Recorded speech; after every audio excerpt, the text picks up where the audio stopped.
free for Aero Rush? I will be from Monday, yes, when I'm back in the office. Oh, I know. too late. I know, but that's why I wanted to thank anyone and everyone. But I used to work for Mars as well. I used to keep buying the Mars products as well. That helped my pension. But they're great companies. Old man Mars, isn't it? Old man Mars, isn't it? Gosh, all the owners, the health-wise, the owners, they, a lot of them are, slightly overindulged. I said the main population is... His politics are somewhat, no ways. Not a Ferrero Rocher. First person who says the word ambassador gets... Right, why is... Thank you, Dave. I love it. Right here, Claude is deep in discussion with Mr. Miles and Mr. Shine.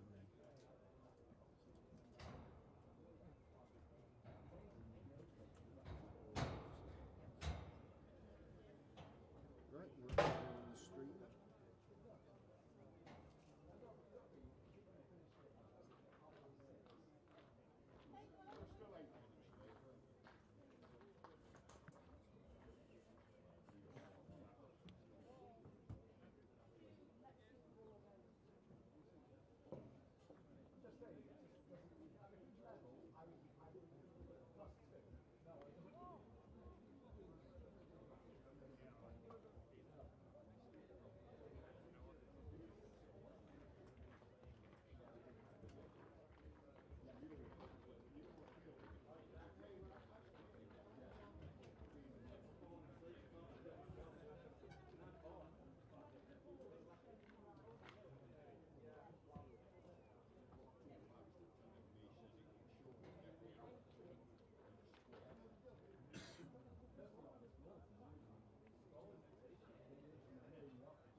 Morning everybody, welcome to the Uptonsteel County Ground, Grace Road in Leicester. Day 2 of the LV Insurance County Championship fixture between Leicestershire and Nottinghamshire. Ball by ball commentary brought to you by the BBC, in this case BBC Radio's Nottingham and Leicester. Dave Bracegirdle, Richard Ray and Rita Green, your commentators today.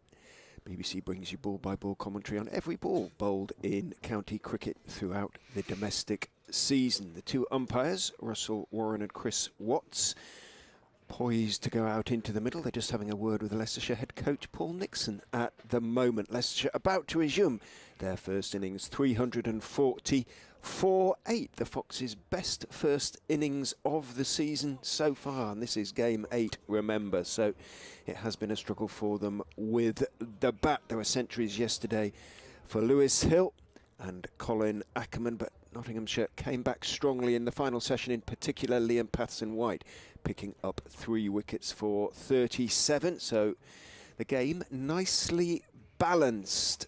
Ben Mike and, I was about to say Callum Parkinson, but the scoreboard is showing Callum Parkinson. He was actually out the last ball of the day yesterday, and it'll be Ben Mike and, in fact, Chris Wright coming out to resume the Foxes' first innings. Balanced day, do you think, Dave, on the whole? He says, timing it nicely with a slurp of coffee. Morning to you. Good morning, Richard. Good morning, everybody. Leicestershire's day, I think, don't think there'll be too many people that will argue too much about that. Not were they unlucky in that morning session. The feeling is generally that they didn't attack the stumps enough. They didn't attack the outside edge. There were too many 4 balls, and Leicestershire certainly played positively. I saw 1 or 2 Lewis Hill quotes last night where he said that he was determined to go out there and play as positively as he could. He really did keep the board ticking along with Rishi Patel initially, and then that long partnership with Colin Ackerman. Got Notts on the back foot, and although they roared back in the final session, Notts getting 4 wickets, by then a good score was on the board, and you know whatever happens this morning, Notts will be hoping it's bang bang and done and dusted very quickly. Leicestershire will be just hoping they can eke out perhaps another 30 or 40 runs. Certainly they'll want the extra 10 to get that 4th batting bonus point. We've had 96 overs. But as ever, we're not entirely sure what we're going to get. It's a day of county championship cricket. The weather's set fair, we understand, and we're all very much looking forward to it. But Nottinghamshire certainly will be looking to try and win some of these sessions today. It's arguable that they didn't win any of them yesterday. Brett Hutton then from the pavilion end is in to Ben Mike. He gets a fullish delivery on middle and leg that he calmly turns into the vacant mid-wicket area.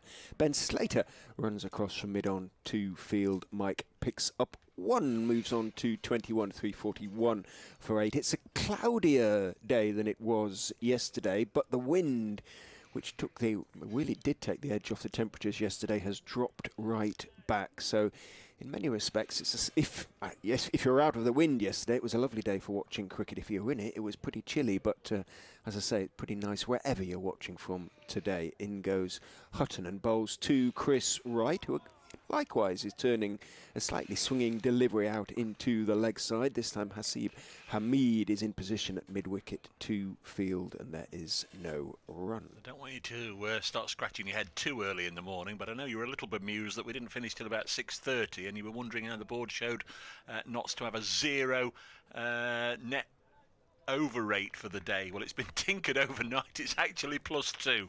So we finished half an hour late, and they've got a +2 over 8. Go figure. Hutton is in, bowls to Wright, very straight, and Wright is carefully prodding forward. Dave's going to go next door and update BBC Radio Nottinghamshire for the first time today, or BBC Radio Nottingham, I should say. We will be doing, it being a Monday rather than a Sunday, we'll be doing half-hourly updates for BBC Radio Leicester. Right, no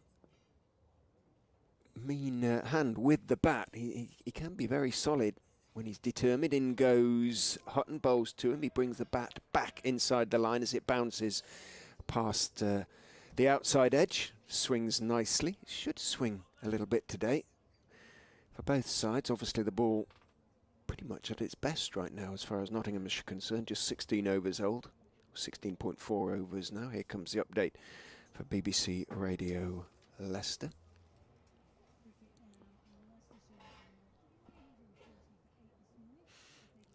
Hutton turns, runs in and bowls. And they have added 1 to that total, 341 for 8. Ben Mike is 21, not out. Chris Wright has yet to score. Centuries yesterday for Colin Ackerman and Lewis Hill meant the Foxes produced their best first innings of the season, and they're closing in on a 4th batting bonus point, something they haven't yet achieved in 2022. So they're very much in the game. If they can add 30 or 40 to that overnight score, they'll be pretty confident when their time comes to bowl, which they may do shortly. At the moment, 341 for 8. And Wright is off the mark. He drives at a fullish ball. In fact, he's going to pick up 4 there. It was a slight outside. It was a bit outside edgy. He went through with the shot. Hutton looks suitably disgruntled in the circumstances. It certainly wasn't right off the middle. But Chris Wright picks up 4 slightly fortuitous runs. It was along the ground all the way through the point area. And on this very fast outfield, managed to make its way just to trickle over the ropes over there at deep point. 345 then for 8. Wright has 4. Mike has 21. Leicester, as I've just told BBC Radio Leicester, closing in for the first time this season on a 4th batting bonus point. Yeah, they're not too far away now. Chris Wright getting off the mark. He's scored some useful runs in the past. I think predominantly in his Warwickshire days. I think he had a half-century as a night watchman against Notts at Edgbaston a number of years ago. Been around the county circuit a long old time, of course. Began, I think, with Essex and then a long spell with Warwickshire. Got a county championship winners medal with them around about a decade or so ago. He scored a lot of runs for Leicestershire in his couple of years here, including a 92, I think, or was it 82, something like that at Derby last year, which looked like he was going to get his first class century. I think this is the right call to go with James Pattinson, the second over of the morning from the Bennett end. Down the slope, bowls nice and full, and Ben Mike digs it down. I only say that because at the end of the day, if you were with us yesterday evening, Liam Patterson-White finished at the far end and picked up 2 wickets right at the end of the day, and just a little bit of turn. They were almost identical deliveries, identical wickets, having first of all Colin Ackerman, and then he followed up by getting Callum Parkinson, both just nibbling at one and edging it through to Stephen Mullaney at slip. But I think it's the right call to go with Pattinson. 345 for 8, and he bowls, and Ben Mike guides it into the covers, and there's no run. His name's Pattinson. Obviously, we had all the Pato issues this morning.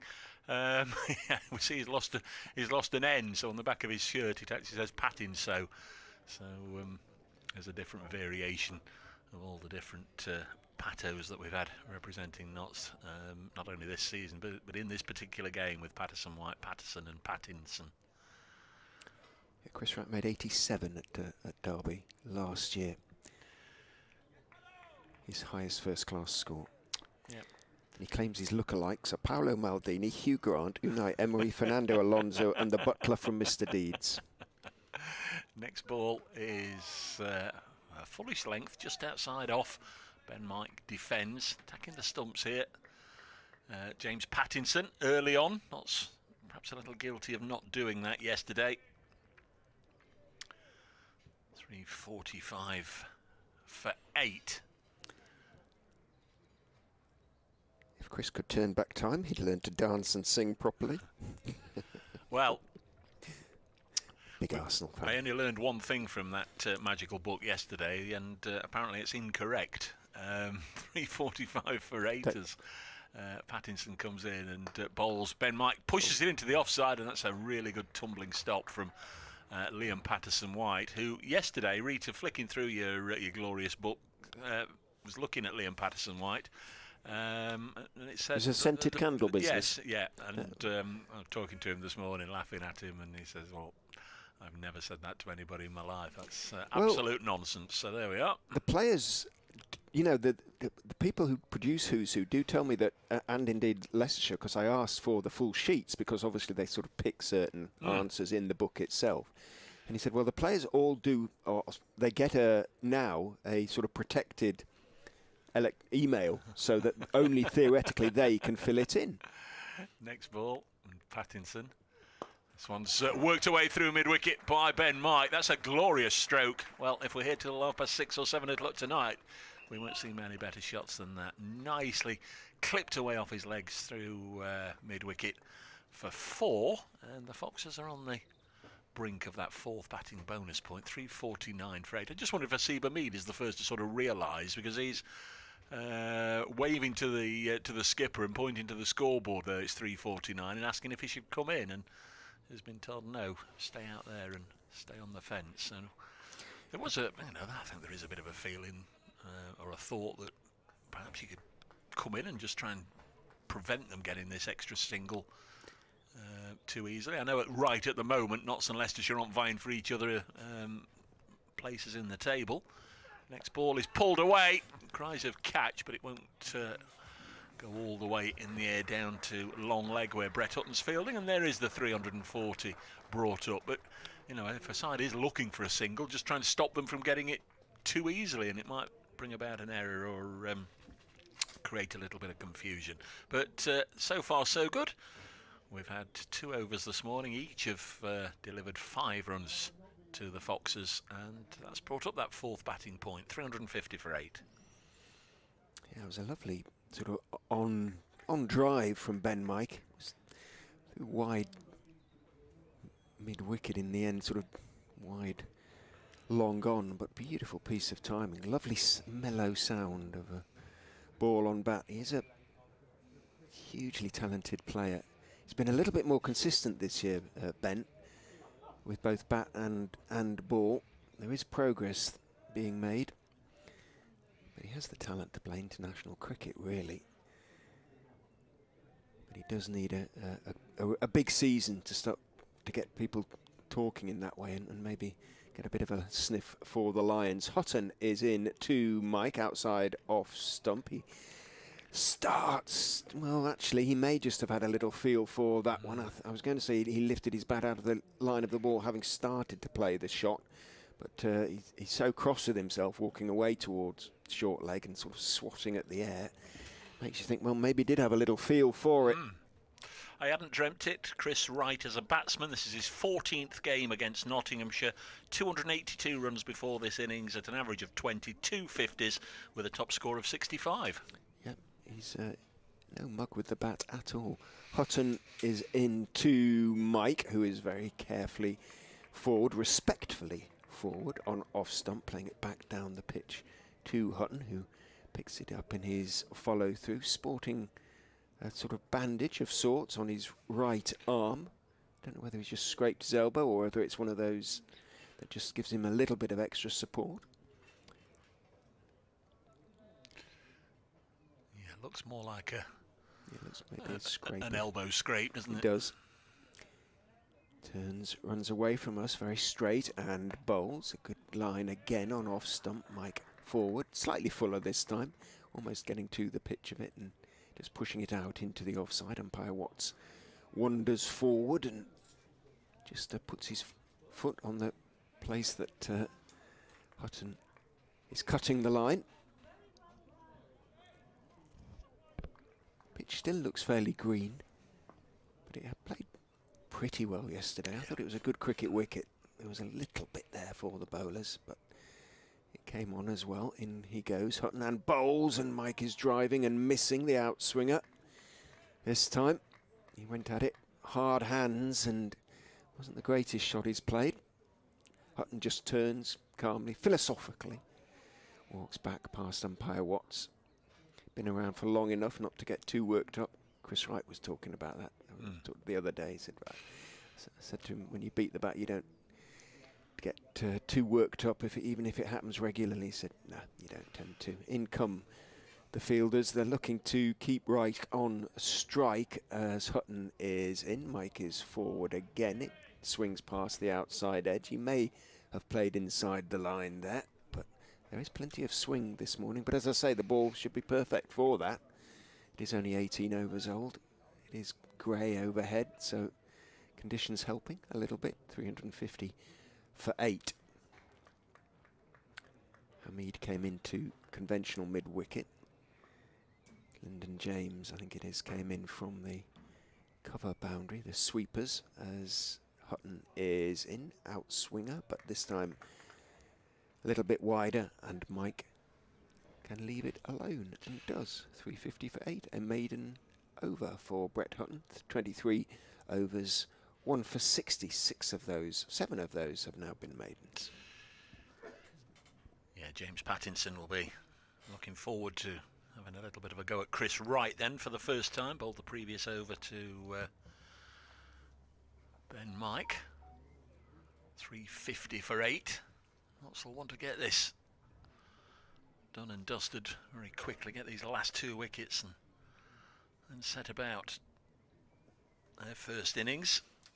Be looking to replicate what Leicestershire did yesterday.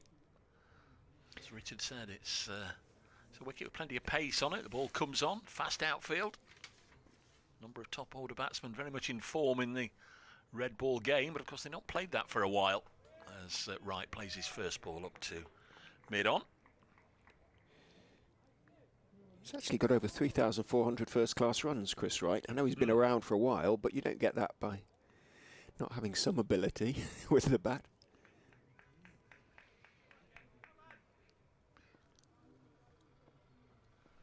A couple of wickets yesterday for James Pattinson.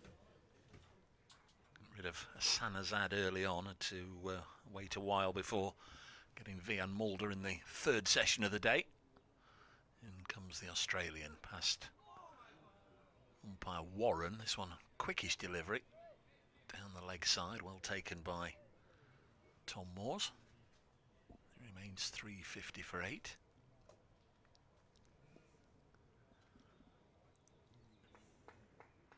Three wickets to Liam Patterson-White, the spinner, coupled to Pattinson, and Mullaney and Hutton with the others.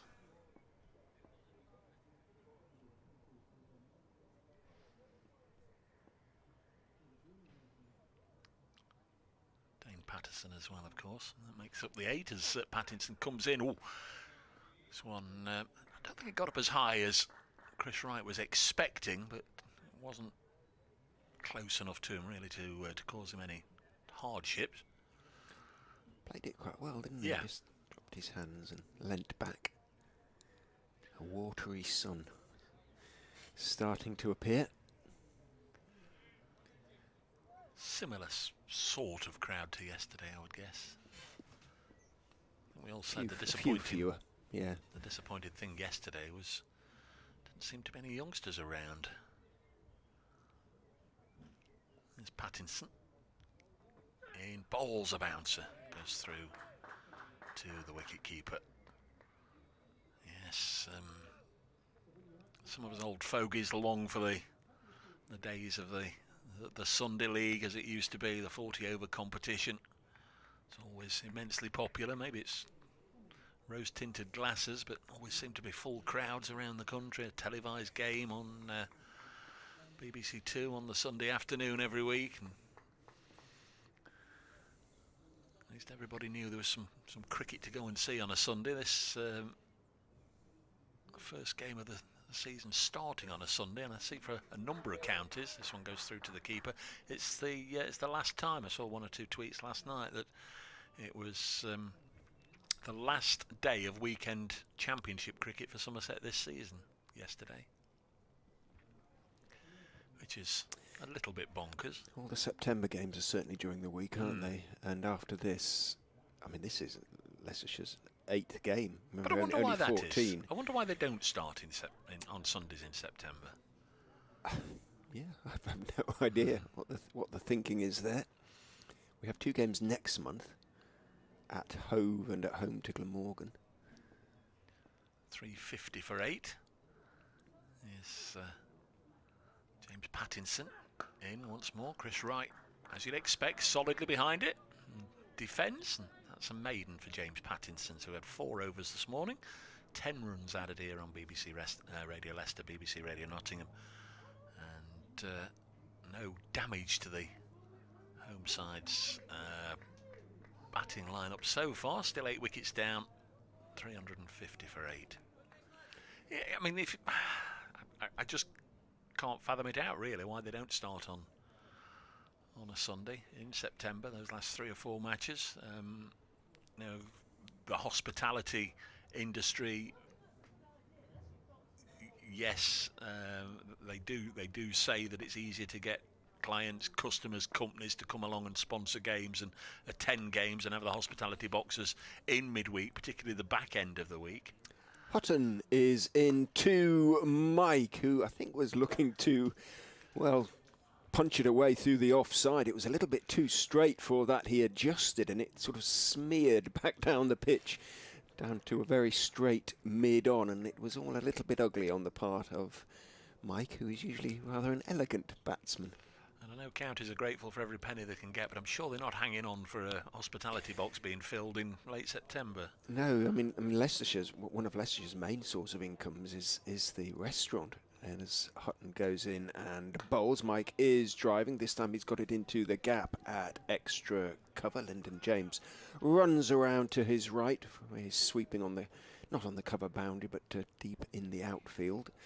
And there is just one anyway, and I'm sure they'd make more from the restaurant, the Foxes, on a Sunday with people coming in than Monday through Thursday. But anyway, I'm sure that Lords will give you the answer if you inquire of the ECB. Brackets not. Close brackets. In goes Hutton and bowls. Finds a thick outside edge of Wright's bat, but a very thick outside edge along the ground all the way towards point. There's no run. It's a fairly gentle swing from Brett Hutton at this stage. 70 miles an hour, according to a speed gun. He's looking to bowl straight and get that little bit of swing. Hutton is in, and there it is. That one comes back and bounces and is given right leg before wicket. Thought about it for a long time, Chris Watts, and eventually gave it. Well, did a bit, and it looked highish, but we'll have a look at the replay. I was a little bit surprised. He raised the finger, but as you say, he had a good old look at it, and Chris Watts has, yeah, as you say, something about, well, Leicestershire haven't been over impressed in the past. He clearly couldn't find a reason not to give it, and weighed it all up in his mind. And in the 101st over, Notts have got maximum bowling bonus points. 11 runs added this morning, 351 for 9. Brett Hutton gets his second wicket, and that'll mean Will Davis on his way out to the middle, as he is now. Last time he went out against a Notts side, admittedly in different coloured clothing, was on Friday night, and he was York first ball, so he'll be hoping he can stick around a little longer here and maybe add a few himself, but principally act as chief support for Ben Mike, who's on 27. 351 for 9. Yeah, having seen the replay, well, one or two already tweets coming in and what have you. Way too high. I'm not sure, but I can just about see why it was given. But yeah, there you go, on his way. 351 for 9. First LBW of the match, and I don't recall that many serious shouts yesterday. I thought at the time certainly the ball after Louis Kimber was struck on the head, a fuller one from Pattinson, obviously. I thought that might have been given. There's spoken to one or two people about it, and one or two suggest it might just have been going over the top, but that was as close as we had a shout yesterday. That was, I think, the only one where I was sort of half expecting the finger to be raised, but given out this morning. 351 for 9. Here's Will Davis. Second wicket for Brett Hutton, 2 for 61 for him. Goes in and bowls to Davis, who leans forward to a fullish swinging delivery, gets a thick inside edge that runs down to James Pattiso at long leg, and one is taken. 352 for 9. It'll be interesting to see what Mike does now, whether he'll look to just try and pick up a couple of quick boundaries. Davis can hang around. He gets in line. He's not one for backing away. So he might give Davis a little bit of a chance. I think he'd be prepared to take ones. We'll see what happens, although the single saving field has now been set with the exception of long leg, so they're looking to keep Mike down at the non-striker's end. Hutton goes in and bowls to him.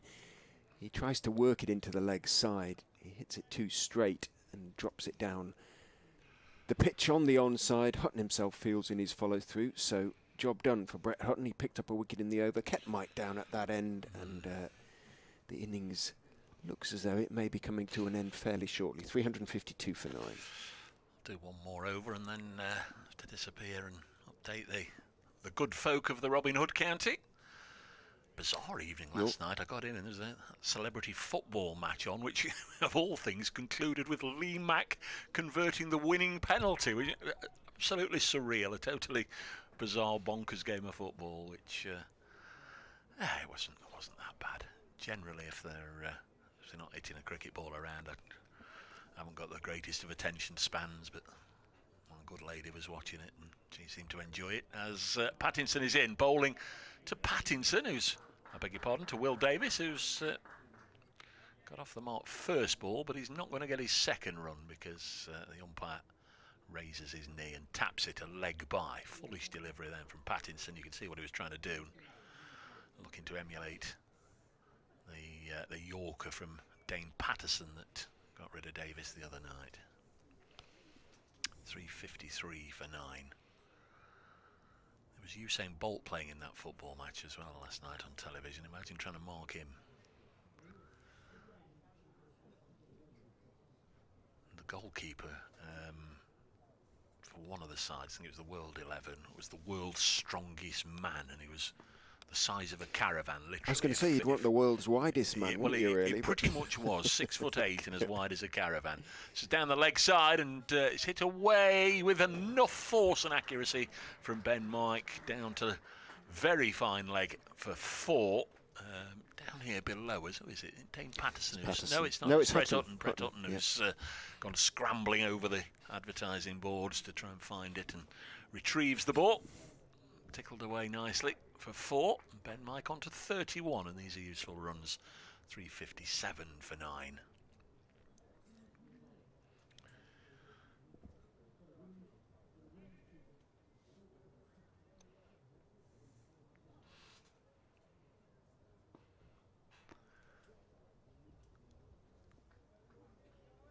There's Pattinson.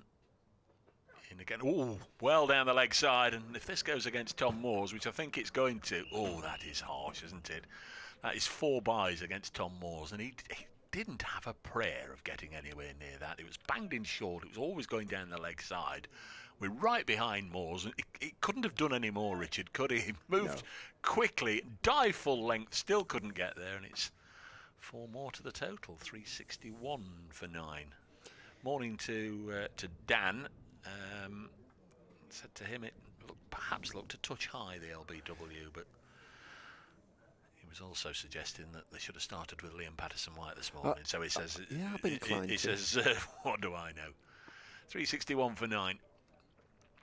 Here is Pattinson. So 8 runs from the last 2 deliveries. Bowls again. Oh, Ben Mike trying to drive this down the ground. Really went after that, didn't he? The 2 fielders mid-on and mid-off had been pushed back deep, and he could have just pushed it really and taken a single, but he was looking for a bigger prize. It was actually a super delivery from Pattinson after the previous one, which was an awful delivery. I might sneak Bounced them. and swung. And I might sneak them back in now, because that's 4 balls gone in the over. yeah, Mulaney's talking to the big Australian, and he's waving at his fielders now. He's bringing a few in. Not all, though, because it Very often goes pear-shaped with knots when they try and manufacture a situation where they want to be bowling at number 11, and invariably the set batsman just seems to take those matters out of their hands. Pattinson bowls, and this one is heaved away. That's a glorious shot. That really is a lovely pickup, and has it gone all the way? It has indeed. Great shot. Lost it as it went out towards that floodlight pylon at deep mid-wicket, and Ben Mike has hit James Pattinson for a huge, huge 6 to, well, that will really irk the Australian, but it brought a welcome round of applause and a few cheers as well from the Leicestershire members. 367 for 9. What a shot that was. Beautiful pickup, wasn't it? And he didn't look to swing too violently. It was, as I say, he's an elegant batsman, and he can be on his day, and just beautifully picked up. Used the pace on the ball. Timed it sweetly. That's for all the people that constantly tell me I don't know anything about the game. I was pretty much convinced he would be looking for a single there to get down to the other end. No, smacks somebody who has been one of the quickest bowlers in the world out of the ground for 6, and he's gone for another pull away. This one won't go all the way for 6, but it'll go for 4, and these are, well, they're more than useful runs now. They're vitally important runs for the Foxes. 371 for 9. Ben Mike is on 41, and if the end comes any time now, I don't think that the Foxes will be too unhappy. They've scored over 30 runs already this morning. Liam Patterson-White is beginning to warm up now, so I think James Pattinson may be being taken out of the attack immediately. 2 for 94 for the Australian from 21 overs. Dave pops next door, so Rita's going to come on alongside me. I'll be updating BBC Radio Leicester in a minute or two. But first we're going to have Brett Hutton to continue his spell from the pavilion end.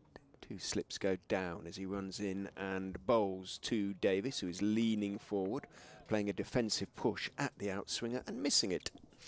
Goes through to Tom Moores behind the stumps, and Hutton just turns and marches back towards his mark. 371 by a long way now. Leicestershire's best first innings score of the season. Had only previously passed 300 once. That was down at in Cardiff against Glamorgan, obviously. Hutton in. Bowls. Straighter delivery, but Davis is equal to it. Leaning forward, not a big stride. Bat very close to front pad, playing it carefully back down the pitch. Be conscious he has a job to do, Will Davis, with Mike playing as well as he is. And if he can hang around for a few overs, Leicestershire can still have some ambitions of getting to 400 and whisper it a 5th batting bonus point. Update coming for BBC Radio Leicester as Hutton goes in and bowls. Mike is calling for the quick single as Davis, having blocked it into the onside, takes his bottom hand off the bat. A little bit of extra bounce, but he does pick up the single. Here comes the update, perhaps. 372 for 9.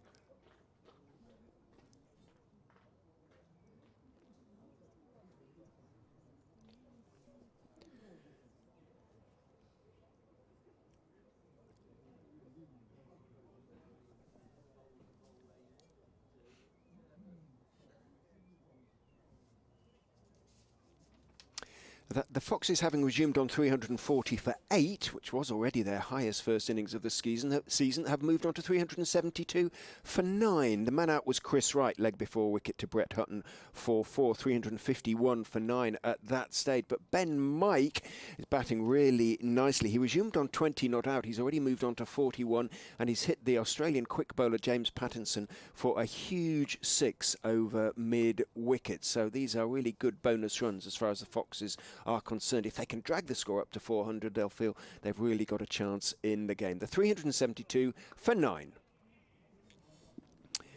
There's the update. That's a shortish delivery from Hutton outside off stump. Mike guides it down towards wide third man.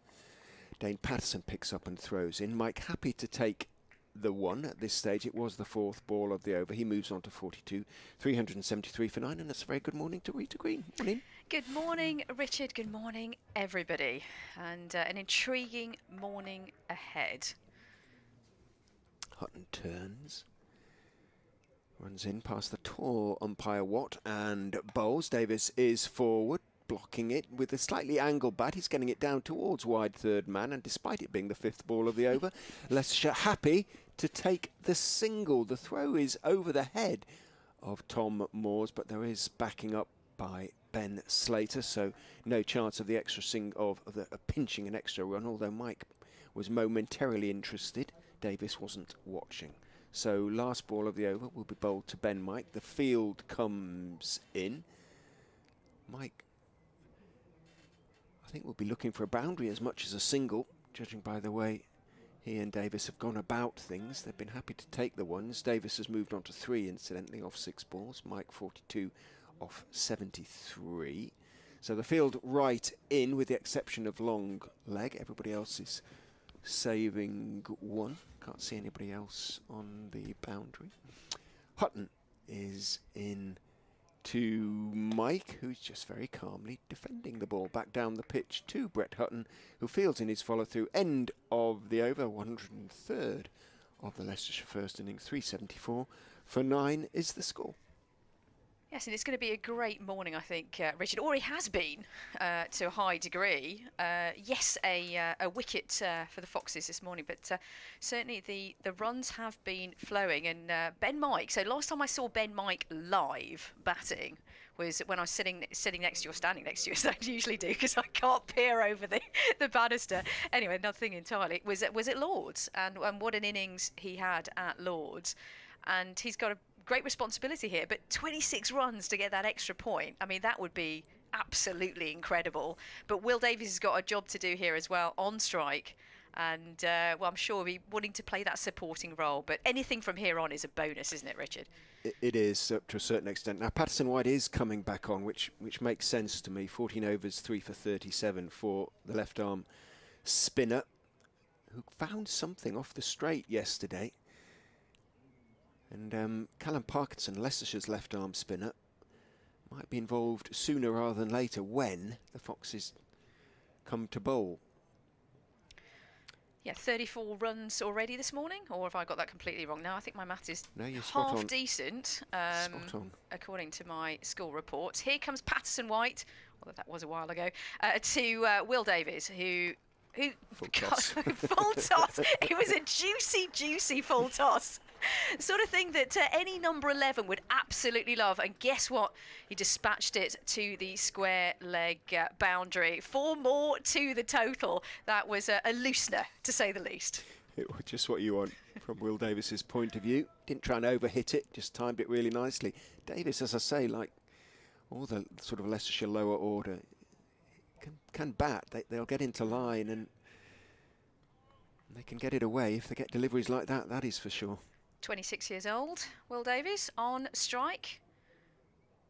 Slight movement of the fielders. Here comes Patterson White with a bit of spin to Davies, who pushes this round the corner, and that pushes the short fine leg fielder to the right, and actually they skip through for a run. So quite frankly, Will Davies has done a brilliant job there in the first 2 balls of the over.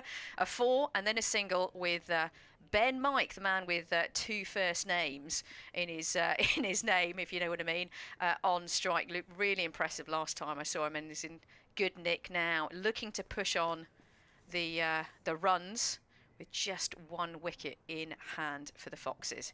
Here comes Notts' Patterson White with a bit of spin. Oh, and skips down the wicket, does Ben Mike, and pushes this to the long on boundary rope, but there's a fielder out there. They go through for 2 more to the total. That brings it up to 4th ball of the over.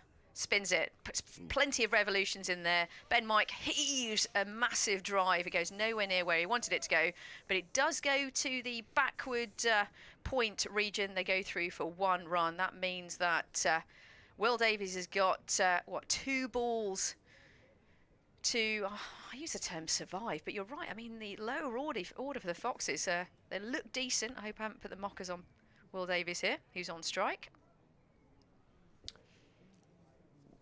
Has a highest score of 42, Davis. Patterson White, spin to Davies, who very confidently defends that one. I got my maths slightly wrong there. Sorry to my maths teachers. It was only 1 more ball to defend of that over to the end of the over. So Ben Mike will be on strike for the next over. End of the over, 282 for 9. Overcast day here in Leicester so far. I've been told there will be sunshine later on, but it's a nice day. And that wind has completely dropped, isn't it, Richard, today? It has, yeah, just the tops of the trees stirring very gently. It's consequently, as I say, rather a pleasant day for watching. If you've got a coat on, enjoy it. A lot of people in the meet I can see over there. It's a good place to watch. You went over there, those big sort of picture windows give a very good view. You feel quite close to play, despite being sort of sideways on over there in that old railway shed of a building. The characteristic buildings on this slightly old-fashioned ground. In goes Brett Hutton and bowls to Ben Mike, who's leaning forward, happy to take the one, just pushing into the gap in the off-side. Point runs around towards cover. That's Patterson White doing the fielding. White and Mike takes one off the first ball of the over. He has faith in his number 11 partner. Mike on to 46, 383 for 9. That 99 not out at Lord's was his first class best, Ben Mike, so it was a bittersweet, as he said, innings in every possible respect. Hutton turns, runs in and bowls to Davis, who's also going to pick up one as he turns the delivery off leg stump calmly out towards square leg. Ben Slater runs across from mid-wicket to field. In fact, leg by signalled by umpire Watts. It sounded very wooden, but given as leg bys, Leicestershire won't mind. Davis won't be too upset. He's on 8 off 10 with that 4 off the previous over from Liam Patterson White. 384 for 9. 16 needed for that 4th batting, beg your pardon, 5th. Just not used to saying it. 5th batting bonus point. Can they get there? Hutton is in to Mike, who's swinging, taking a top edge. It's going to bounce a couple of times before reaching third man. He was looking to hit the ball straight. Didn't manage to do so. Not quite in the exact opposite direction he was hitting, but not far off. He rehearses the shot he was trying. Probably was, actually, if that was a shot he was looking to play, which was a hit over sort of straight mid-wicket, and it flies down to third man. That is pretty much exactly the opposite way in which you're looking to hit it, but he won't mind. He leans on his bat, having taken the single. Moves on to 47, 385 for 9. Hutton almost jogging in, bowls and forward, half forward, leans. Will Davis blocking solidly back down the pitch on the off side, and it's all a little bit, whisper it, pedestrian from the on the part of Notts. They did pick up that one wicket, but they're kind of giving the impression of waiting for something to happen, expecting the wicket to fall a little bit. They have, maybe not fair, they've brought Patterson White on and looking to try and make things happen in that respect, but there's a sort of lack of vigour almost in body language. In goes Hutton and bowls. Davis gets a thick inside edge to that one. It was a straight-ish delivery. Hutton hands on heads. It runs down towards long leg, and once again, despite it being the 5th ball of the over, Leicestershire prepared to take the single. 386 for 9. Yeah, Mike, not. Sorry, Richard. No, I was going to say, just Mike back down on strike, needing one boundary for his 50, but I think he'll just keep playing the same way at the moment. It's happening quite comfortably for the Foxes. Yeah, indeed, I was just going to absolutely vehemently agree with your point that Notts have a real opportunity here. That previous delivery, as an example, there were plenty of opportunities for a single, but Notts just not putting the massive pressure on anyway. Hutton in to Mike, who is driving this time. It's in the air. Is it going to be Thor 6? It is 6. Beautiful straight hit from Ben Mike. Again, it wasn't a massive follow through. What a lovely way to go to your 50. A very straight, lofted drive over, very straight mid off, over long off. It landed about a foot over the ropes. Ben Mike raises his bat to the Uptonsteel county ground because he's reached his 50, and it's come off 80 deliveries. It includes 6 fours and 2 sixes. Fabulous knock there from Ben Mike from 80 balls. Yes, that 53. I know. I thought for just for a millisecond, Richard, there might be a glimpse of the ball coming through the commentary box window. I was ridiculously out of scale there, but there we go. Patterson White to Will Davis, who defends this back to the bowler, and there is no run. Yeah, it was nowhere near, but it was a fantastic, straight, lofted 6. Over the boundary rope, and well done, Ben Mike. Will Davies on strike to Patterson White, who puts plenty of revolutions on that ball, and Will Davies tries to sort of push it towards the cover area, but straight to the fielder, and there is no run. Next delivery from Patterson White with a bit of spin, left-handed bowler, and this one is left by the batter. That's Will Davies, and it goes through to the keeper. Slightly dangerous, but you know what? A great leave. Partnership 41 of just 29 deliveries. Got some pace this morning in the runs. Patterson White to Will Davies, who defends this one, goes to the cover point area. I mean, that's quite a pace. They clearly are eyeing up that potential extra point, and I'm sure Ben Mike was eyeing up a 50 as well. And so far, we're edging towards a potential 400. Here comes Patterson White with a faster delivery, which really wasn't there to be cut in any way. Will Davies thought there was more space and actually completely missed it through to the keeper, Tom Moores. Lucky chap there, but he lives to fight another ball. 392 for 9. The Foxes. Patterson White to Will Davies, who defends this one, and there is no run. End of the over. Start again. 392 for 9. I took a couple of batting points off you for a moment there, Richard. That was just momentarily anyway. 392 for 9. That means 8 runs away from a potential extra batting point.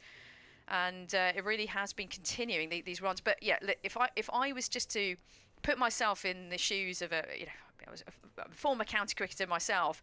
You have to nail the end of the innings in any form of the cricket, whether it be county cricket, village cricket, international cricket. And for the only slight, I'd say, question mark will be over the Notts fielding arrangement, especially to a number 11. Yes, Davis has got a 42 in terms of highest score, but Richard, I'm completely with you on that.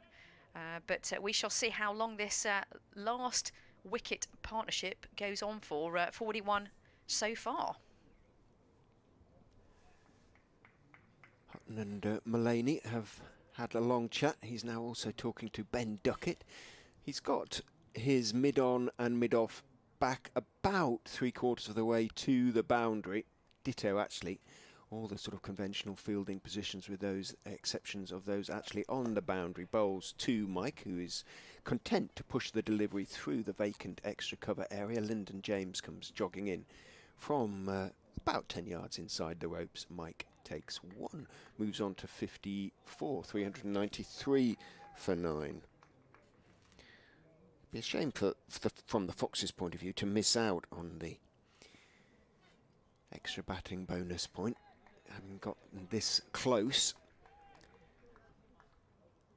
Field comes in obviously for Davis. It's now fairly conventional, single saving field with the 2 slips, long leg and third man as Hutton is in. Davis is defending solidly. If he's doing that, he's fine. It's when he looks to try and attack that Davis gets himself into a little bit of bother, as is often the way with sort of number 11s. Solid enough if they stick to their limitations.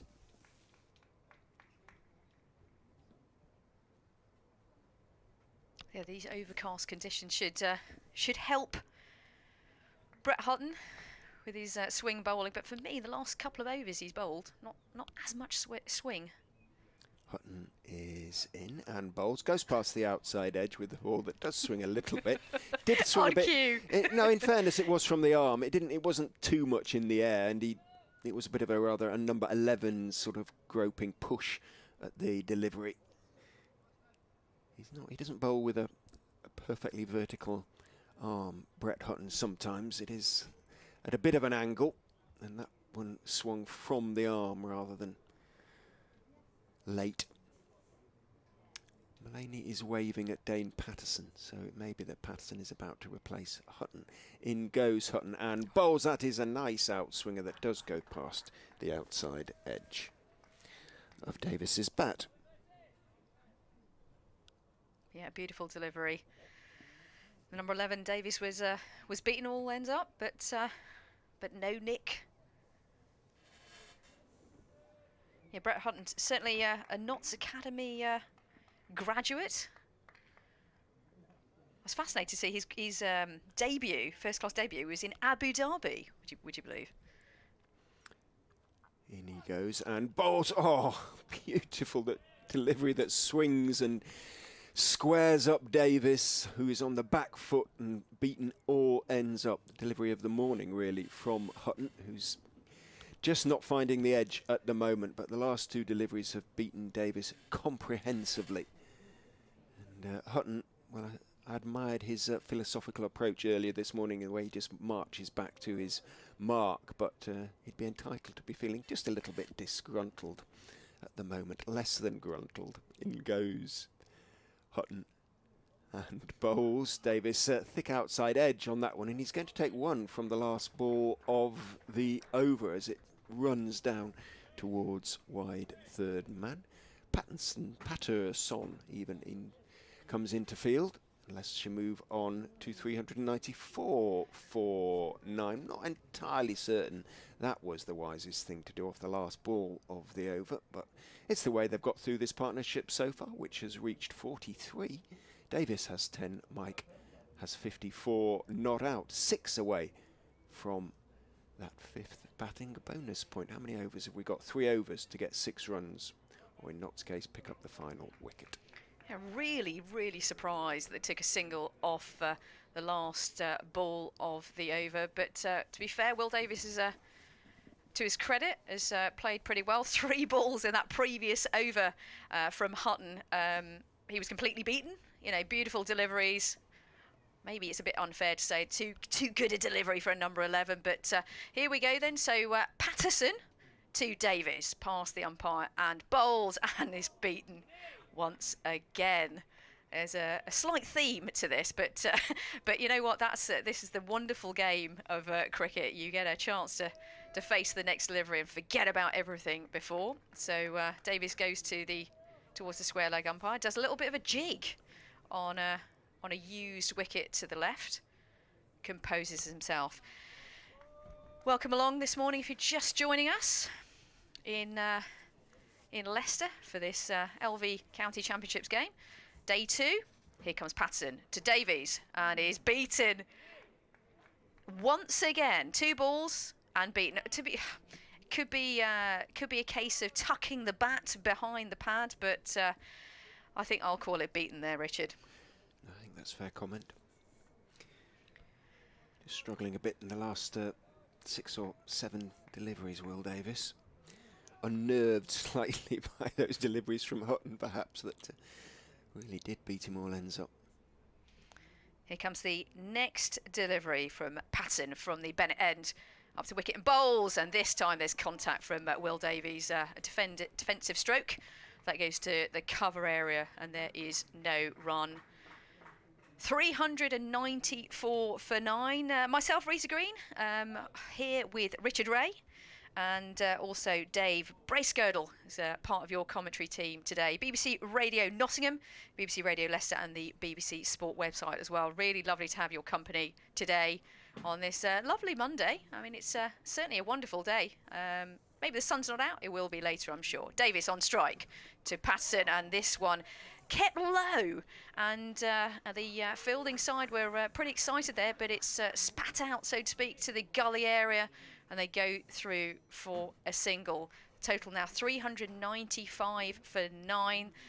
That's definitely, and I've got the maths right here, I'm sure, 5 away from another batting point. But how long have they got, Richard? Remind us in terms of overs to get that potentially. 2.2, so plenty of deliveries, really. 14.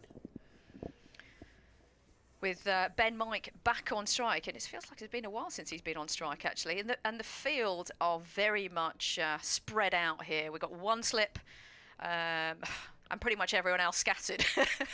You could there's sort of a backward point and a few more on the boundary rope as well. To say there's a single out there is a complete understatement. But here comes Patterson to Ben Mike, who is on strike. And this one defended, and it goes to the backward point area, and they go through for a single. I'm going to say nicely played with one more ball to go of the over, but it depends if Will Davies can survive this next one. I think that's a legitimate run in the circumstances. Davies made the call. Just keep this one out and see what Mike can make of the next over. Mike indicating to him, defence, defence. 44 on his back, Will Davies on strike, the right-handed batter. And here comes Patterson with a very straight run-up past the umpire and bowls. And guess what? This one's left. And let's call it a good lead from a Fox's perspective. But from a Notts perspective, that was pretty close. But it's the end of the over. 396 for 9, just 4 points away from another batting point. We have 108 overs of the game so far. 45 is the partnership. These are crucial runs, to say the least, for the Foxes, but also from the Notts perspective, really, really frustrating. You know, the opening bats for Nottinghamshire are you know, they've been rehearsing that first ball in their mind for quite a while now, and they have to wait a little bit longer. Mullaney talks to Hutton. Duckett also involved. Tripartite conversation. Sunglasses perched atop their caps. Messrs Duckett and Mullaney. Mullaney himself might be thinking about having a little bowl if Hutton doesn't make the breakthrough. He's actually bowled beautifully in the last couple of overs. So back almost to the boundary go Messrs Mullaney and Duckett at long off and long on respectively. Hamid is going back to deep mid-wicket. Everybody's out on the boundary with the exception of point and slip. Hutton is in, bowls 2. Mike, who tucks it towards mid-wicket, should be 2. Davis is going for it. Hamid comes in, throws to the non-striker, to the striker's end, but Mike dived in and made his ground. It wasn't a bad throw from Hamid, bounced, and it was fairly close to the stumps, taken by Moores, who knocked the bails off, but Mike, who was a little bit slow going for that second, or a little bit slow taking off for it. He is quick once he gets going and made his ground. Good call from Davis, whose call it was, having turned. Mike picks up 2, moves on to 57, 398 for 9. 2 more needed. No change to the field. Mike just composes himself, makes sure all his pads are in the right position. External and underneath his shirt and his trousers. Hutton is in, bowls to him. He is driving into the offside. This time it's going to go quite quickly to Lyndon James, the sweeper, on the offside, so it will be just 1. Mike moves on to 58, Leicestershire on to 39949. There'll be a lot of Leicestershire supporters saying right now it would be very Leicestershire to get out now on 399. We shall see. Davis has the responsibility. He's on 11, and there are 3 balls left in the over. Or is it still 4? Was it just the 2 that they've bowled already in the over so far? Just the 2. So, again, a long conversation between Hutton and Mullaney at mid-off now. The field comes in, single saving field. Patterson even comes up from third man. Too short.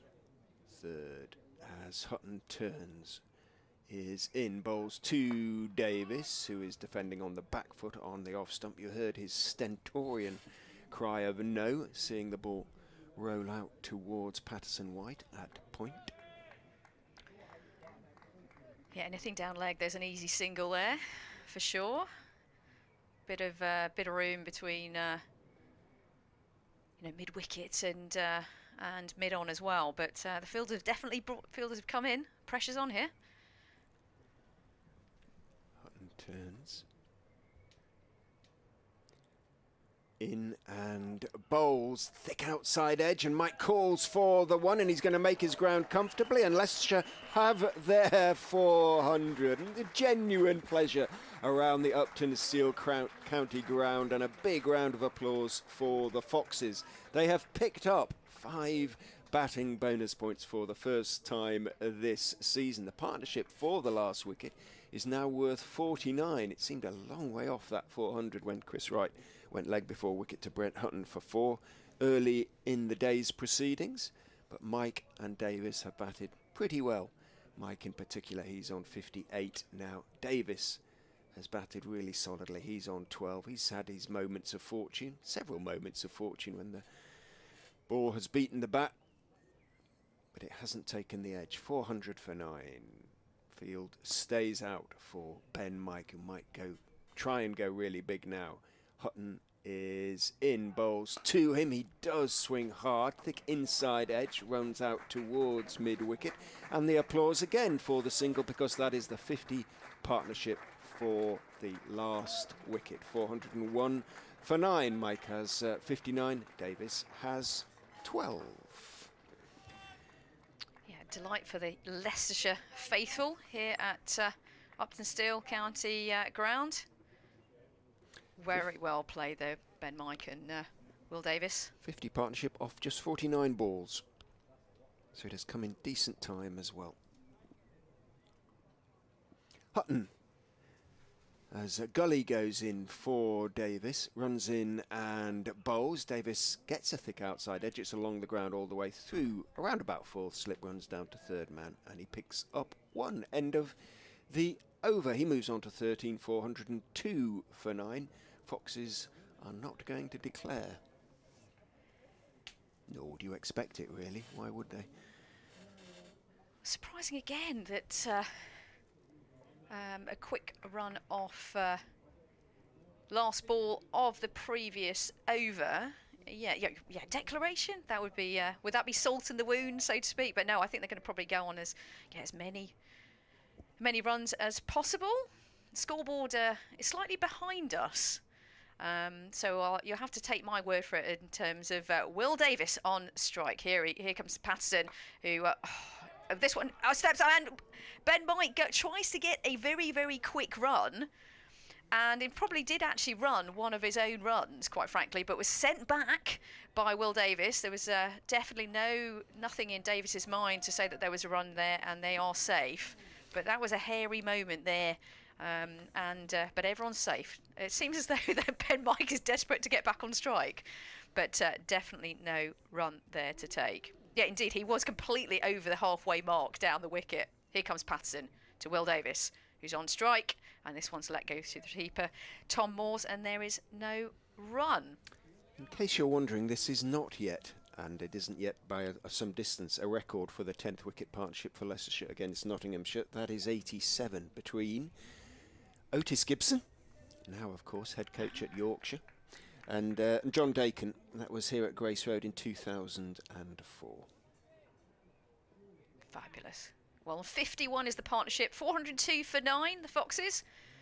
Number 11, Will Davis on strike to Dane Patterson, who comes in. Oh, and Will Davis had a nibble, but probably after the ball went past him, actually, and flew through to the keeper, Tom Moores, son of Peter Moores, of course.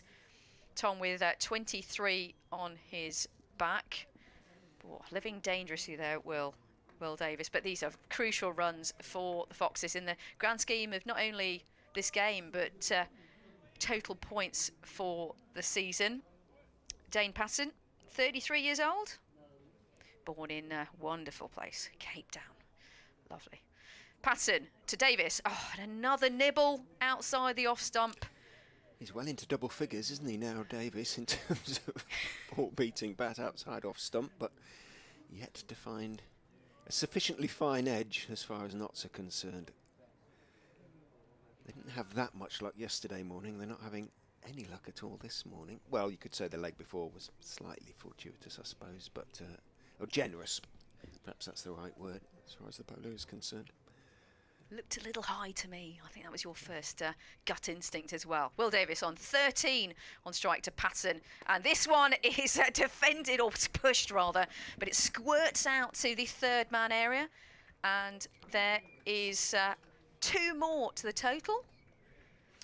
Update coming for BBC Radio Leicester, so I'll nip in ahead of Rita if I may. And then we'll get to Dave Bracegirdle when he's updated BBC Radio Nottingham back on commentary. 4:04 for 9 with that 2 for Davis, who's on 2:15. Say highest first class score in the 40s, so long way to go in that respect. Patterson is in, bowls to him. He's driving and missing. Another one that goes past the outside edge. End of the over. Patterson raises his eyes to the heavens. 4:04 for 9. Here comes the update. It's been a great morning for the Foxes. They began the day 340 for 8. They quickly lost Chris Wright, leg before wicket, to Brent Hutton for 4. But Ben Mike, in company with the last man, Will Davis, has taken the score past 400. 400 for the first time this season for the Foxes. And it's also come within 110 overs, which means they pick up the maximum batting bonus points. Ben Mike has moved on to 59, not out. Will Davis has 15. The Foxes thriving down here at the Uptonsteel County Ground. They're 404 for 9. Back with you online and on commentary. And Brett Hutton, who's bowled all morning from this pavilion end, is going to continue. We'll get Dave back as soon as possible. So I'll just continue with this over for the time being.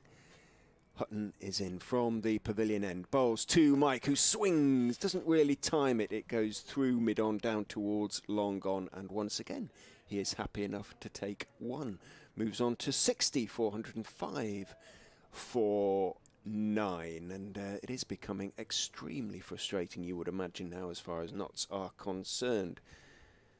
405 for 9.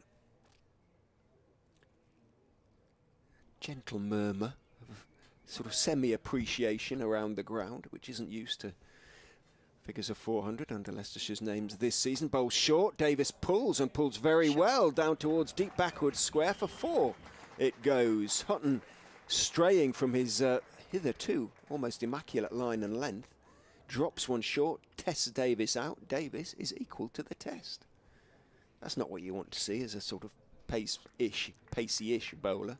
Bowling to a number 11, pulling you for 4. Yeah, lovely stroke.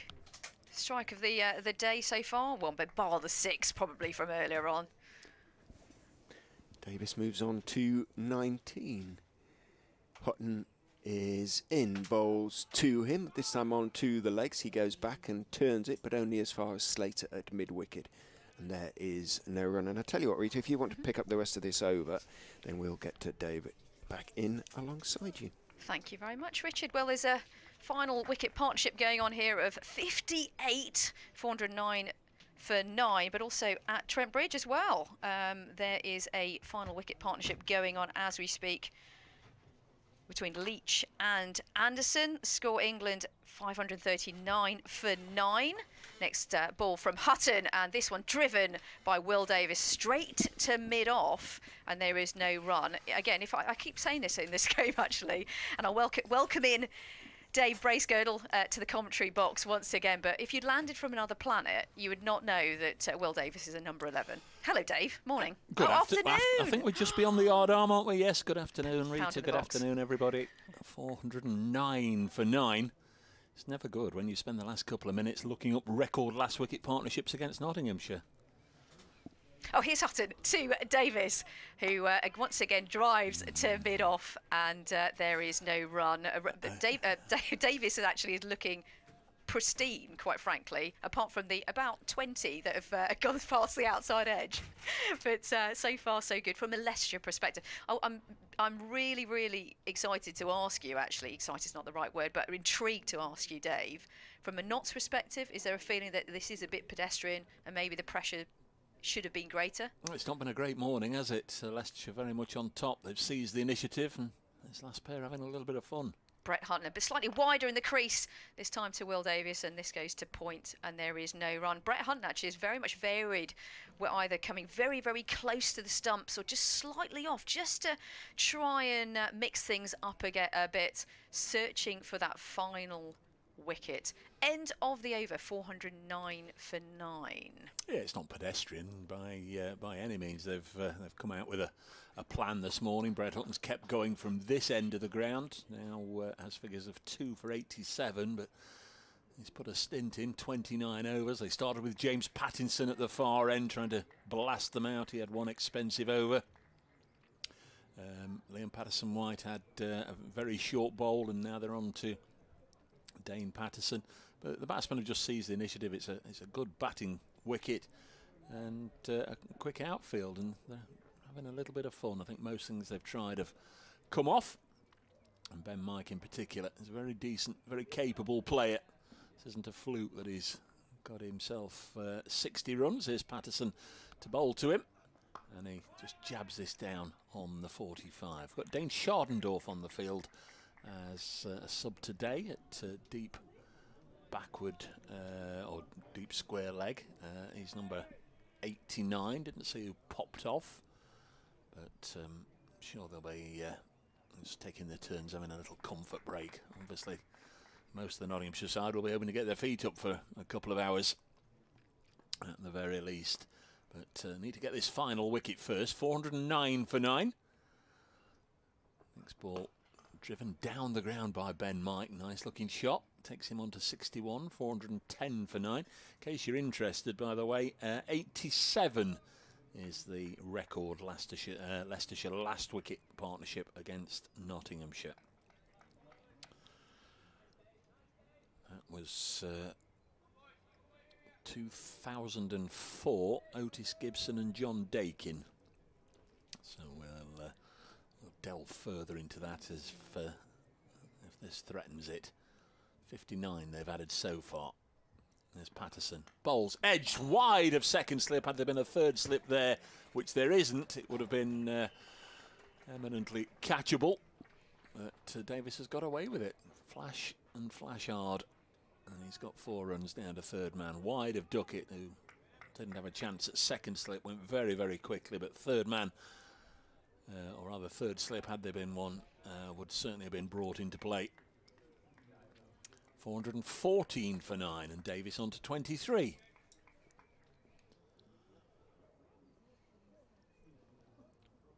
Patterson, and he comes again from the Bennett end, past umpire Warren, work to mid-wicket, they'll take a single. Pattinson shies at the stumps at the non-striker's end, misses, but fancy the batsman would have been home in any case. So who's off the field? We can see Hamid and Slater. We can see Duckett. Just wondering if it's Joe Clark. Yeah. Joe Clark might be the likeliest candidate. In fact, we've got, let me just have a little look.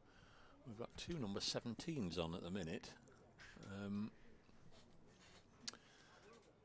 Next ball pulled away by Ben Mike. Out onto the leg side. And that's fielded by Dane. No, who on earth's that? Who on earth is that? That's Duckett doing the fielding, and it's Clark at second slip with Ben Duckett's shirt on. That's why that was confusing. So it's neither Clark or Duckett, but we have got 2 number 17s in the slip cordon. That's a great observation. It's Lyndon James who's not. In fact, he's down here below us. There's Patterson. In again, goes through to the keeper. End of the over, 416 for 9. And back comes Lyndon James. Dane Schardendorf will think he's going to leave the field. He's just asking if anybody else wants to pop off and use the facilities. No, off he goes. 416 for 9. Davis 24, Mike 62. Patterson now through 21 overs, 1 for 83. Just got to make sure you got the right number on the pitch, though, right, Dave? Easily done sometimes. Bowling change as well. Stephen Mullaney, the captain's going to have a go. So the skipper's going to take things into his own hands here. If I was Will Davis, I would go and buy a lottery ticket. Certainly many player misses today, as well as a ball that he well and truly nicked in the last over that flew to the very vacant third slip area. So it wasn't to be from Notts' perspective, but Stephen Mullaney, the Notts skipper, on to bowl with the number 5 on his back. Did a decent job yesterday, so we'll be looking to wrap up this innings as soon as humanly possible. The field pretty much scattered to every corner of the ground. Only backward point in the circle, so to speak. Here's Mullaney to Ben Mike, who has a massive heave-ho, and it's in the air, and it drops short of Ben Duckett, who's at a very long on region. But for a moment there, Dave, I thought it was all over. Yes, if he'd got that out of the middle, well, it either sailed up towards us for 6 or would have brought Ben Duckett into play as it left the bat. I agree with you. I thought it was going to be one of those that potentially might have been the end of the innings, but he clearly didn't get as much on it as he hoped he would, and it fell short of Duckett.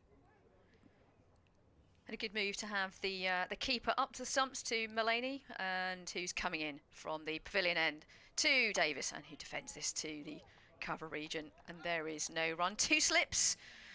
Point, cover, mid-on, mid-off, mid-wicket. We've got a long leg, a third man as well out there. I mean, I can't help thinking that there could be more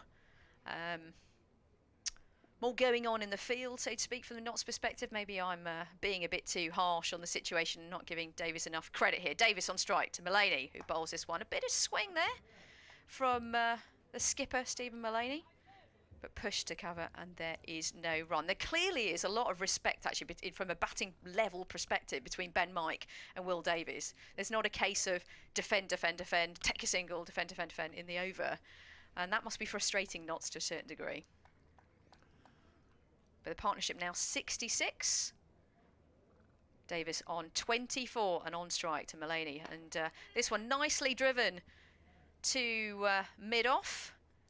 And because it was just to the left of Brett Hunt, they skip through for a single. So it's now Ben Mike on strike. 418 for 9 is the score. Ben Mike on 63, Will Davis on 25. The partnership now 67. Over rate 3.7. Day 2 here. Here comes the next delivery from Mullany. This one down leg side and nicked round the corner by Ben Mike. They scuttle through for 1-2. In fact, it's gone over the boundary rope for 4 all the way. So Mullany's pretty disappointed that. He's a bit cross with himself in that delivery. It was down leg side. It was just tickled. So the total now is 422 for 9. This is exceeding all of Leicestershire's hopes and ambitions, I'm sure, this morning. 82 runs have been added. We've been playing an hour and a quarter. Just the 1 wicket to go down, that of Chris Wright. Ben Mike on strike to Mullany, and this one a much fuller delivery and dug out of the block hole for Ben Mike, and there is no run. So that means that Will Davis will be on strike for the next over. End of the over, 422 for 9. You're spot on though, Dave. This is I thought we were well into the Notts first innings by now. I'm sure many thought the same. Dare I even mention 450? That's crazy talk, isn't it, right now? Surely. But you never know. You never know. Well, not the way they're going. We've had 17 overs this morning in that hour and a quarter for the 82 runs. Brett Hutton, his final figures were presumed 29 overs, 7 maidens, 2 for 87. Had a long old bowl this morning, more than an hour. Stephen Mullany's now replaced him.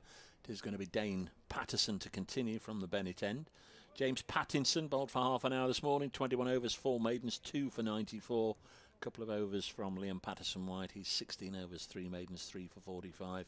Not yet seen Lyndon James, but there is Patterson in. Bowls edged. It's going to be another single. Asiba Mead down there at third man. 1 more to the total, 423 for 9. So strike immediately handed back over to Ben Mike. Can I dive in with a quick update from Trent Bridge? You can. England all out now, 539 all out. That means that England trail New Zealand by 14 runs. So pretty much even Stevens after that. Both of them have played 1 innings. 5 sessions left in the test match. Here's Patterson.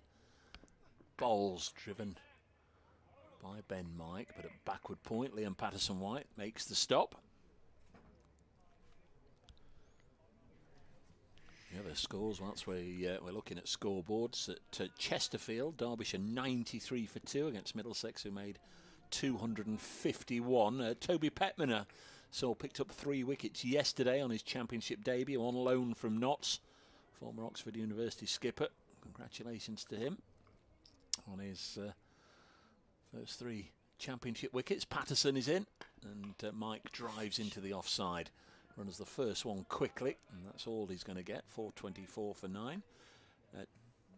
Durham, the home side still batting there in the first innings. 429 for 6, with Ravindra eventually dismissed this morning for 217. He's on his Durham debut. Wow, what an innings. New Zealander. Gosh. Sussex still batting at Cardiff, 335 for 8 against Glamorgan. They're the other Division 2 scores. All the details on the BBC Sport website, all the Division 1 scores as well. As Davis chops this to backward point. Ben Slater does the fielding. 424 for 9. This partnership now worth 73. And in other news, Richard Ray in the commentary box to our left is warming up, it looks like, actually. So I'm not sure he's going to come on for a bowl, but limbering up next door. He'll be on shortly. The comms box, anyway. It's a little chilly, isn't it? It's one of those mornings that actually looks better than it is as Davis works it away on the leg side. The long legs of Lyndon James stretching out as he covers the turf away to our left. A couple of runs. 424 for 9. You're right, Dave. I woke up this morning, I thought it's a shorts day. and I may have been a bit too positive in the temperature department, but I've stuck with it.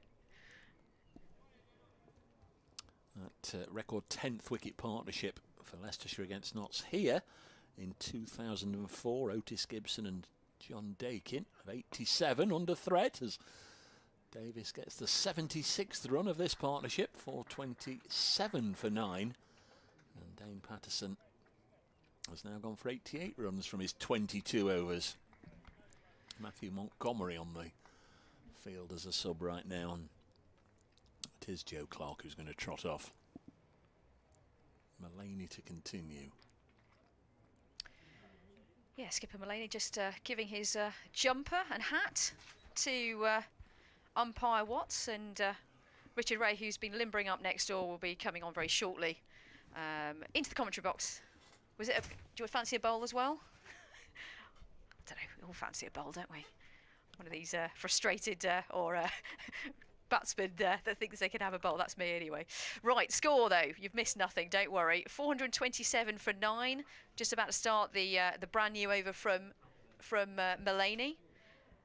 Davis on strike, now on 29 from 52 deliveries on strike to skipper Stephen Mullaney, who comes in. But a bit of swing there and defended nicely by Will Davis, and there's no run. And now there's a short cover fielder, which I think is a great move, just to get in the eye line of the number 11. The positivity to try and put the pressure on from the Notts fielders here is probably a positive move.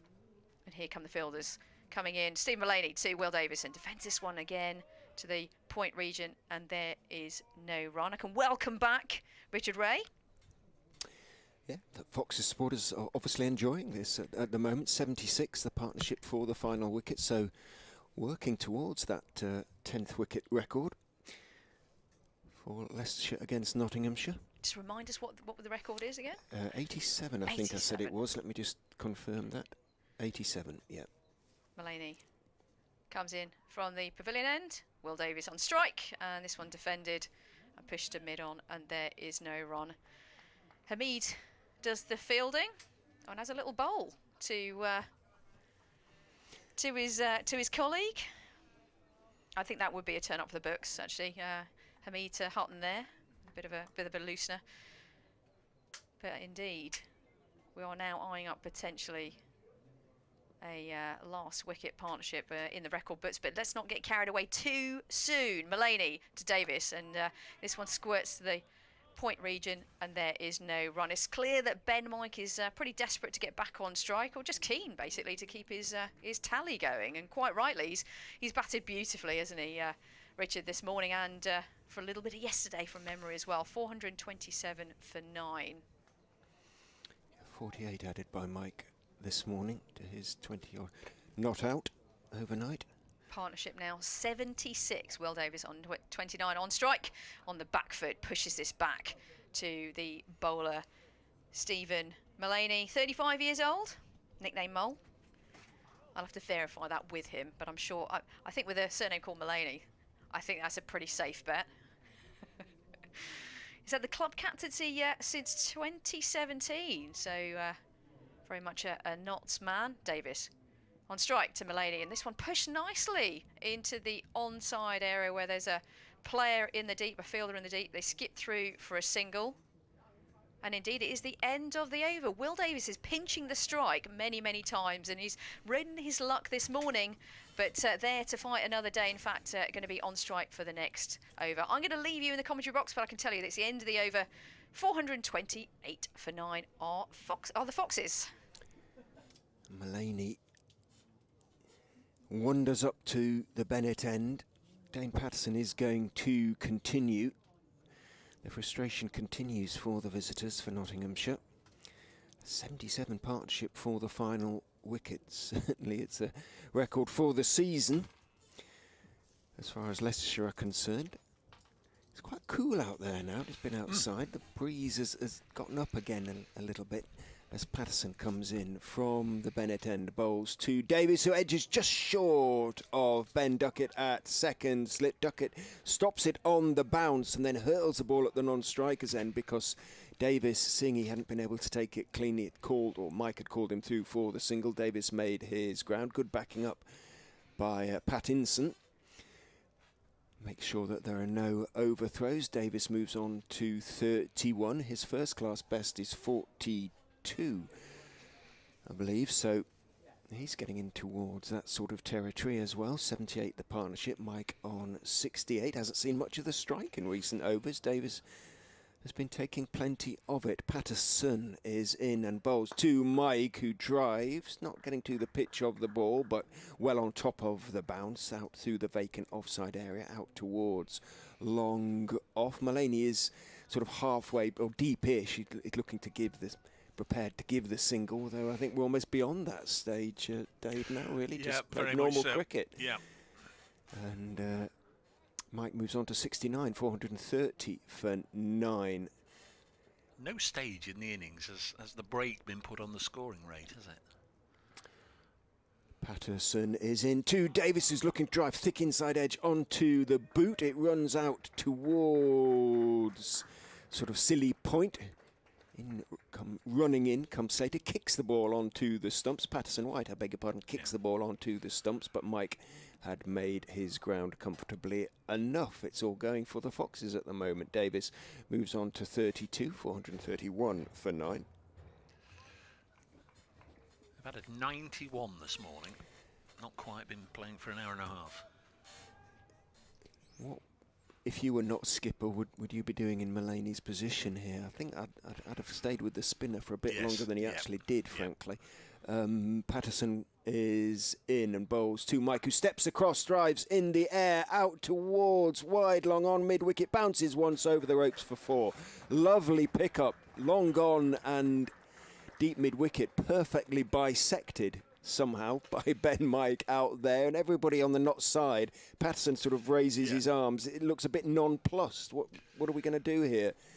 It was a beautiful pickup again by Ben Mike, but his placement was either brilliant or extremely fortunate. I'm not sure quite which. Nothing makes sense, really, does it? There's 6 on the boundary ropes right now for a last wicket partnership. Despite there being 6 on the boundary ropes, Ben Mike was confident and if you like, cocky enough to take them on, but he managed to find the gap. 1 bounce, 4. Playing very nicely indeed, and they're 3 runs away from equalling that record partnership. He moves on to 73. Patterson is in to Mike again. Short pulled around the corner down towards deep backward square where Ben Duckett is the fielder. Brett Hutton's been fielding at first slip because Joe Clark went off, maybe to change his sweater because he had Duckett's sweater on, didn't he? Yeah, well, he's down. A while. I can tell you he's down here below us, and he's still got Ben Duckett's sweater there you on. go. Did confuse me for a moment when I saw 2 number 17s, but I thought he'd definitely either Ben Duckett had grown a foot overnight, or it wasn't him. Patterson in to Davies, who is defending very competently and pleasantly, leaning forward, back leg going back into his crease. Back out into the offside, the ball goes, bounces out towards Mullany at mid-off, and that is the end of the over. 436 for 9. The partnership just 2 short now, as Dave said, of reaching that record, which dates back. Actually, it's the most recent, I think, of the records for the partnership for Leicestershire against Nottinghamshire. There's some old ones there. But every other one is in 3 figures, except the 10th wicket. Not many 10th wicket partnership records are in that, I wouldn't think, in 3 figures. Well, if they pass this one, then you'll have to start looking at all-time last wicket partnership records for Leicestershire. I would imagine, without having any insight, they've got quite a way to go to topple that, but not going to get a better chance, I would imagine, as Mullany bowls and a thickish outside edge, and there is the record partnership. 100 runs brought up this morning with a boundary off a thickish outside edge from Ben Mike. He goes on to 78, 440 for 9. We began the morning on 340 for 8, and that takes the partnership to 89. And time for me to nip next door. And just to confirm, that beats the record of 87 set in 2004 by Otis Gibson and John Dakin here on this very ground. Mullaney is in again to Mike, who is studiously leaning forward to an off-stump delivery, line and length, and playing it back down the pitch to the Notts skipper. Well, as we've beaten that particular record, perhaps we ought now to have a look at the overall 10th wicket record partnership, as Mike hits in the air. That could be it. Duckett is running in, gets there and holds the catch. Well, it came to an end with Ben Mike on 78, tried to loft Stephen Mullaney over long, and Ben Duckett had a lot of ground to make up to get to the ball, then a good 30 yards or so, but he came running in and caught it two-handed low, and Leicestershire's first innings has come to an end, but at considerably more than many will have expected overnight. Ben Mike goes, caught Duckett bowled Mullaney for 78, leaving Will Davis on an admirable 32 not out. 440 all out the Foxes. Well, we will take a 5-minute break now. I'll be updating BBC Radio Leicester shortly. You'll probably hear me doing that as the sides prepare for the second phase of the game. Notts looking a little bit fed up as they leave the field. Mullaney looks very serious indeed. We'll have half an hour before the luncheon interval, so maybe 7 or 8 overs. Maybe 6 or 7, knowing how slowly Leicestershire bowl their overs to get through before lunch.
suspect they may have forgotten.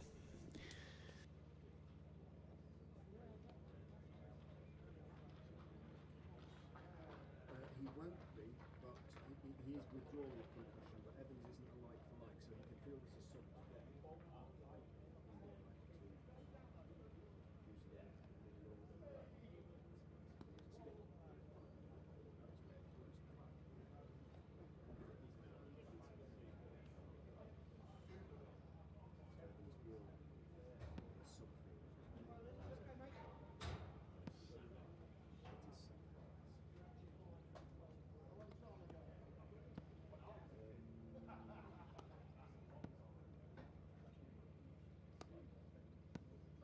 yeah.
So, Good afternoon again from the Uptonsteel County Ground, Grace Road in Leicester. The resumption after the interval break, the break between innings, I should say.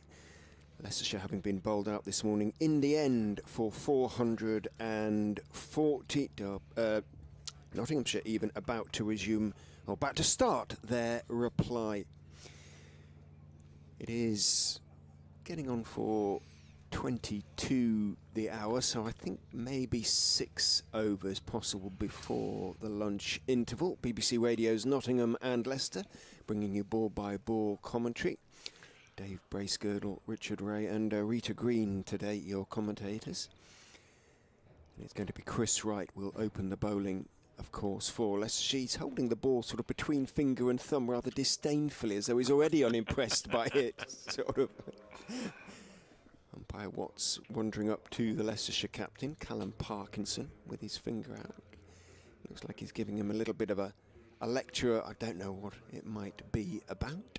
Ben Mike's also there. We have heard that Louis Kimber is not going to take any further part in the game. Kimber, the Leicestershire batsman, was hit on the helmet by James Pattinson when he was batting yesterday. Continued his innings and batted very well, actually, before being dismissed, I think, for 30... What did he get in the end? 33. But a little bit of delayed reaction means that Louis isn't going to play any further part. Sam Evans, Leicester's 12th man, will be sub-fielder today, but he won't be the concussion substitute. He isn't. He's a opener, Evans, so he's not like for like. He is out there fielding, however, at square leg at the moment. Slightly odd one, that one, isn't it? He can't be far away from being like for like. You wouldn't have thought, but there you go. Right then is going to open the bowling for the Foxes. Ben Slater on strike, attacking field as you'd expect. 4 slips, and Slater pushes the first one up to mid-off to the Foxes skipper, Callum Parkinson. Reluctantly going to say this, but I know full well what will happen when I do mention it. Of course, the last time this pair opened here, they put 200 on, but that's pretty much the kiss of death. And if you need me to rub salt into the wounds, of course, the last time they opened was against Derbyshire when they knocked off the 165 runs together for a 10-wicket win.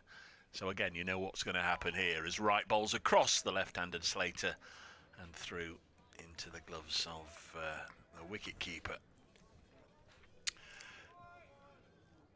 Well, we're going to get a very late update for BBC Radio Leicester, it would appear, so I'll nip in ahead briefly of Dave, if I may.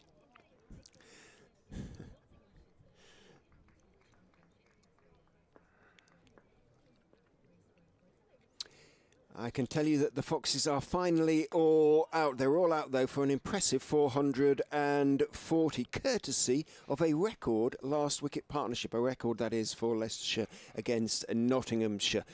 Ben Mike was the final man to be dismissed. He was caught by Ben Duckett off the bowling of Stephen Mullaney for 78, but together with Will Davies in 2004. Nottinghamshire have now begun their reply in the persons of Ben Slater and Hasib Hamid. Slater has picked up a single, and Notts, therefore, in reply to Leicestershire's 440, are one without loss. There's Chris Wright. Board hasn't yet given Slater the single, but he has got one, I promise you. This one swings away from Hasib Hamid and goes through again into the gloves of the keeper. So Ben Slater, who played a couple of games on loan for the Foxes in 2020, opening up against them. Hamid taps his bat and looks up. Here comes Chris Wright to bowl to him, and this one just shapes away again from Hasib Hamid. It bounced in front of the wicket keeper. Hamid goes off and has that little walk towards the square leg umpire, then puts the brakes on. There's a little dance on the spot and is back in comfortable time to ready himself for the next delivery. Board operators returned from a quick break, no doubt, because we have got that first run on the board now. Notts one without loss. Leicestershire 440, of which Chris Wright made 4. He bowls to Hamid, and again he lets it go through into the gloves of the wicket-keeper, 1 without loss. And at the end of that first over, Chris Wright having a lengthy chat with Chris Watts, the umpire, about where his feet were landing.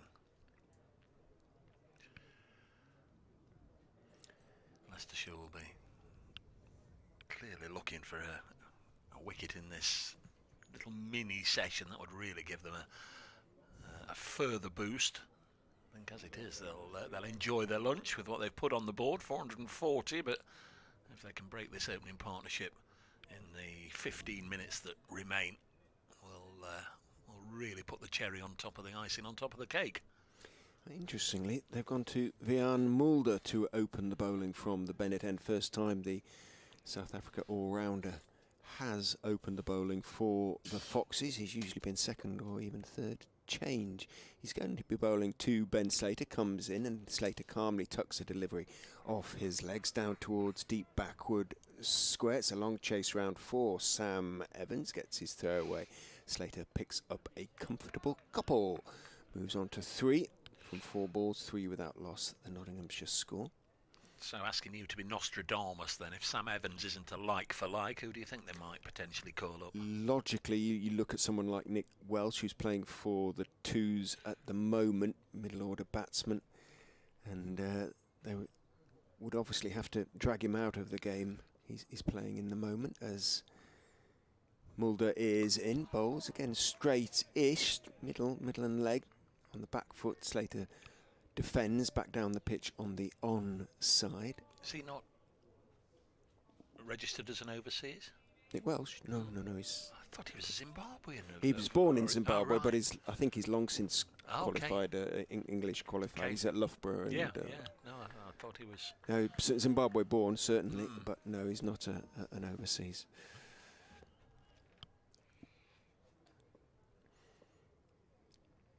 Mulder is in, bowls to Slater again, and on leg stump. Slater turns it into the leg side. Ben Mike is sort of occupying that space between square leg and mid wicket, with only right at mid on, otherwise in front of the bat on the on side, but it's more or less straight to Mike on that occasion. Looked a good player this morning, Ben Mike, to be fair. I mean, he took them all on. Stephen Mullaney rang the changes, and it didn't matter who came on. He played them equally well. Big sixes off Hutton and Pattinson. Mulder is in, bowls straight again on middle stump, and Slater head right over the ball as he plays it out into the offside, out towards Parkinson, Leicestershire's new red ball captain at mid-off. I'm sure he's got a very good agent, Ben Mike, but he needs somebody to get him on that lucrative gravy chain, doesn't he? Through the winter, get a gig with one of the T10 franchises in Abu Dhabi, or playing Bangladesh or Pakistan or wherever it may be, and a lot of money to be earned nowadays. Mulder bowls down the leg side. It bounces and is taken by Swindles without Slater having got a little feather on it. He practices lifting the bat away from the ball. Instinctively just tried to help it on its way. Didn't get anything on it, obviously. The sort of player that they like, doesn't he? The multi-format cricketer, if you like, and bat, bowl, excellent fielder. Fits all the relevant criteria, ticks all the boxes. He does. Looked a good player. Mulder is in, bowls a lovely delivery that bounces and leaves Slater. That one actually went off the seam a little bit, and it just reinforces the point that Kevin Shine and Lewis Hill and those we spoke to last night were making. If you bowl pretty straight, there is a little bit there, and that was with the seam still reasonably prominent, albeit lacquered this season. That was a super delivery, the sort that the opener just hopes he misses, and he did. 3 without loss after 2 overs. Yeah, if he gets a good season in, Ben Mike, it shows real improvement, then I think you're absolutely right. I would imagine there'll be a few sniffing around, possibly for a winter deal. Chris Wright to start the 3rd over of the Nottinghamshire innings. 4 slips again. Again, that was just shaped away, gone through to keeper Swindles, with Hamid drawn into a little bit of a flinch towards the ball. As we saw yesterday, certainly much more happened when the ball was new. First half an hour, 45 minutes of the Foxes innings yesterday obviously was the most troublesome for the batters, because Hutton in particular swinging it away, beating the edge time and time again. But after then it got a little easier, and this time Hamid is off the mark. Just open the face, chops it down towards 3rd, and it will run all the way to the fence for 4. And to see Hamid up and running with his first runs, a boundary, not a 7 without loss in the 3rd over. I think Richard suggested we might get 6 overs in this spell. We may. There may might just keep them out there and start the 6th. I suppose it depends how many times they've got to go and fetch the ball back from the ropes, but it'll be 5 or 6 overs certainly. Chris Wright, again very deliberately placing the ball between the knuckles, and again gets one beautifully to shape away from Asiba Mead. Didn't chase it with any real conviction. He was playing down the line of off and it just shaped away, not drawn into chasing after it. A lot of animation in that slip cordon, as well there might be. They're very close together, aren't they? There's not many gaps through there.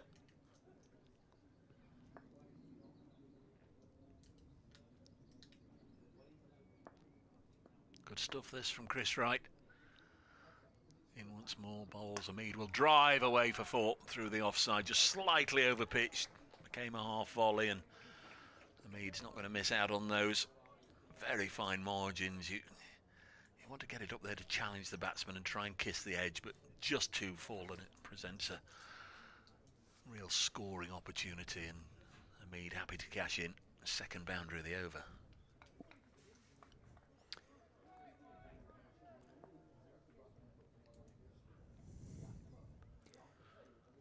Has been retrieved from the boundary boards away to our left, and again comes Chris Wright. 11 on the board. This one, a little push and run there, very much in sync, the two batters. Chris Wright was quickly to it, underarmed it towards the sticks, and Ben Slater, well, we'll never know Gone whether for he was all home money. or not. Gone for all money there, for sure. Just needed an accurate throw there.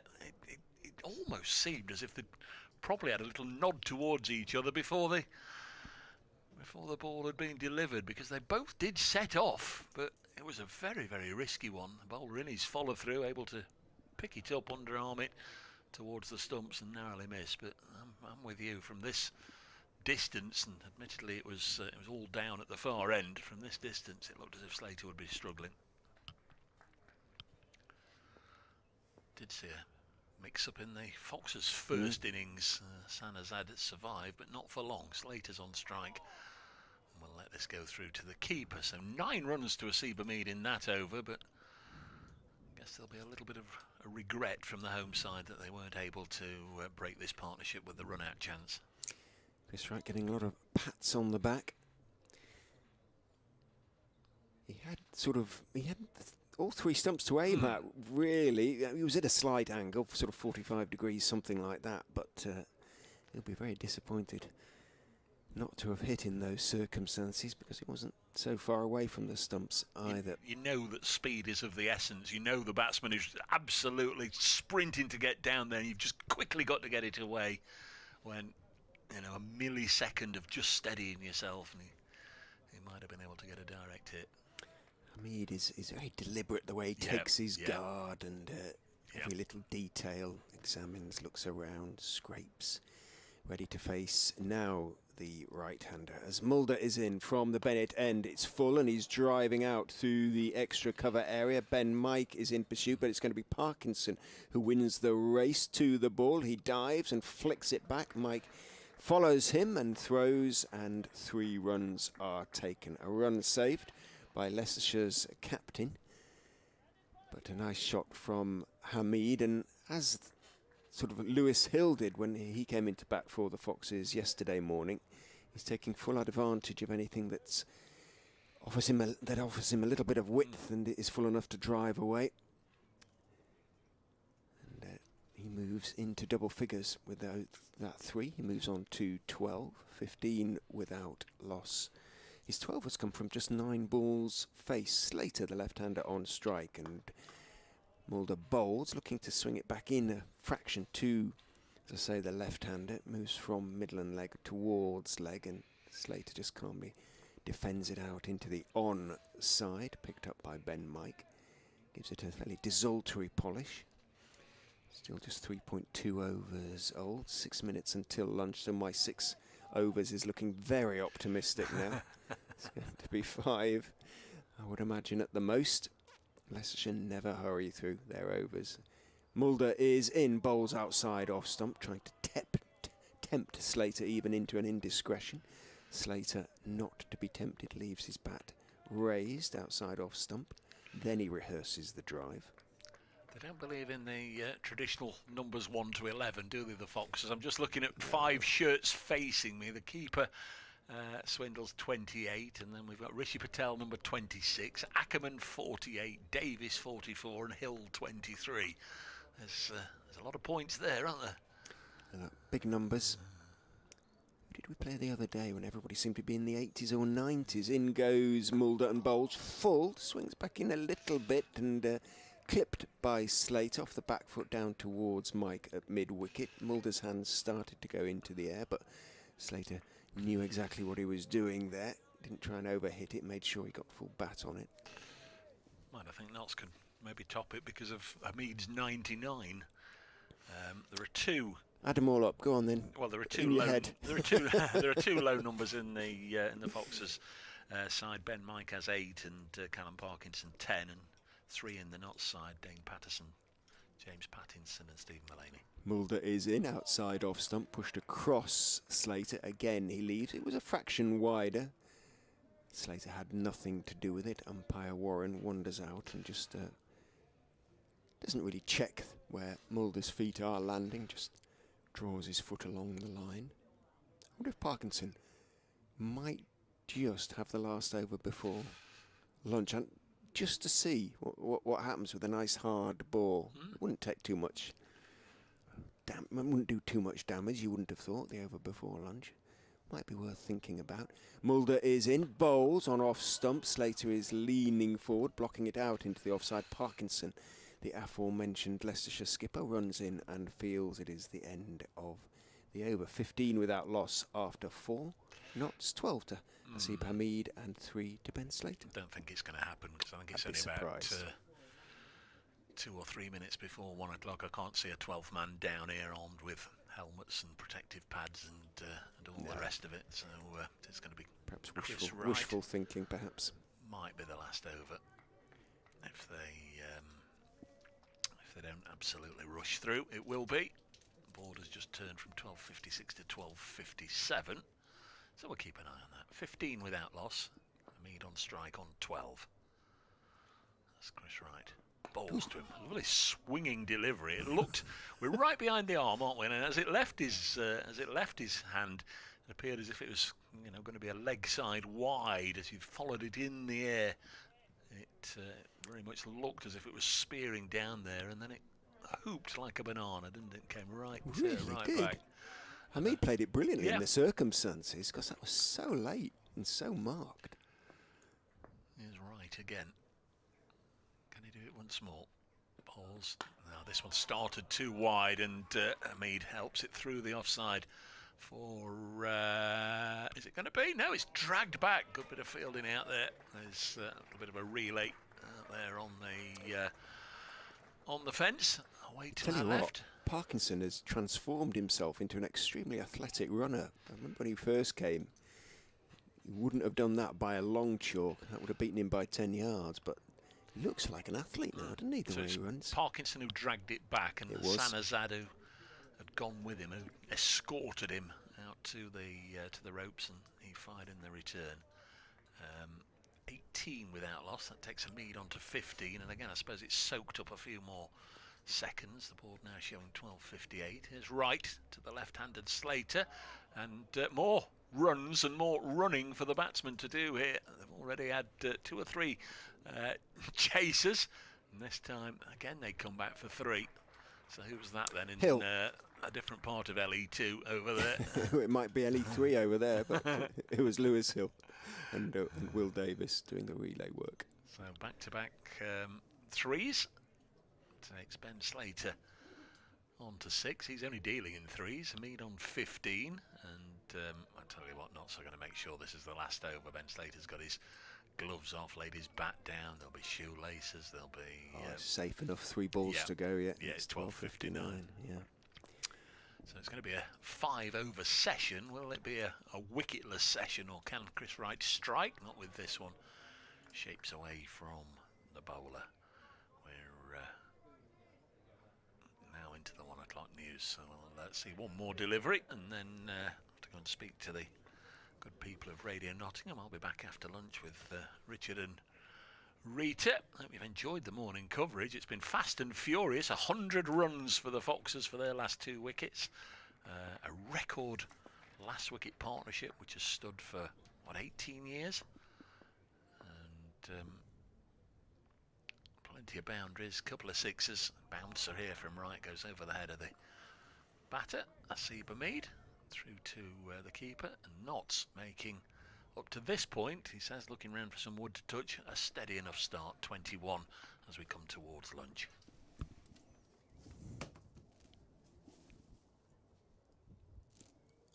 Wood.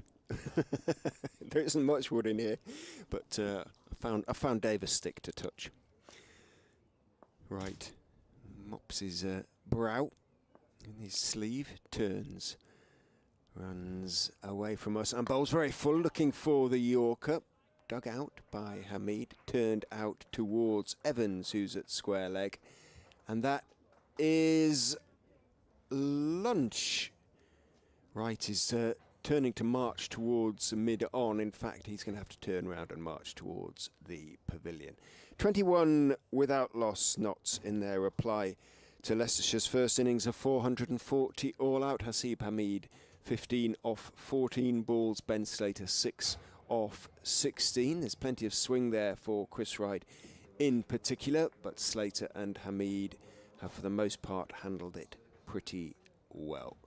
You'll hear me do an update for BBC Radio Leicester fairly shortly, but then we'll take a break. We'll have our sandwiches. I'm sure you will as well. And we'll be back with you here at the Uptonsteel County Ground for the resumption in around about 40 minutes' time.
They are 440 they made, by some distance their biggest first innings score of the season.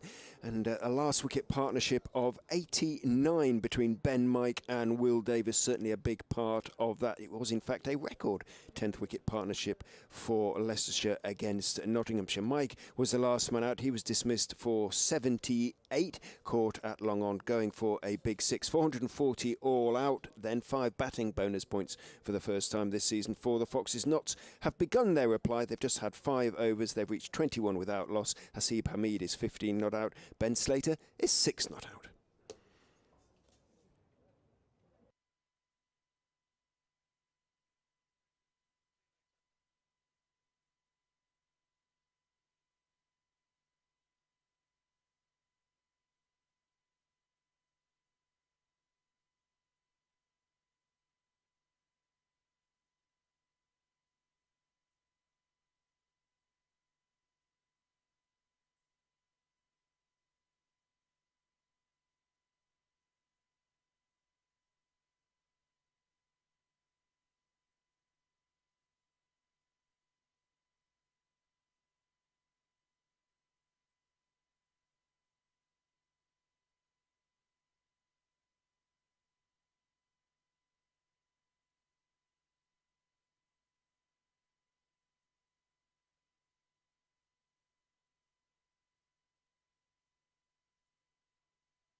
Well, good afternoon, everybody. Welcome back to the Uptonsteel County Ground, Grace Road in Leicester for the afternoon session on this second day of the LV Insurance County Championship fixture between Leicestershire and Nottinghamshire. Ball-by-ball commentary brought to you by BBC Radio's Nottingham, Leicester, and of course BBC Radio Sport as well. Nottinghamshire about to resume their reply to Leicestershire's first innings of 440 all out. They're on 21 without loss. Hasib Hamid is 15 not out off just 14 balls. Ben Slater 6 off 16. The two umpires, Chris Watts and Russell Warren, heading out into the middle. The Leicestershire team, led by Callum Parkinson, about 30 yards or so behind them, having been delayed by the compulsory huddle. And the two not out Nottinghamshire batsmen crossing the rope now in pursuit. Pitch looks still nice and green. There is swing for the seam bowlers, obviously, in particular. It is warmer than it was during the morning session. There's a little bit of humidity around now, so Leicestershire will be hoping in particular that the seam continues. Chris Wright in particular got a couple to hoop markedly in the short session that Nottinghamshire faced before lunch. Just the 5 overs of their innings have been complete. The morning marked by a 10th wicket record partnership for Leicestershire against Nottinghamshire between Ben, Mike and Will Davis, before Mike was eventually dismissed, caught by Ben Duckett, running in from long gone off the bowling of Stephen Mullaney for 78. Davis 32 not out. The partnership 89, which beat the 87 made by Otis Gibson and John Dakin against Notts, obviously, here at Grace Road back in 2004. Vian Mulder is going to resume his spell from the Bennett end, and Rita Green from BBC Radio Sport is going to tell you all about it. Good afternoon, Richard. Good afternoon, everybody. Yes, an overcast afternoon here in Leicester at the Uptonsteel County Champs. The fleece is now on for Rita Green, but it is slightly warmer this morning. Figure that out. 21 without loss. Here comes Mulder from the Bennett end to Ben Slater, who defends this one, and there is no run. Definitely no breeze today, or not that severe breeze of yesterday. I did sort of semi-promise some sunshine today here in Leicester. I clearly no meteorologist. I don't think it's going to happen today. But there we go. At least there's definitely no precipitation. Although I went for a run this morning, Richard, and I know that this is your cup of tea. It definitely was raining this morning when I was running out and about, which is quite a relief, to be honest. Mulder to Slater, the left-handed batter, and beaten. A big shout from the slip cordon as well as Mulder, but Mulder's reaction was late, wasn't it? Yeah, exactly. It was a reaction. Patel, who's at first slip, always appeals for everything, whatever happens. But from our point of view, when we had a pretty good view of that one, it did look like it hadn't hit anything. It just looked like it bounced and left him.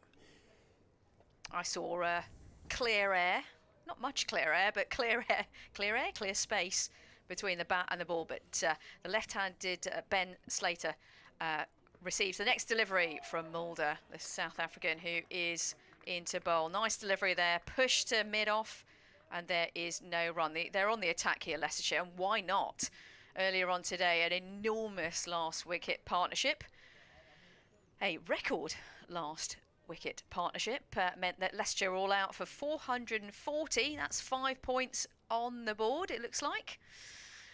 So Nottinghamshire have got all to do in the field. They'll be looking to get off to a good start. No wickets so far. Here comes Mulder to Slater. And beaten once again. An absolutely beautiful delivery there from Vian Mulder.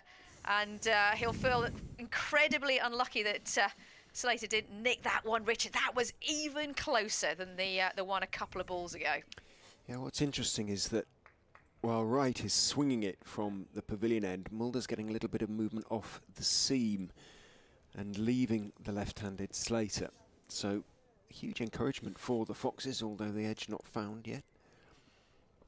Here comes Mulder, slightly sort of wide run-up right-handed bowler to Slater, and this time on the back foot, Slater pushes this back to the bowler, and there is no run. 4 slips, point fielder, mid-on, mid-off, mid-wicket, and a bit of protection at fine leg on the boundary rope as well. So pretty conventional field, but attacking field for the opening batters for Notts.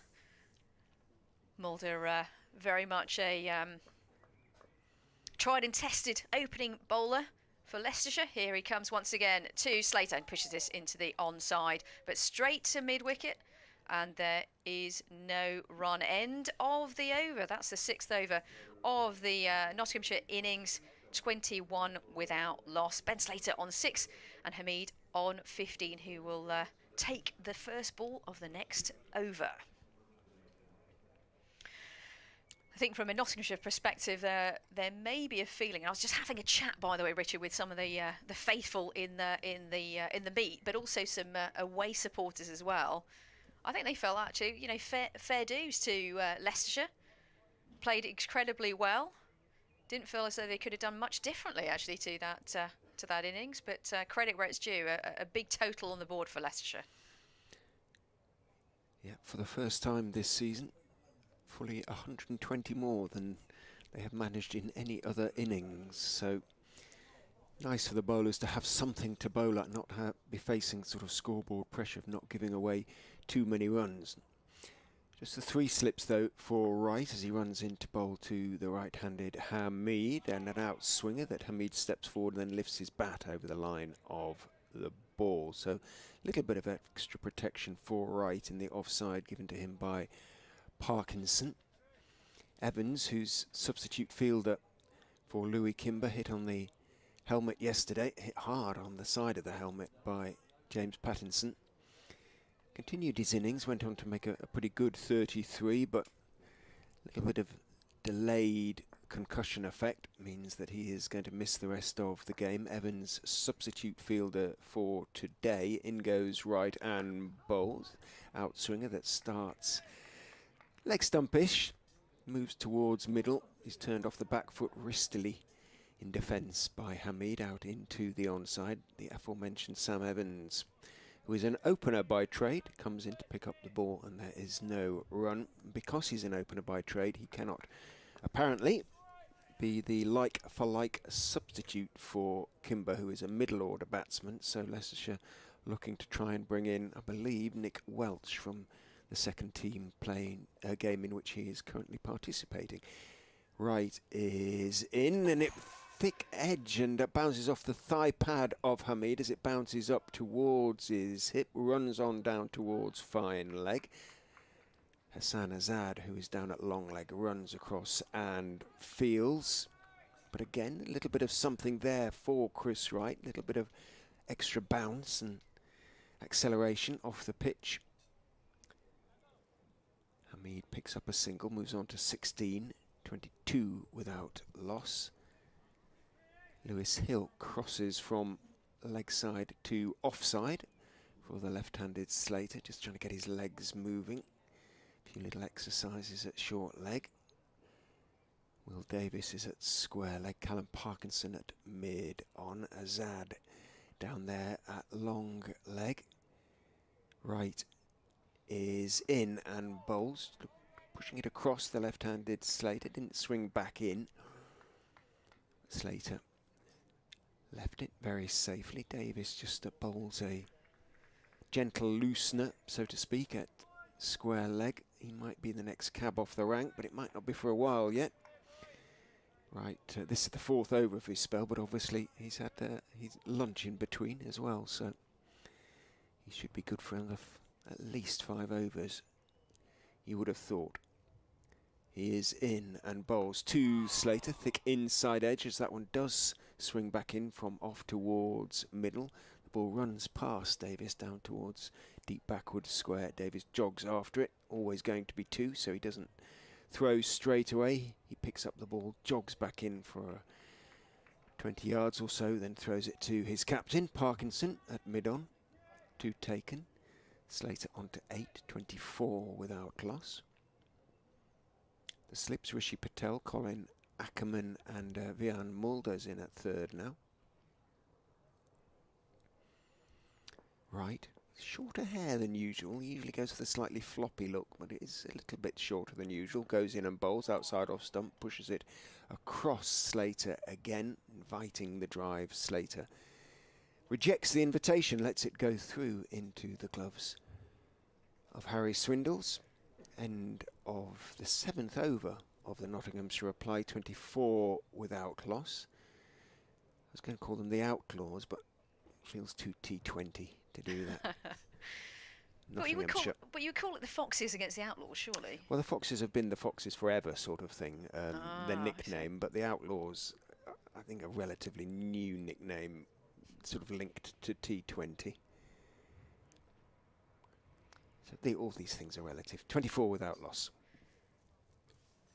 Yeah, interesting over previous there. Chris Wright will be desperately hoping to get some swing on that ball, and right-handed bowler to the left-handed batter on the at the other end, previous over, but wasn't seeing a huge amount of swing. Here comes Mulder to Hamid, in and bowls, and nicely defended by Hamid. Back to the bowler, and there is no run. Yeah, I was just observing. Ben Slater has quite an open stance of his in his crease, so from I can see why the fielders, the Nottinghamshire fielders, were actually pretty. You have that feeling of you could be close, quite frankly, with that open stance. Anything coming into the stumps, onto the pads, is going to be a massive LBW shout, but no swing really to talk about in that previous over. Here comes Mulder to Hamid and lets this one go through to Swindles. Yeah, a bit of swing to talk about there, and a bit of a clap in the slip cordon as well. It's nice to see as well from Rishi Patel. So encouraging signs at times really for the Foxes, but not consistently. This overhead sort of cloud cover should really help the swing bowlers today, but we shall see. So Ben Slater and Hamid, opening batters for Nottinghamshire. Hamid on strike to Mulder, who's in, and this one's left once again. That was a really good leave, actually. Hamid confidently let that one go. 99 on his back. Always annoying for the fielding side to have that right-handed, left-handed combination. I say annoying, but it's pretty common, quite frankly. But actually, for the Leicestershire lineup, there were majority right-handed batsmen, so didn't have that to contend with for the Notts. That's a lefty. Yeah, one thrown in, right? Order. Is it just one? From memory. Here comes Mulder to Hamid, and a massive swipe, and it goes over around the third slip area. Not in control at all, Hamid, and that goes absolutely flying down to the third man area. Hamid was a good job it wasn't caught, because it was a no ball. And it so was a that would have no been ball. Doubly frustrating for the Foxes. So, but even so, encouragement. It was a loose shot from Hamid. If Davis had caught that and then seen the no ball signal, that would have been hugely frustrating. Yeah, 100%. So no ball there from Mulder, flying over the slips that one. Mulder to Hamid, and and absolutely beaten by an absolute jaffer there from Vian Mulder. Beautiful delivery to the opening bat, Hamid, and just too good, really. Did too much, squared up the opening batter, Hamid, and through to the keeper, Swindles. That was a beautiful delivery. Extraordinary how many times the bat on both sides has been beaten in this game without taking the edge. Swinging quite a long way. Yeah, it is, and that's what they'll be hoping for, the Leicestershire fielders. Here comes Mulder to Hamid, and this one straight at him, forward defensive stroke, straight to the fielder, and there is no run. Really good to see, by the way, Richard, some women's cricket international action here, coming up later on this year on the 18th of July, England against South Africa. I was looking at the flyer, and this made me feel like either I should pick up a bat again or feel really, really quite old. But certain Catherine Brunt was on the flyer. I played against her many, many moons ago. Mulder to Hamid, and this one left by Hamid and through to the keeper Swindles. No run off that ball, and end of the over, 30 without loss. We are through to the 8th over, end of the 8th over now. But really good to see some international action here at Grace Road, or previously known as Grace Road. Love it. Well, still kind of known as Grace Road, but it's sort of tacked on to the Uptonsteel County Ground. But it will always be whoever the sponsor is, Grace Road, essentially. I think in most people's mind, yeah, indeed. I remember interviewing Catherine. Well, it must have been about 14, maybe even 15 years ago, towards the start of her career. That was for the Grawny ad. In goes Chris Wright from the pavilion end. It swings back into Slater, but he tucks it away neatly off his legs down towards wide, long, on-stroke, deep mid-wicket. Parkinson is in pursuit. He knows it's always going to be 3 by the time he picks it up. Doesn't bother throwing it back in. Underarms it in the end to Ben Mike Slater. Moves into double figures on 2-11, 33 without loss. And yeah, the England women's cricket team, they used to play here pretty regularly, actually. For a while it was a sort of their Midlands base. They share the games around a little bit more now. More and more counties want them because obviously they're increasingly popular, which is really good to see. Right into the right-handed Hamid, and that one swings again from leg towards middle, but Hamid leaning forward, no big stride, just turns it calmly out into the onside, picked up by L.J. Hill, who's having a chat to Russell Warren, the umpire at square leg. It's interesting to see Mulder open the bowling for the first time for the Foxes.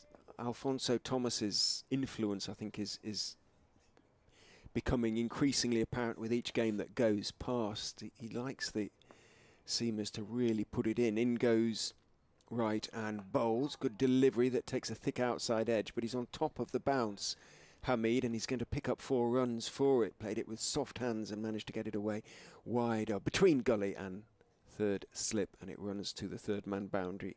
For 4, he moves on to 24, 37 without loss, and certainly Mulder has been pushing it through in this spell more quickly than he has in his sort of previous spells, coming on a second or third change bowler, and it's been reasonably impressive stuff from the South African. Hasn't bowled with any fortune. Wright's becoming a little bit expensive here.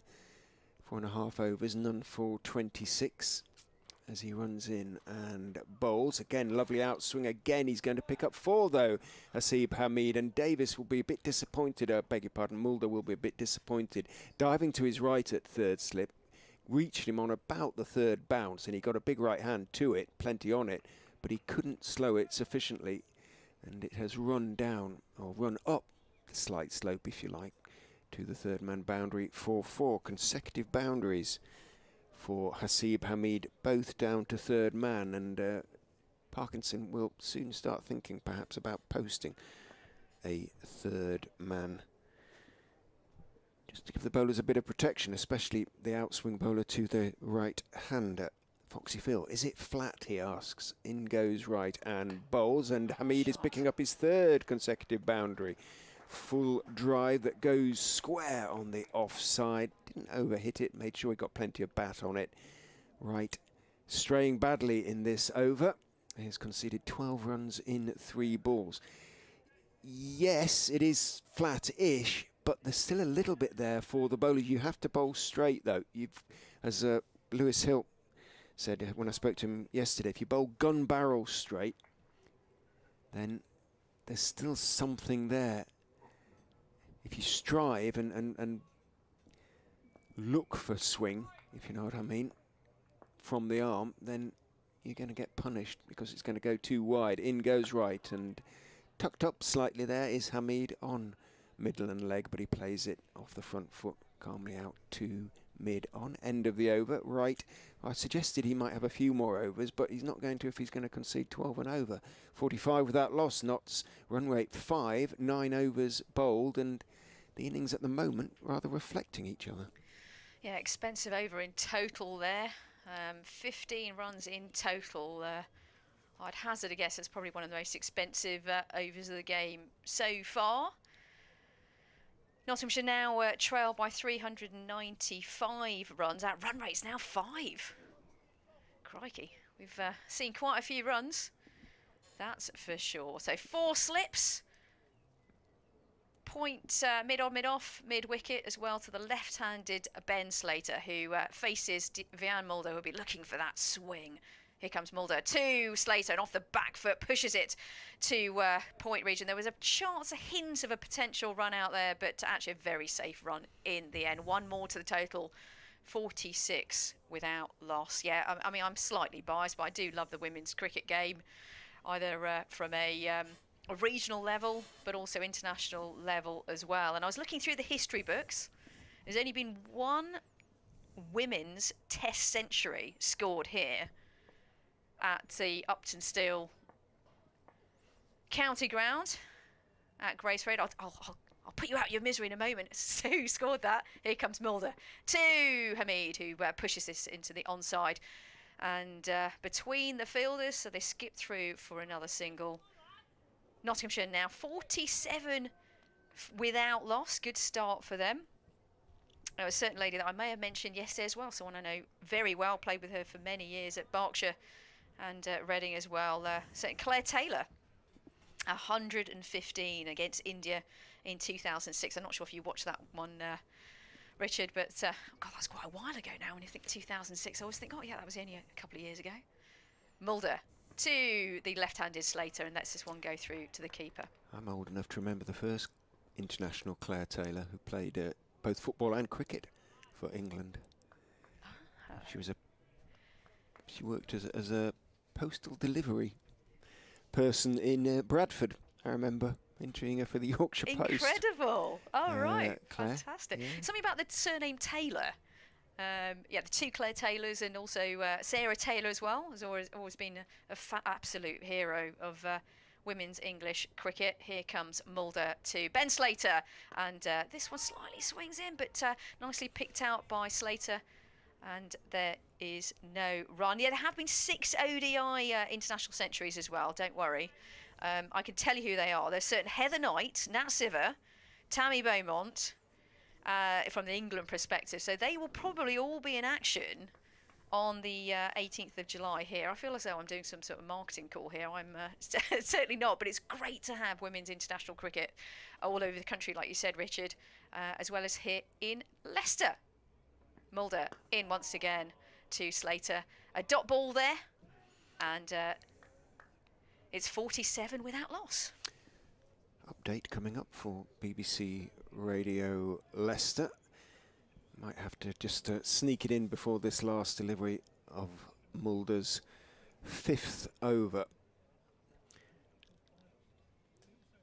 Walking slowly back to the top of his mark.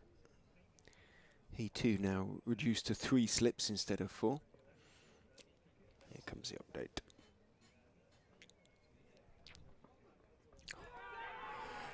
And as you come to me, they have just picked up their very first one, because Vian Mulder, opening the bowling for the Foxes from the Bennett end, has got the ball to leave Ben Slater. The left-handed Notts opener feathered the edge, and the catch is taken behind the stumps by Harry Swindles. They needed that one, the Foxes, because the Notts batsmen had made a good start in their reply to Leicestershire's impressive first innings of 440. They'd reached 47 without loss. But Slater is now dismissed for 12. Hasib Hamid is 33 not out. The breakthrough the Foxes needed just at the right time, 47 for 1. 'Twas ever thus. Incredible just timing. during the update. That was, well, Mulder, it's kind of been coming a little bit. He's bowled really nicely in this spell. This is the best I've seen him bowl for Leicestershire, in fact. He's really putting his back into it. Bounced and just left Slater by enough, and the left-handed former Leicestershire loanee wanders off in disappointment, dismissed for 12. It's a wonderful bit of mind games, I think, that Mulder played with the red ball, you know, away, and then the one that came in and got the wicket, just a little bit of a feather and through to the keeper, and so Ben Slater back in the hutch, out for 12. So Mulder can be very proud of himself in terms of where he got to. But I think Ben Slater played a decent innings as well. They took the runs where he could in tough conditions, really. And certainly from a Notts perspective, decent start. 47 for one is not a bad start at all. But 10 overs played so far in this Nottinghamshire first innings. And we've got a new batter at the wicket, but it's a new over, so therefore Hamid will be facing the first ball of the over from right. Yeah, Ben Duckett comes in at 3 in super form at the moment, Duckett. But as you say, Hamid will be on strike to right, who, despite that very expensive previous over, will continue bowls to Hamid on off stump, just drops it out into the offside. Takes a step down the wicket, then holds his bat up entirely superfluously at Duckett, who had gone nowhere. He hadn't even taken a single step, Duckett, and wasn't going to either. 47 for one. Interesting to see that Bjorn Hendricks is Leicestershire's acting 12th man now. I would imagine that is because Barnes, who was the other man left out from the 13-man squad for this game, as well as Sam Evans, who is now on the field as a substitute fielder, has gone to play for the seconds. In goes right, bowls to Hamid. Nice shape to his defensive push there. Out to point delivery that just bounces on off stump a little bit more than other deliveries have. He remains on 33. We'll bring Dave Bracegirdle from BBC Radio Nottingham back on Eftsoons, all right, speedily at the end of this over. 47 for one. Important breakthrough for Leicestershire. We saw in the Notts innings that once the hardness goes out of the ball, it does become that much harder. Not necessarily a new ball wicket, though. In goes right and bowls, squares up Hamid. There is a third man now, takes the thick outside edge, runs down along the ground through the vacant gully area down towards Sam Evans, who's in front of the new permanent temporary hospitality marquee down there alongside the Turner Indoor Centre. One of those temporary structures that I have a feeling will be there for pretty much ever. There's one at Derby that I can think of that's been there for 10 years plus now, I would imagine. 48 for one with that single. Duckett will be on strike.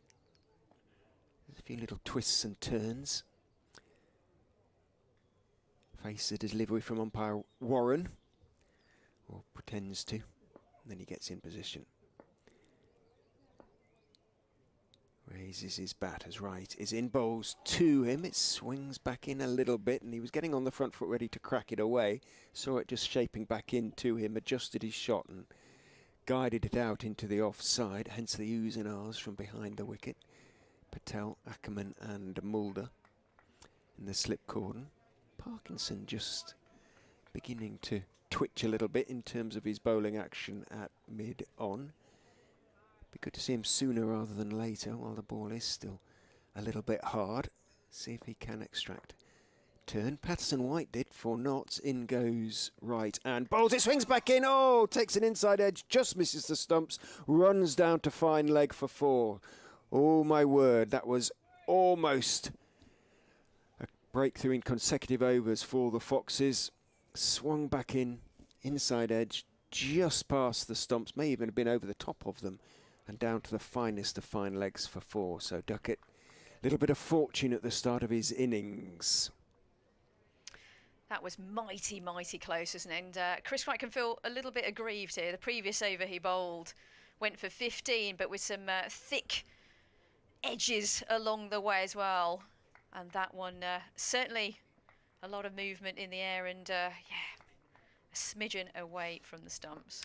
And the speed guns to be believed. Wright is getting it through at around about 79.80 at the moment, which is a decent lick. In he goes and bowls straight on off stump. That one doesn't swing back in. Duckett in control, plays it out into the offside, then whacks himself on the pads in self-admonition for the previous delivery. End of the 11th over of the innings. Leicestershire have made a breakthrough. Post-lunch, they've dismissed Ben Slater, caught behind off the bowling of Vian Mulder for 12. Nottinghamshire have moved past 50 though. They are 52 for 1. Indeed, and Duckett now at the wicket for 4 not out, but a very streaky 4 in that previous over. And Hamid is now on strike, the 25-year-old with the England pedigree as well.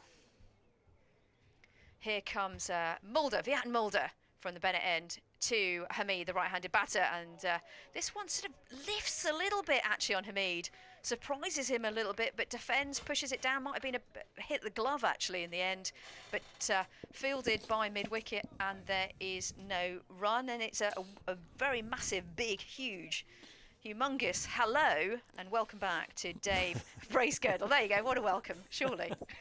I've not been very far away, honestly. No, I know. I've been sat behind you for 10 minutes. Yeah, 52 for 1. Things just turning a little bit towards Leicestershire.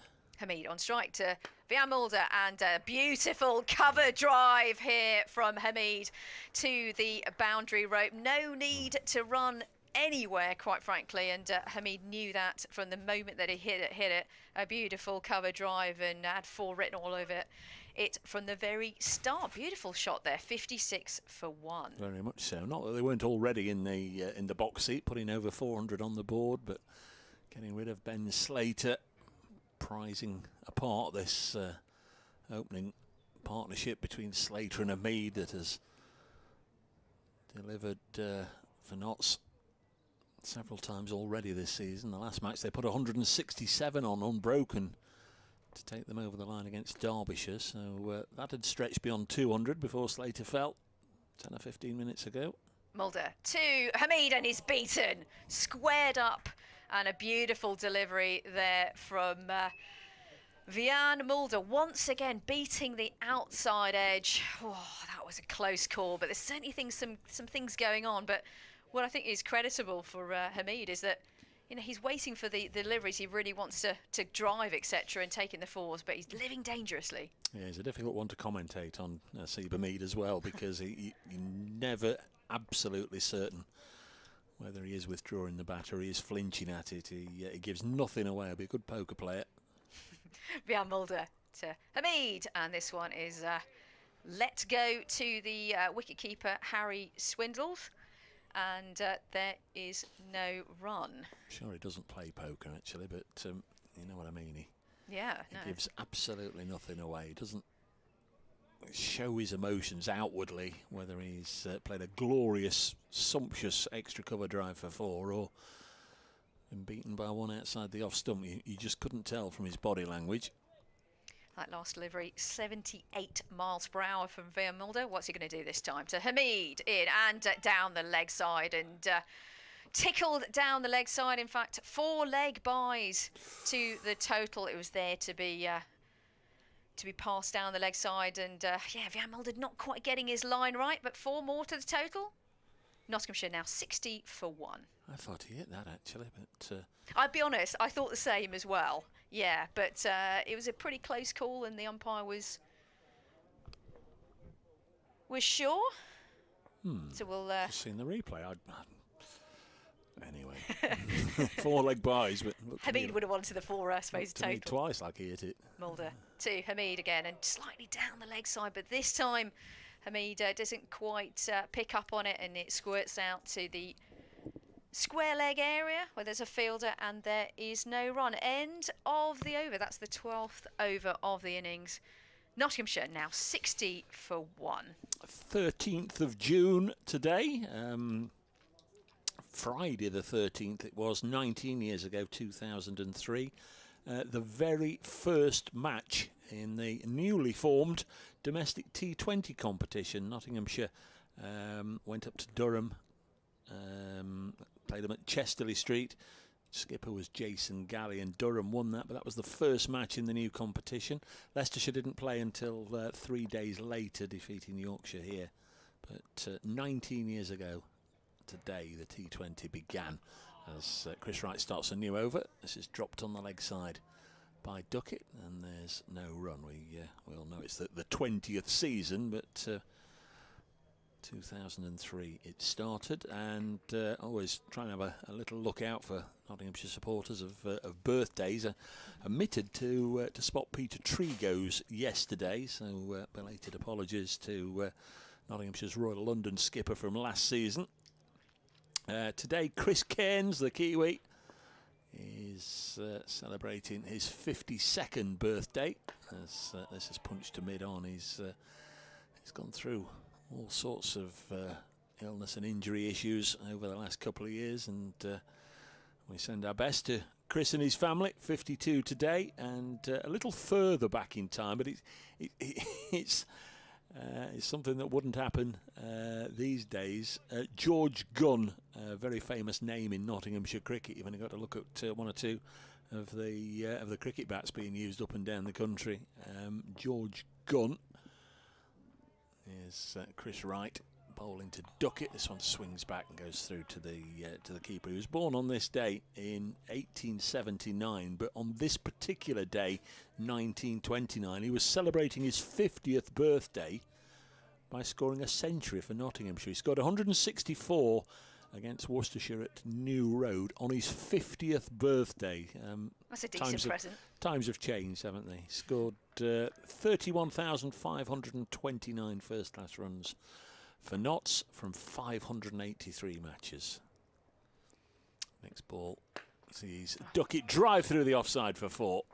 Quality shot from a quality player, Ben Duckett. 582 runs to Ben Duckett going into this particular game this season, averaging nearly 65, 1 century and 5 half-centuries. He's been in very decent nick, but I know he's a little disappointed that he hasn't converted 1 or 2 more into 3-figure scores, particularly the 95 he got in the second innings against Glamorgan, because he's never had 100 in each innings, and he got 122 and 95 in that one. He's on to 8, 64 for 1. Chris Wright, a little expensive here, none for 43. This is his 7th over. Past umpire Watts, fairly wide. It won't be called as such. Would have been in a limited overs format, but very wide, and Duckett has nothing to do with it. Yeah, Chris Wright definitely expensive today, but could consider himself slightly unlucky with quite a few thick edges and etc. spinning over to the boundary rope. And he's getting some swing, actually, when he's letting the ball, those full deliveries, it is swinging, but not consistently. Sets off from the side of the sponsor's logo here, and bowls to Duckett, who punches it into the offside. Sanazad doing the fielding, end of the over. We're through 13 overs of the Nottinghamshire first innings, 64 for 1, replying to Leicestershire's first innings score of 440. Last out this morning, Ben Mike, who made 78 centuries yesterday for Lewis Hill, and Colin Ackerman, a really solid first innings scorecard from the Foxes, and now Nottinghamshire trying to replicate that. 64 for 1, and it's going to be, is it still going to be Vian Mulder at the far end? Indeed. The South African continues from the Bennett end.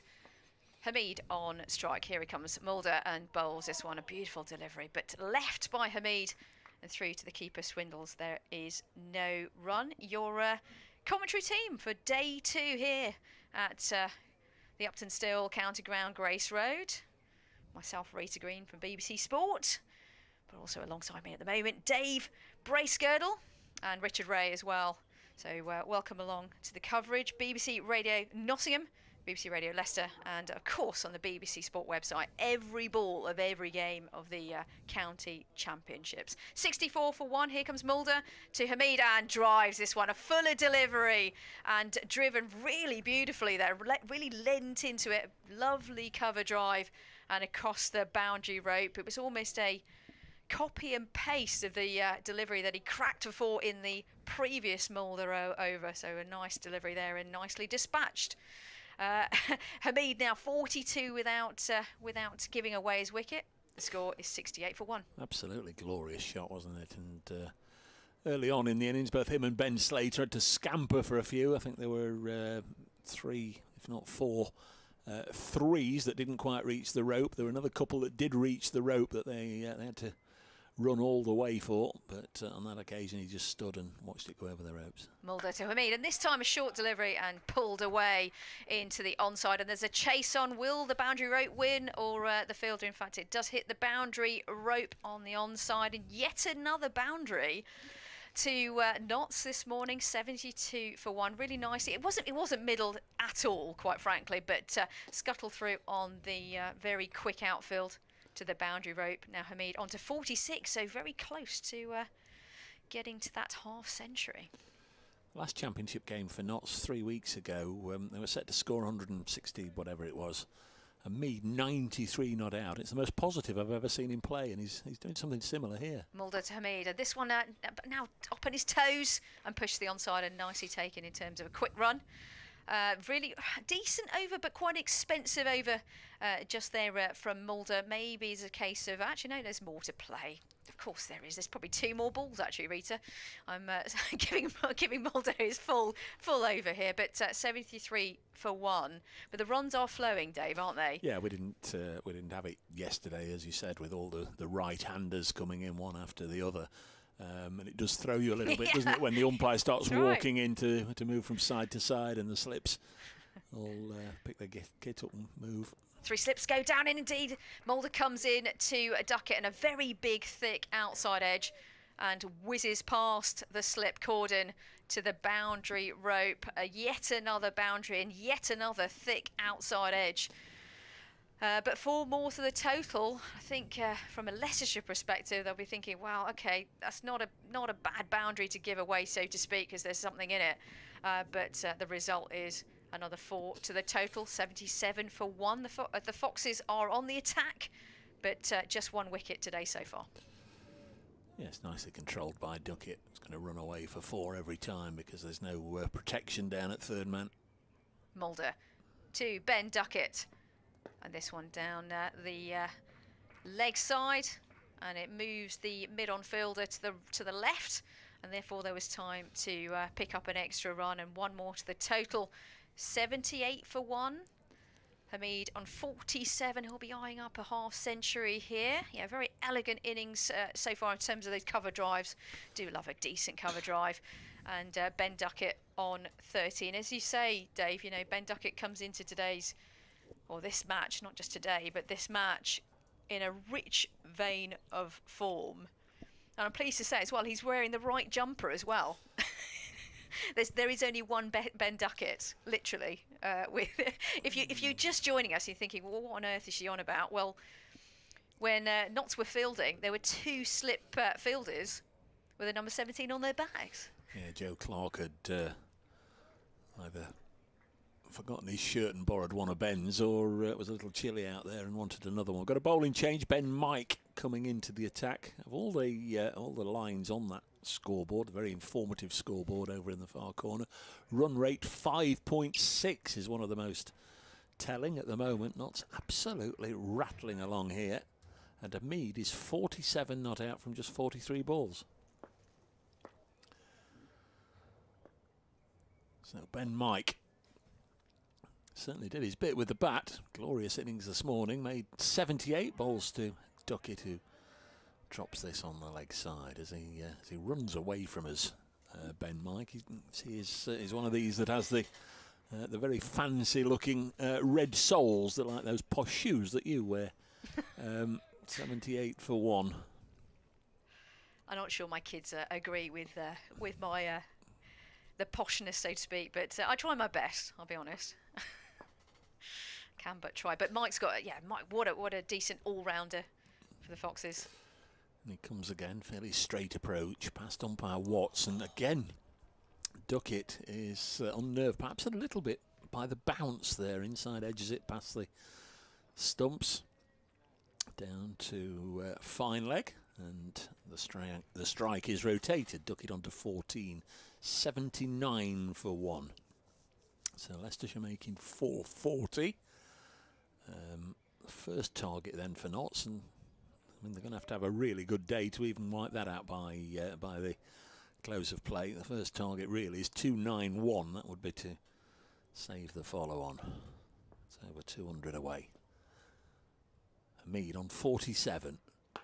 Push this back towards Ben Mike. And the bowler does well off his own bowling. Just 3 wickets to fall this morning. Chris Wright early on started his innings this morning with a wicket going down from the final ball of the first day.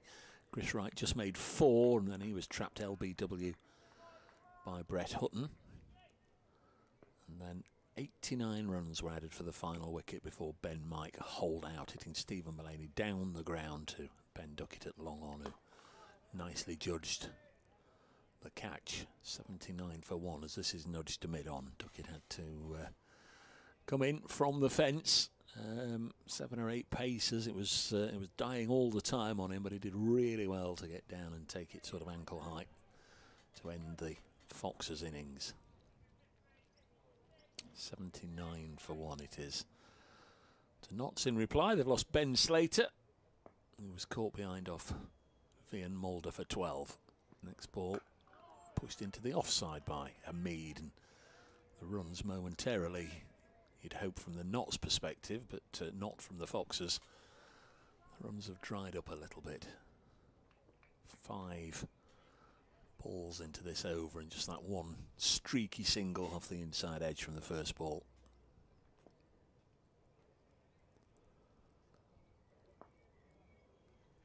Ben Mike getting some pace here actually, Dave. 83.4 miles per hour is the previous delivery. Pushes it through. We were talking earlier, good all-round cricketer. Bowls, and Hamid has played and missed at that one. Gave it the full beans there, Asib Hamid. Chased after it, it was wide enough to leave alone, and usually that's one of his strengths, his judgment of when to play and when not, but he went after that one. Very close to getting a thin tickle on it. Just the one from Ben Mike's opening over, and Notts a 79 for 1. Asib Hamid takes guard in the most extraordinary way, doesn't he? It is no doubt about it that he takes guard in a proper manner. And I was always told as a batter, when you get out there, you show some confidence and you take your guard in a confident manner. And I can happily say that he does. He does almost takes his guard in about 3 different positions, doesn't he? And no, confidence exuded in that guard sort of makeup. There's no doubt who owns those few square feet of real estate. He absolutely dominates it. There's scratches here, there and everywhere. We've got a bowling change. Will Davis coming into the attack. Here comes Will Davis with the ball this time to Duckett, who pushes it round the corner to square leg. There's a chance of a quick run and a run out, but the fielder keeps hold of the ball. A quick single taken by Notts there, 80 for 1. Yeah, I'm sure the wicket looks a treat. In fact, he's doing it from the non-striker's end now as well. No, what am I talking about? He's taking his card now to receive the next delivery, and ready and prepared. He seems to take his guard every single time. Love it, love it. Hamid with 99 on his back, on 47 not out from 47 balls, so gone at quite a pace. Here comes Will Davis to Hamid, and square cuts this convincingly to the boundary rope. He'd save your legs, Hamid. There was no doubt about it. In fact, he's taken himself to 51, a great innings. 51 from 48 deliveries. The score for Notts, 84 for 1.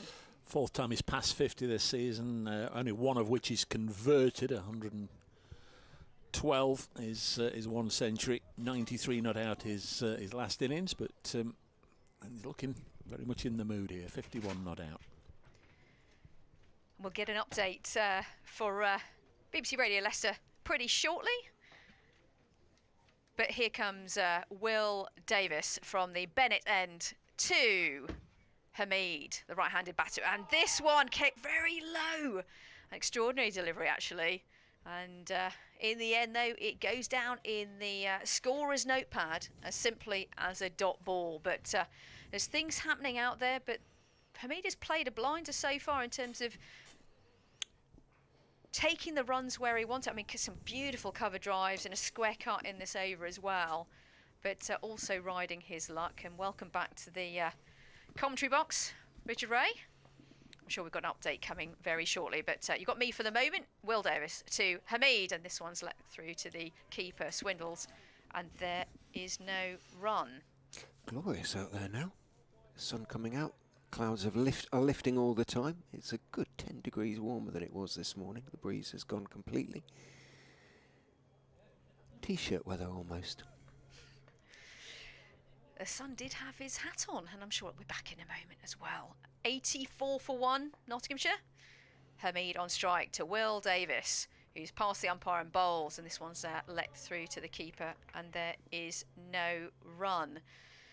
Yeah, interesting in terms of the state of play in this game.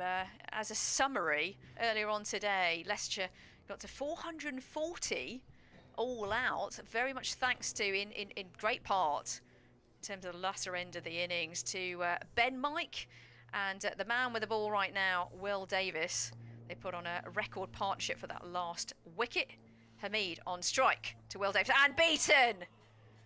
And a beautiful delivery there from Will Davis. Absolute peach of a delivery. Through to the keeper, not a tickle at all. And in the end, once again, it's just a dot ball, but we've had so many of those today. End of the over, 84 for 1. I'm sure it was discussed at the start of the innings by the Leicestershire bowlers. They should have learned from their own innings that you have got to bowl very, very straight on this pitch. Anything loose, Hamid has put away really in some style. He's raced onto his 50, run a ball 50. But if you do bowl straight, there is a little bit of nibble sometimes. Ben Mike is in from the Bennett end, drops a little bit short, swings, bounces a touch towards the thigh pad of Duckett, tries to whip it away, pull it away, doesn't get anything on it, bounces off the thigh pad out into the off side. Hassan Azad is up from patrolling the boundary into the covers. Hassan looks, I was talking about Callum Parkinson looking like a lot more like an athlete these days. He runs very quickly. Hassan Azad ditto, as Mike runs away from us and bowls again short. This time Duckett doesn't miss out, he just calmly pulls it away through square leg for 4. So having given him a sighter with the previous delivery, Mike repeats the delivery to the absolute centimetre, and Duckett this time doesn't miss out, he just calmly pulls it away. You could barely hear the ball off the bat, it was timed so nicely there. Straight through square leg for 4. He moves on to 19 off just 16 balls, and Notts actually scoring more quickly than Leicestershire managed. Ooh, update coming. Sound of, well, I can't identify it yet. Sounds like the start of a song. I'm a bit concerned. Oh, John Cougar Mellencamp, there you go. Jack and Diana, should have known it. Here comes the update.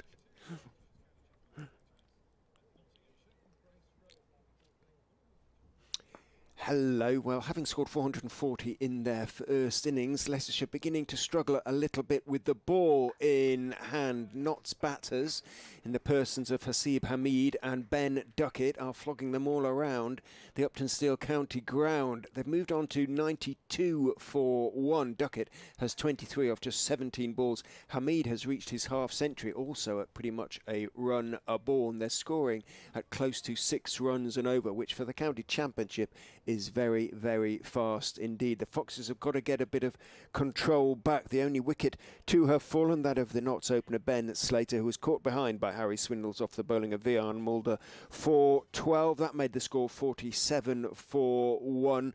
But the Foxes have to learn from the way they batted themselves. They scored quickly too, and you have to bowl straight on this wicket, which they're not doing at the moment. Nottinghamshire are 92 for 1. That one thuds into the pads of Duckett and trickles out towards leg gully. Umpire Watts raises his right knee rather perfunctorily towards the scorers, and the leg bye is duly recorded. 93 for 1, Duckett 23, Hamid has 51. A really beautiful boundary there from Ben Duckett, and in that previous over, really, really nice. On the up. It shows the confidence of Ben Duckett coming into this game. 582 runs coming into this game. Here's Ben Mike, who bowls to Hamid, and there is no run. We're only halfway. That was the 5th ball of the over. Do you know what? This is Dave, and I think this is all the signal of Dave's going to definitely take over from me. Yeah, the left-handed, right-handed combination. Do you know what? I will. You have to just give me a wave when it's ready for me to do the next over. I'll maybe do one more, and then I think it's my time to to depart. But you're right. It's all yours. It's all yours, Richard. Finish it off now. It's just okay. Sorry, you can pinch one and then from the next we'll over, swap like. over. We'll swap after that. Oh, here's Ben Mike to Hamid. And squares up Hamid a little bit there. And there is no run. Absolute utter confusion, mainly on my part, but not confusion out there. But plenty of runs this morning. Really entertaining, if you like, a runs game. The end of the over. Is it definitely the end of the over? Yes, it is. Yes, Rita, it definitely is. Just to confuse me, why not? 93 for 1 knots. A very, very brisk reply to Leicestershire's 440. And there is the 12th man's out with his orange bib on to offer a drink and maybe some gloves as well. But been turned back.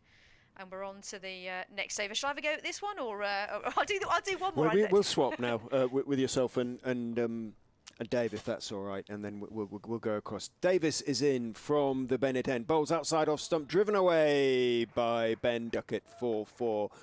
Ball was on the up, didn't get to the pitch of it, but he trusted the pitch, trusted his eye, and cracked it away through extra cover for 4. Lovely shot from Ben Duckett. Looks very much what he is, a man in form. Moves on to 27, 97 for 1. The run rate now up almost to 6.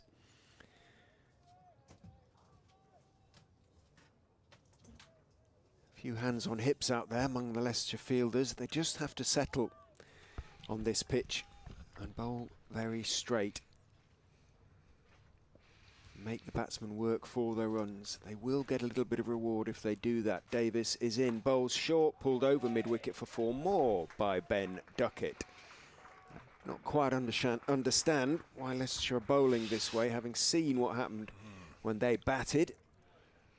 You have got to hit the top of off, because these two batsmen are far, far too good otherwise on a good pitch now to miss out, and they're not missing out. Duckett has 31 of 20 balls. If he doesn't get himself out, he'll get 200 in this innings. By tonight. Quite possibly.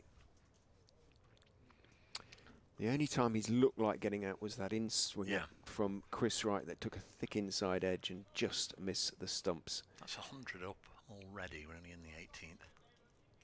And since lunch, it's been, for want of a better word, carnage really. Davis is in and bowls. That's a better delivery on off stump. Duckett has to treat it with respect, and does. Just drops it out into the offside. But they need it, Rich. I'm going 4-0 in sessions so far for Leicestershire. You know, you can make a claim for not getting those 4 wickets after tea yesterday, but from the position that Leicestershire were in, didn't really alter the complexion, did it?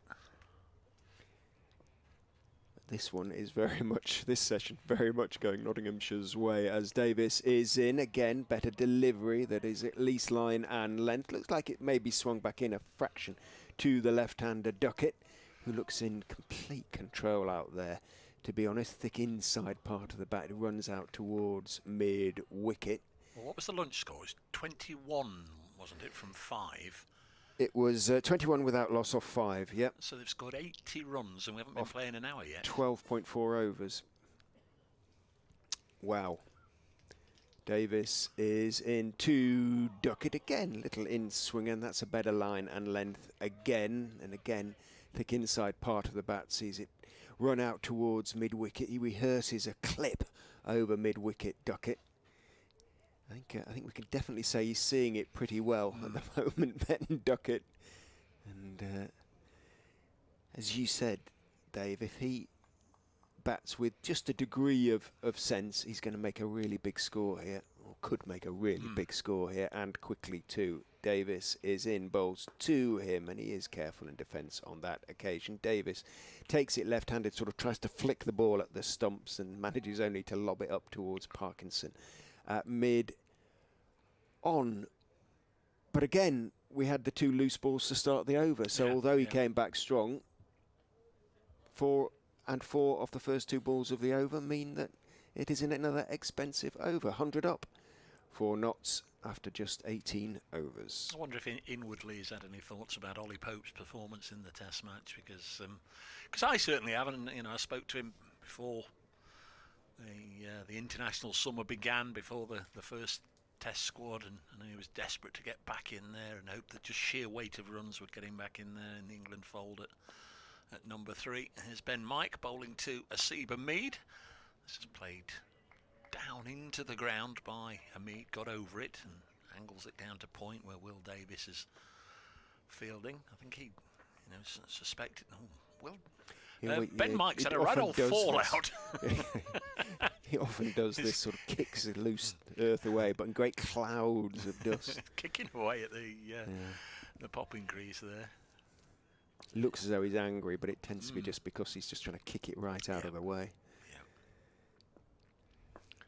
Come back to Duckett in a second. Ben Mike with ball in hand, made 78 with bat in hand this morning. Bowls to Hamid, clipped away through mid-wicket for 4. Half volley, leg stump. Hamid's not going to miss out. Tasty shot. Hamid's another one, of course, who this time last year was trying to produce the volume of runs to attract the attentions of the England selectors, and he did that. He got noticed. He scored good runs for Notts. He got 2 centuries in a game against Worcestershire. He was selected for the first-class counties 11 against India last year to start their tour. They had a first-class game, and Hamid got a century in that. So he was a sort of a natural fit, an obvious pick to come back into the side. But it didn't fare too well against India, and even worse during the Ashes when he averaged only 10 bowls and a little leg side delivery. This time it's straight along the ground to Sanazad at mid-wicket. So I think, without putting words in his mouth, which aren't there, and without knowing his inner thoughts, but you suspect he would probably feel that an international recall this summer might not happen, however many. And he's been playing latterly with a huge degree of freedom, as we're seeing again today.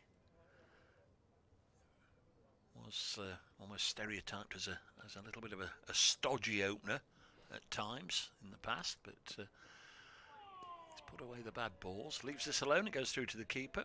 Duckett, on the other hand, I know he was desperate just through weight of runs to try and force his way into the England Test side this summer, but the picking of Pope at 3, and now Pope has got that big century, might just be a little bit of a hammer blow to Ben's chances.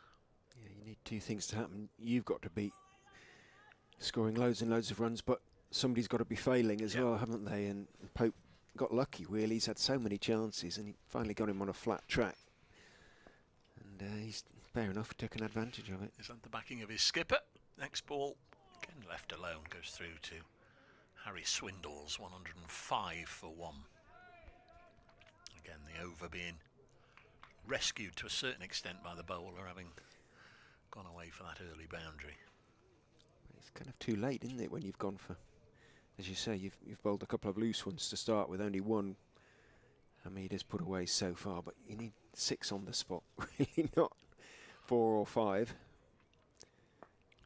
Joe Clark doing next. He's one that really could do with a big score. Down the leg side, this one. It's almost a little bit of a lazy flick from Hamid. He'd have been furious had he just tickled that through to Swindles, but he doesn't. 105 for 1 at the end of the over. That'll just drag the run rate back to 5.5.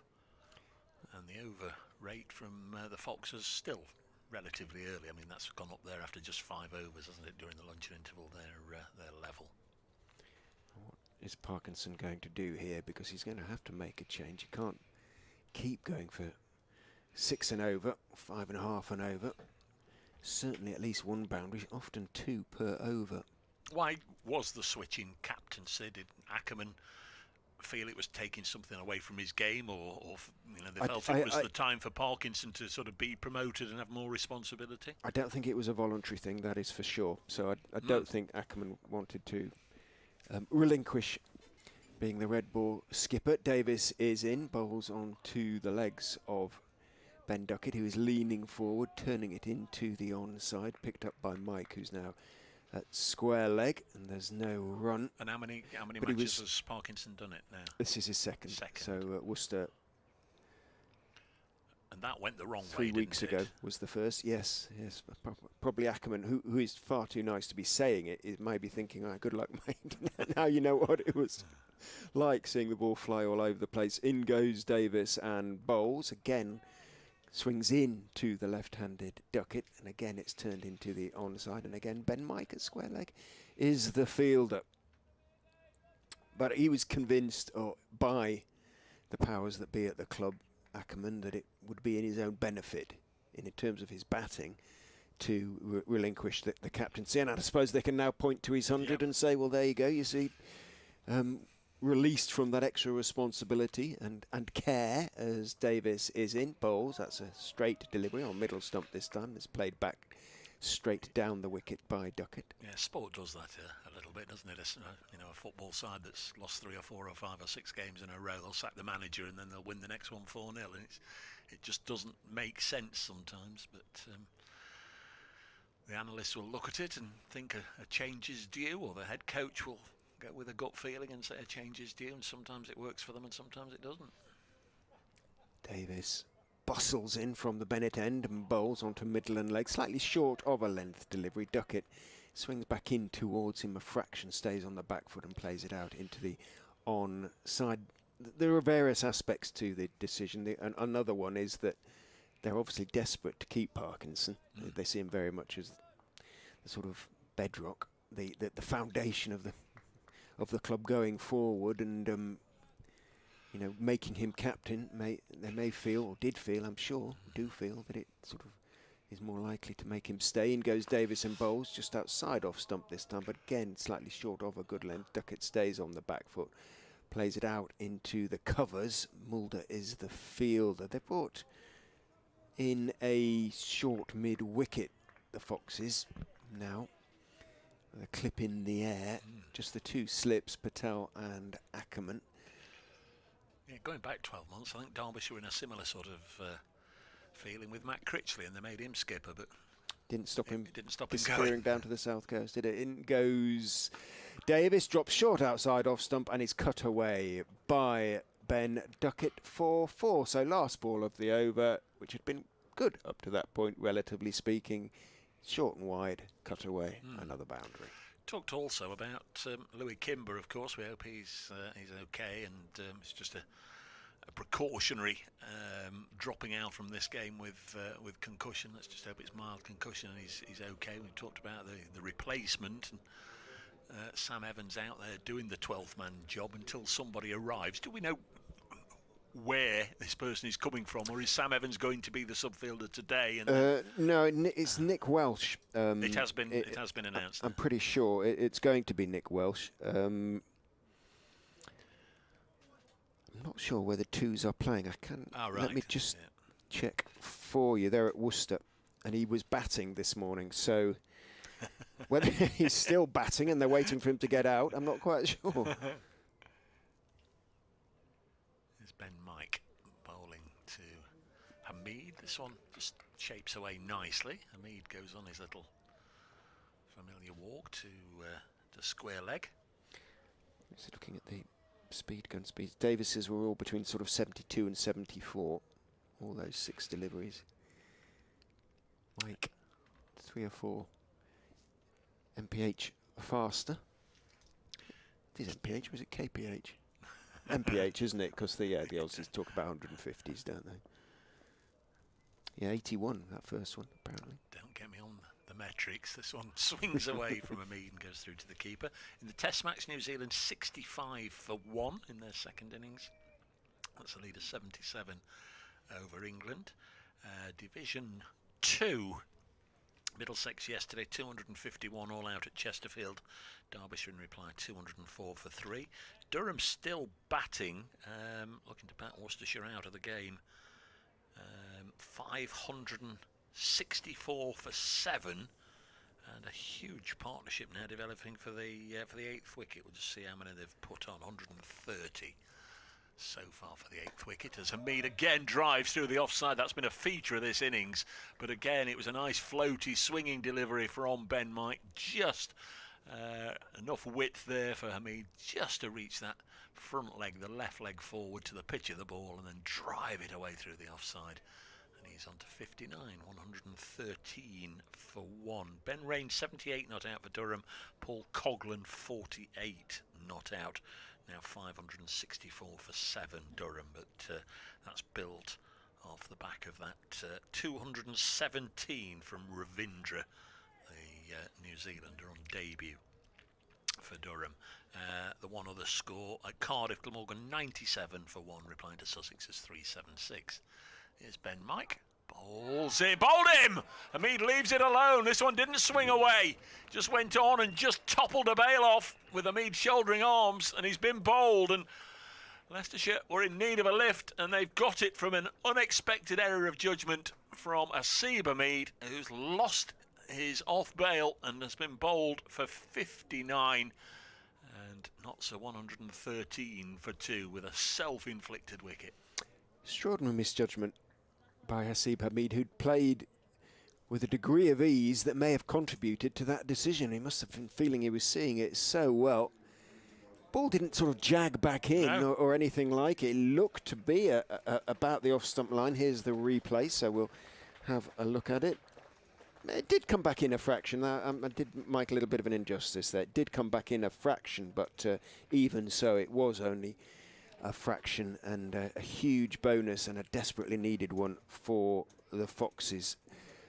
Partnership was worth 66 between Ben Duckett and Hasib Hamid, and to be honest, it looked like it was going to get on for an awful lot more than that. But Hamid is on his way.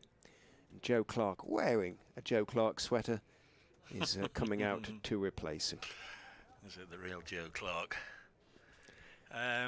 64 deliveries for his 59. Yeah, Clark, just 2 half-centuries this season. 61 not out, 66 not out, helping knots over the line on a couple of occasions, averaging 36, just 254 runs. So there's a lot of talk about him, perhaps forcing his way into the squad. It was the official batting replacement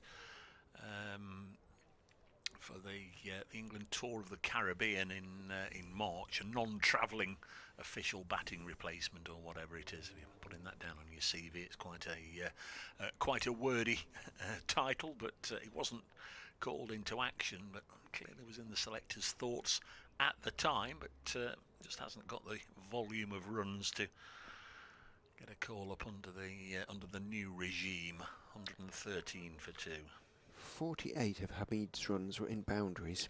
12 boundaries in that 59. It's a bit of a waste, really. That a bit of a waste, considerably for Notts and for Habib. Was playing so nicely.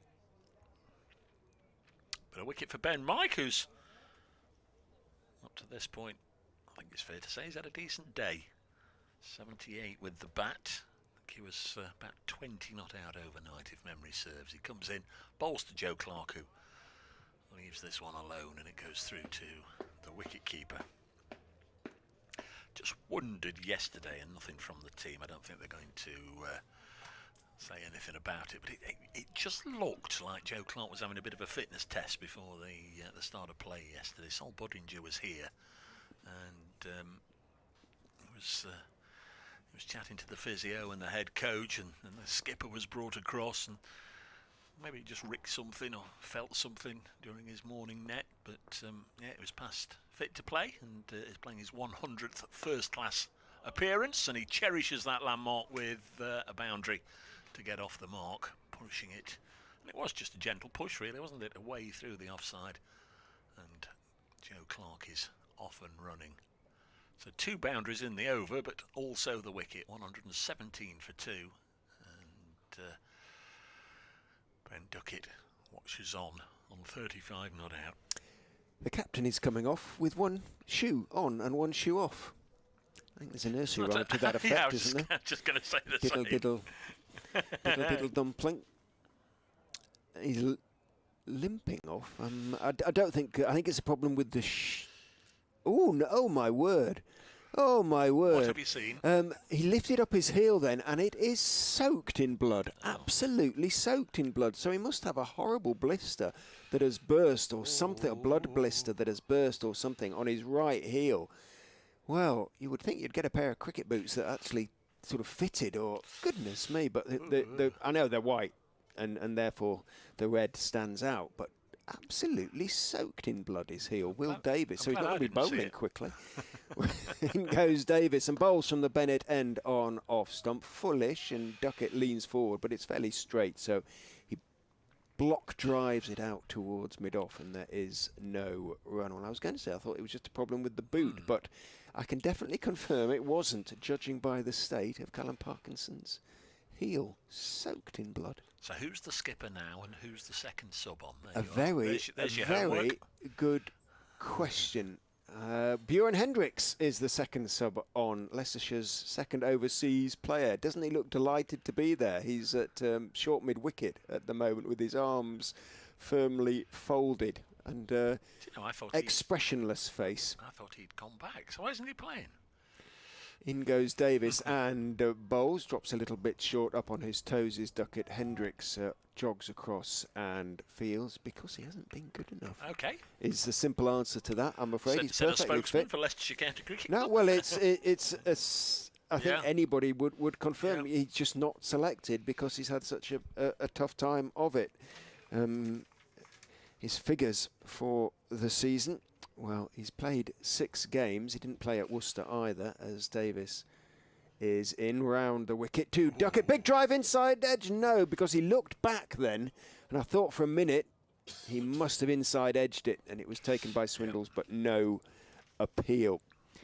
And his bowling figures, just to finish the point, Bjorn Hendricks, he bowled 148 overs in 9 innings. He has a best bowling of 2 for 97. He took 4 wickets, conceded 563 runs, and his average is 140.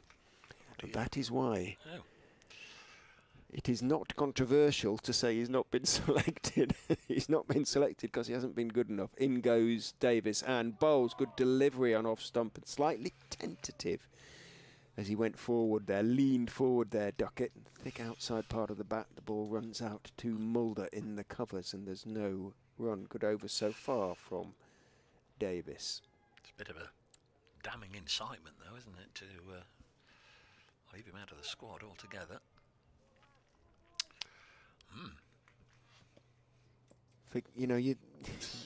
Nothing much you can say, No, really. no. It just hasn't been good enough. In goes Davis and bowls outside off stump, and it's wide and cut away exquisitely and delicately and perfectly by Duckett for 4. On cue there, Ben Duckett getting that boundary. Kevin Tilston says at Praise Cricket, Dave, if I was Ben Duckett, my eyes at the moment would be on Johnny Bairstow.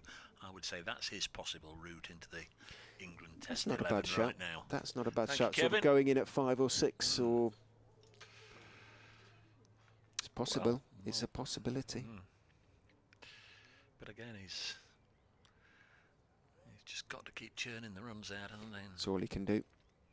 And this is a big opportunity. He's on 39 off 35 balls, and he's hit 9 fours. But again, after this one, there'll be a break of about 3 weeks, won't they? 2 or 3 weeks. Davis is in bowls to him. He's going to pick up 4 more, possibly there, because he's placed it perfectly to deep backward square. Neither Hassan Azad nor Ben Mike can chase the ball down. So Duckett moves on to 43. 40 of those runs have been boundaries. Yep. Run rate now just under 6 and over. 125 for 2. That tells you everything you need to know, both about Duckett's ability to put away the bad ball, but about the number of bad balls that have been bowled to him. Well, if he gets 200, I don't usually stick my neck out like that, but I think he'd got to about 25 or 30, hadn't he, when I said if he doesn't get himself out, he'll get 200 today. 43 off 36, 10 fours to Ben Duckett. And I would, yeah, I don't know if there is a stat which says highest proportion of boundaries per innings once it gets beyond a certain point in terms of the innings. But if he does get to 200 and he gets 45 boundaries, then I would think it'll be fairly high. It's Ben Mike. Very close to 3 o'clock, so I'll have to leave you in a second. Just trying to, this one's defended. Just trying to remember, you talk about high percentages. There was a T20 match when Ricky Vessels was with Notts, so it's only about 3 years ago at New Road, and I think he hit 8 sixes in his 50. I think he was out for 54 and there were 8 sixes, but the 8 sixes. T20, yeah. This is red ball. Yeah, it is. I know it's different, but you know I thought that was phenomenal. 8 sixes Yes. in a half century. Next ball is forced into the offside. He'd had a little bit of a slow start. I think it was only a 13 or 14 ball 50, but sixes kept coming. This one steered to point. There's no run. I shall have to go and do the Charleston along the corridor, and I'll pop back and join you shortly.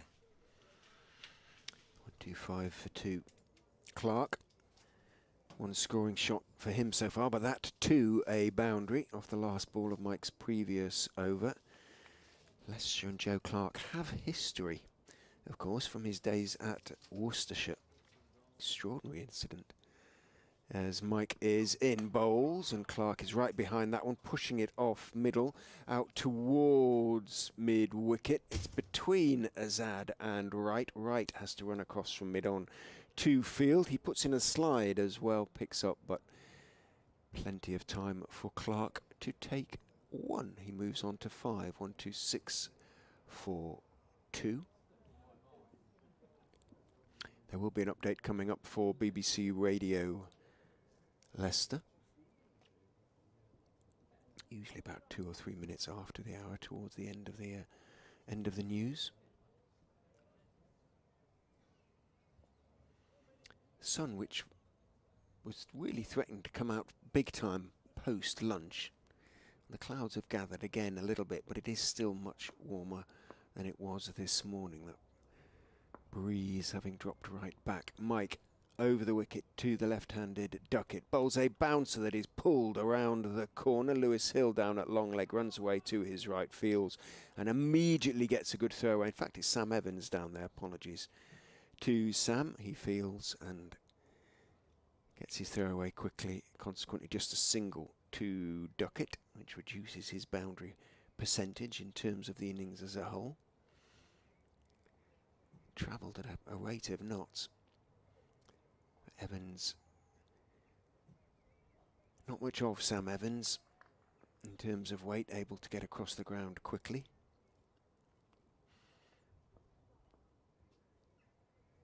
Mike staying over the wicket, of course, to the right-handed Clark. Bowls the leg stump half volley that is clipped away to square leg for 4.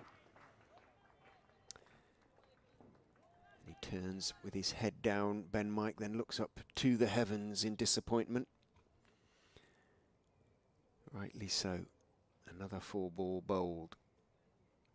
4.5 overs, 1 for 27 for Ben Mike.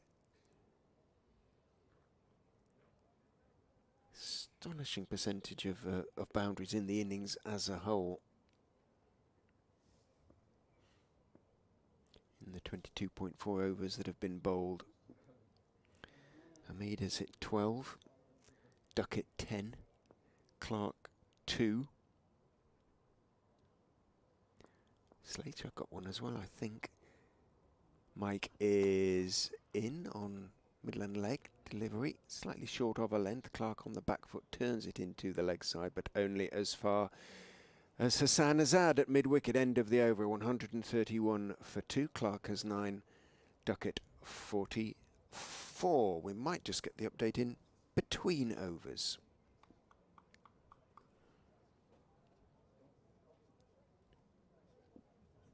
They have picked up their second wicket of the Nottinghamshire reply to Leicestershire's first innings of 440, that of Hasib Hamid, who'd raced on to 59 from just 64 balls. He'd hit 12 fours in so doing before he unaccountably really left a delivery from Ben Mike, came back a fraction and clipped the top of off stump. Leicestershire needed that one. Hasib Hamid was batting very well indeed. That made the score 113 for 2, but Ben Duckett, he's also batting very fluently. He's hit 44 off 37 balls. Joe Clark has 9 off 7, bowling far too many 4 balls. The Leicestershire bowlers, they need to bowl straighter.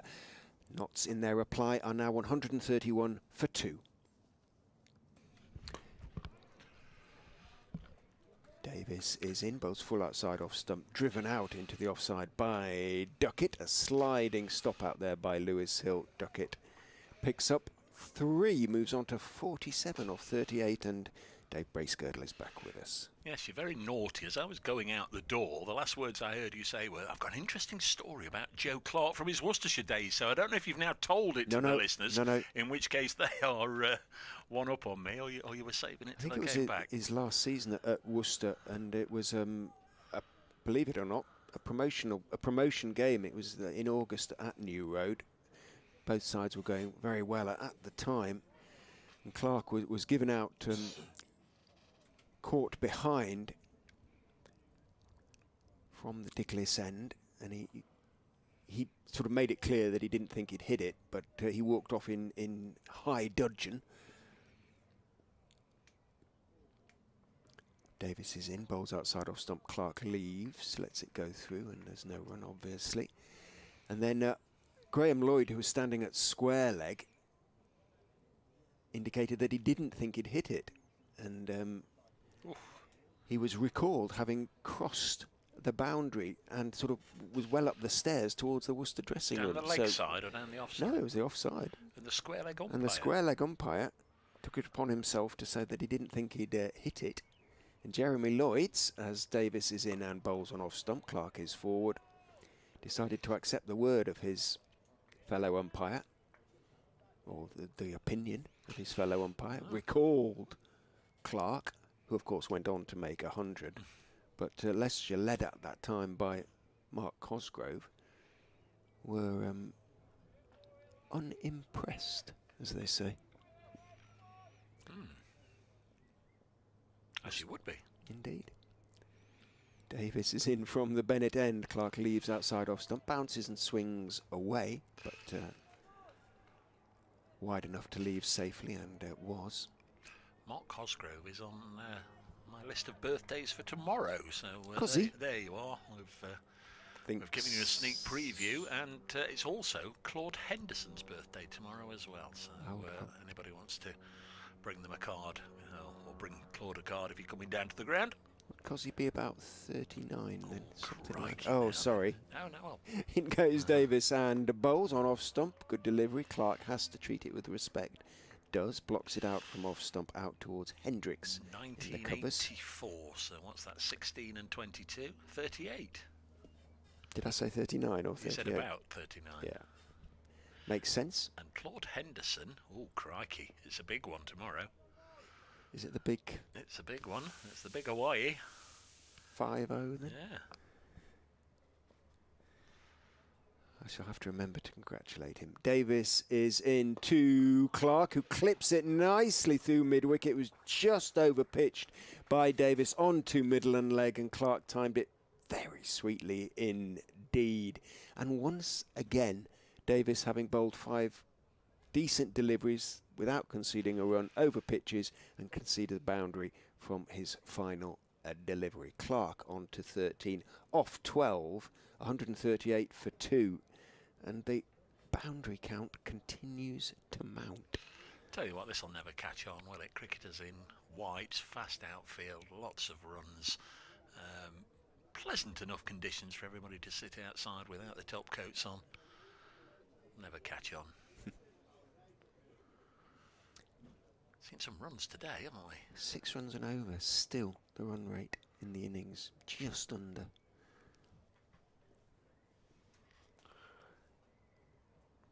Continue scoring at this rate. So there's a lot of runs today. I'm struggling here to add 138 to 100. To 100. No, I was thinking, say. I was adding in the other 20 odd that Knott's got this morning, but of course I don't need to add those in as Duckett, the left-hander, forces us into the offside. Will Davies, who's just finished an over, makes a partial stop, and there's no run. So what have we got left in the day? 49 overs bar that ball.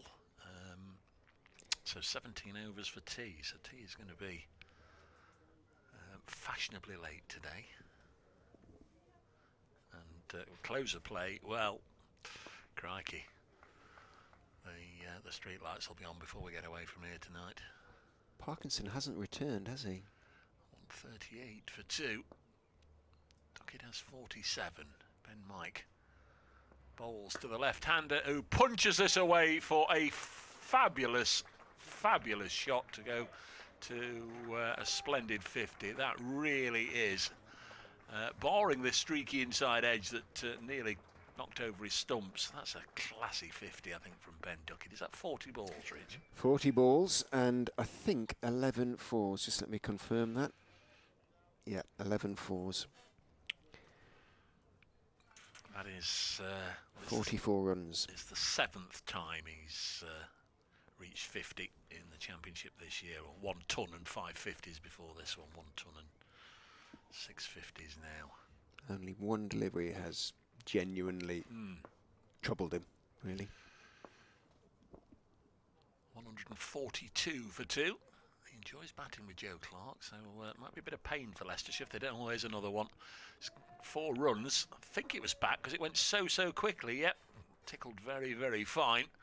Thought there was one earlier from Mead that came towards us that looked to me as if it came off the face of the bat, but was signalled as leg byes. But that one's certainly off the bat, and no sooner has he hit his, was it his 11th 4? He's now at his 12th.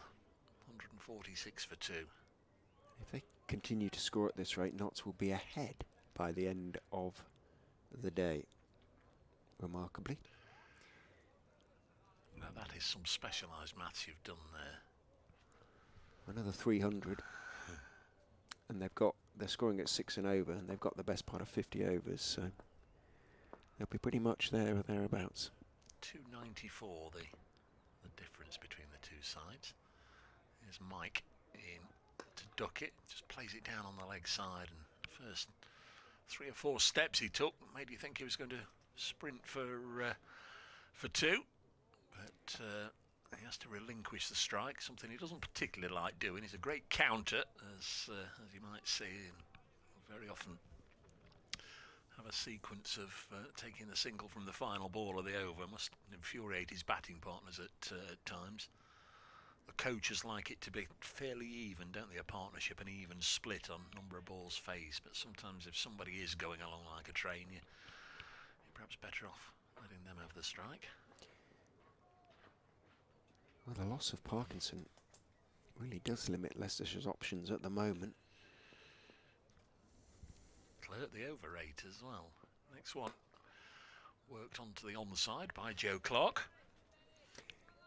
Ackerman, who sort of would be the second spinner, has had a side issue, which is why he hasn't bowled any overs at all during the T20, despite being the T20 world record holder. Parkinson's back down below us, so he's going to come back out shortly, presumably with that heel thoroughly sort of bandaged or plastered or whatever. But how you could sort of get in that, it must have burst, mustn't it? It must have been a blood blister that burst or something.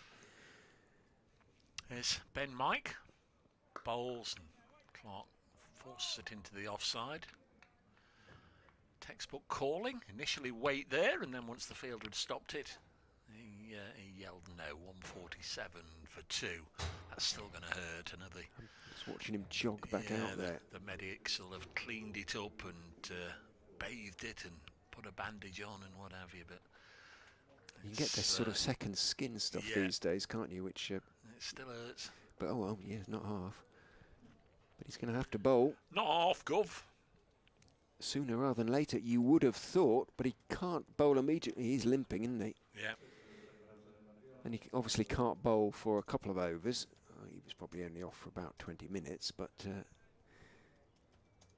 they've decided, Leicestershire, whether it was Parkinson who decided or whoever's acting captain, to go back to Vian Mulder at the Bennett end.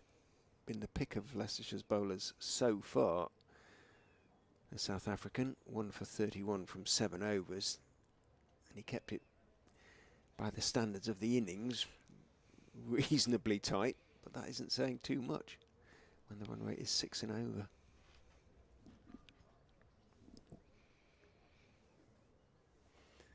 He's going to bowl around the wicket to try and just restrict the room that Duckett is enjoying outside off stump. Comes in and bowls. He does tuck it calmly away off his legs out towards mid-wicket. Right runs around from mid-on to field. One is easily taken. Hendricks has gone into the slips now, alongside Rishi Patel. Sun comes back out at the Uptonsteel County Ground, but it's shining on Nottinghamshire at the moment.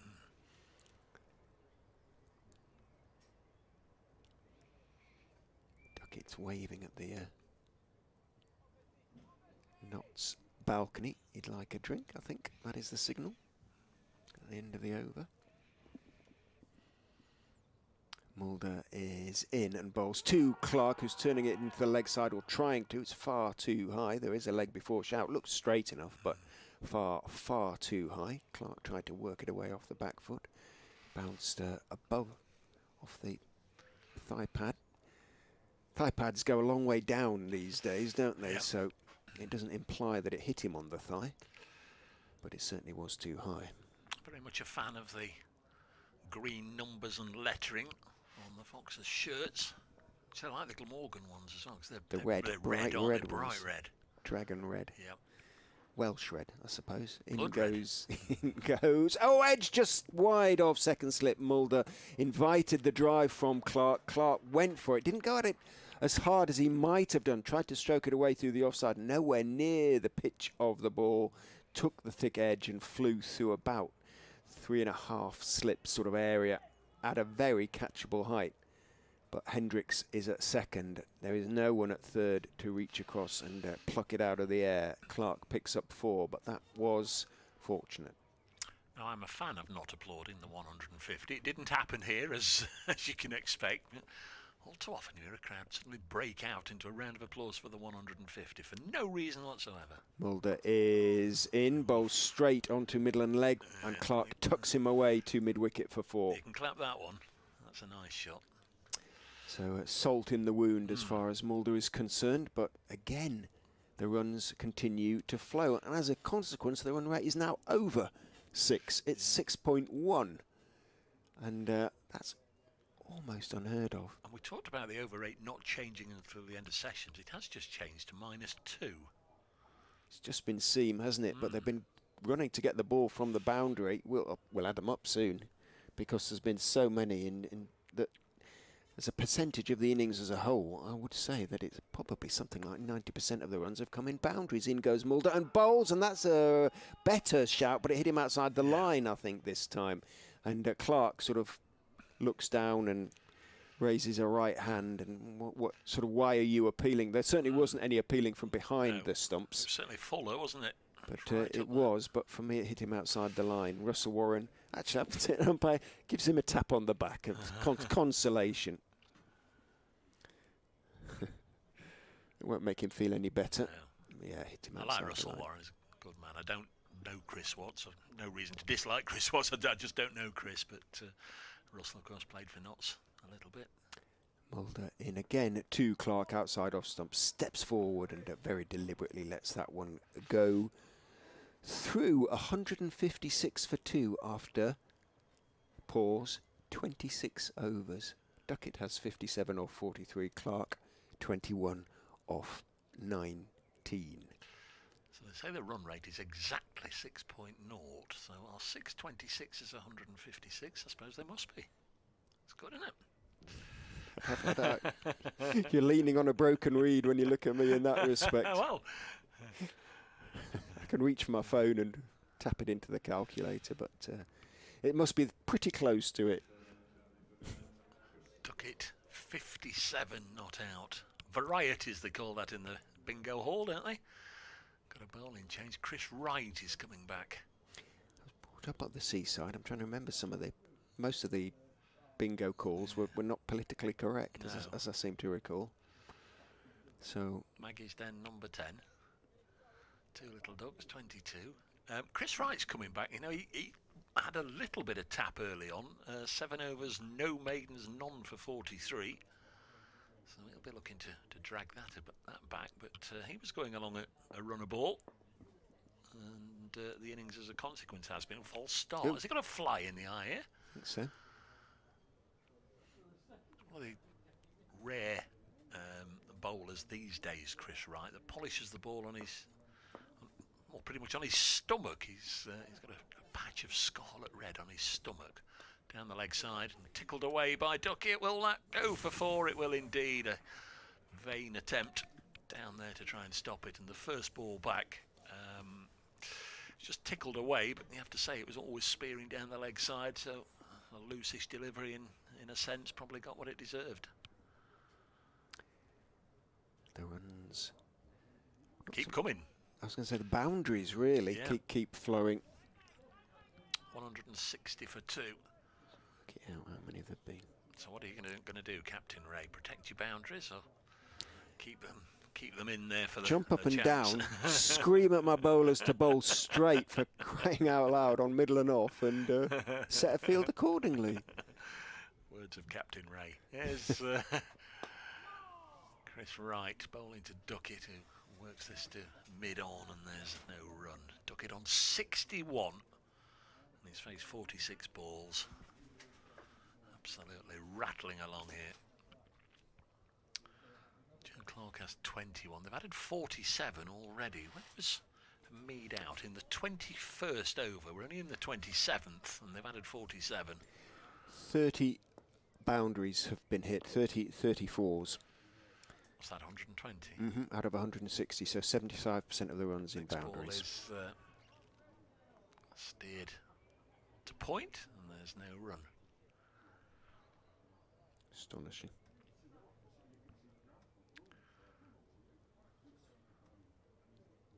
There's a lot of boundaries in the Leicestershire innings as well. I'm not asking you to count them or tell me what that percentage was, but it's a second day that has very much continued in the same vein as the first, and that doesn't always happen. 49 boundaries in the Leicestershire innings. And what, a couple of sixes? Next one's 2. cut into the offside, both by Ben Mike this morning. There's no run. As we said yesterday, we were sort of expecting a little bit of tumble cricket, because straight after 3 weeks of T20, very often get the sides playing at 100 mile an hour, and you have 16, 17 or 18 wickets go down on the first day. Well, it didn't happen for a variety of reasons. 48% of the runs in the Leicestershire innings came through boundaries. Now that is good maths. Notts currently at 75%. You've worked that out. Rachel Riley next to me, folks.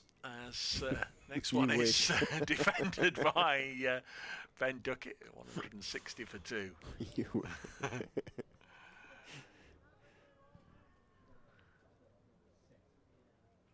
Joe Clark, 21. There was one nervy nick which flew through the vacant third slip area of Vian Mulder.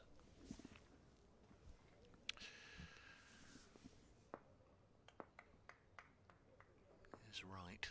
Squad number 31. Bowls, and Duckett pushes it up to mid-off. That's the end of the over. It remains 160 for 2. So Ben Slater out. Ben Duckett there. There's still 3 more lefties to come in the Nottinghamshire batting lineup. Tom Moores, Liam Patterson-White and James Pattinson. Obviously when Stuart Broad's been playing, they've had a really solid block towards the lower middle order of 4 lefties in a row, and they've cashed in over the last 2 or 3 matches. Apart from that first ball, Chris Wright back on it from then on in that last over. 160 for 2. Mulder in from the Bennett end, down the slope, bowls to Clark, full on towards Midland leg. Parkinson at mid-on falls rather than dives across to his right to make the stop. He's clearly still slightly restricted by the pain, presumably, from his heel. If it's as bad as you said it was, and I've no reason to disbelieve you, he's going to be in pain all the games, isn't he? I assume so. You know, they can put all sorts of things on them these days, and sort of pain-killing injections and things like that. It's not like a muscle issue, is it? It's a pain-killing injection would be sort of okay in those circumstances. Mulder is in, bowls down the leg side, and Duckett sort of gestures at the ball. Doesn't get anything on it, fortunately for him. Taken by Swindles, and there's no run. But he's definitely still holding it somewhat tentatively. That's a word I always struggle with. Tentatively. Tentatively. Lot of T's. Tentatively. Mulder not tentative as he runs down the hill and bowls to Duckett onto middle and leg. Bounces nicely, and the diminutive left-hander just turns it calmly out through the vacant square leg area down towards Ben Mike, who's down there, not quite in front of the meat. Told it was... sorry, Richard. So I was just going to chunt about cakes then, having thought of the meat, but go on. Duckett was a very wristy, was a very good hockey player as a youngster. He's very wristy, isn't he? He just manipulated that one away.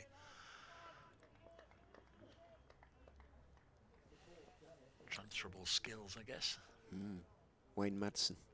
In goes Mulder and bowls to Clark. Good line and length delivery on off stump. Clark is forward on off stump with the head right over the ball as he defends it out into the offside. He played hockey for South Africa, didn't he, Madsen?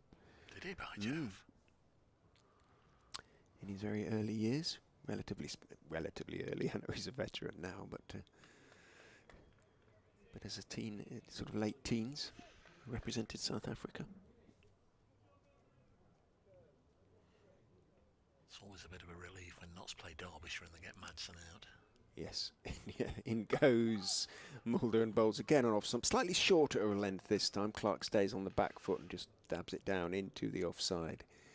He's over 1,000 runs against most counties. Certainly Leicestershire among the most. Were you one of the sides that were Masooded this year? Yes, Masood, 200. We were the second consecutive double century. Well, he came to Trent Bridge and he ran into James Pattinson first innings, Stuart Broad the second. Time for me to... Mulder is in, bowls full but onto middle and leg and clipped away by Clark, who's examining the bottom of his bat, making sure it's all right before the ball crosses the ropes at wide mid wicket, and the boundaries and the runs continue to flow. Those who are in the Uptonsteel County Ground cannot complain about lack of value for money at the moment. What are we on now for runs in the match as a whole? We are over 600. And we are still in the 5th session of the game. Is that good?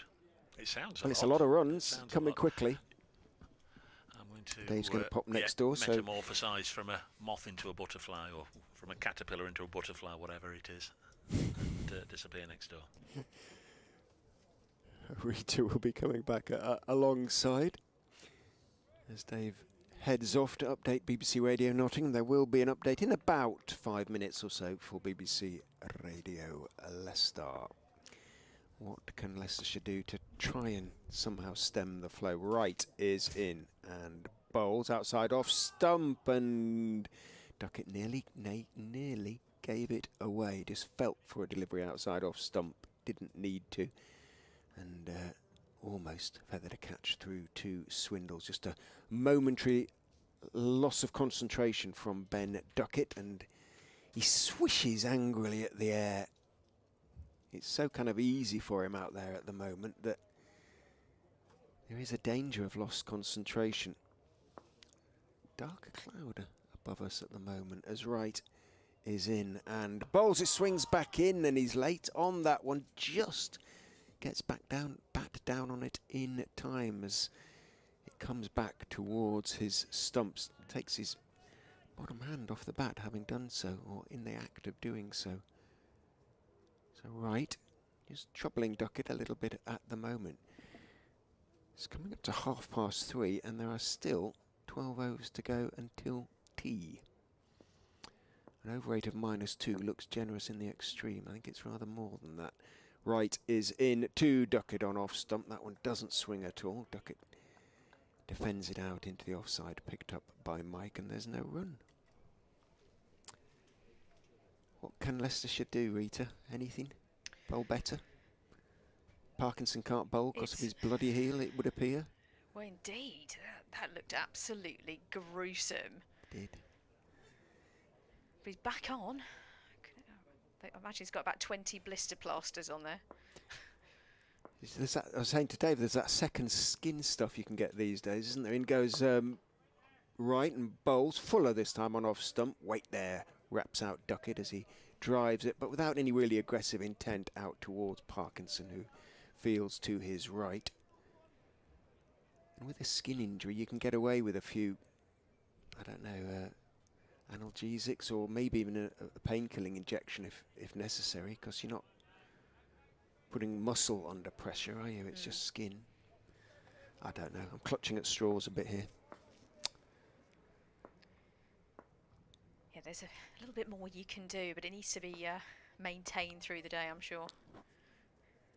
Right, 2 balls to go in. The over is in, outside off stump, cut down into the ground, but checked slightly on the shot there. Duckett didn't really punch it away, made sure he got on top of it, and Will Davis at slightly backward point made the stop.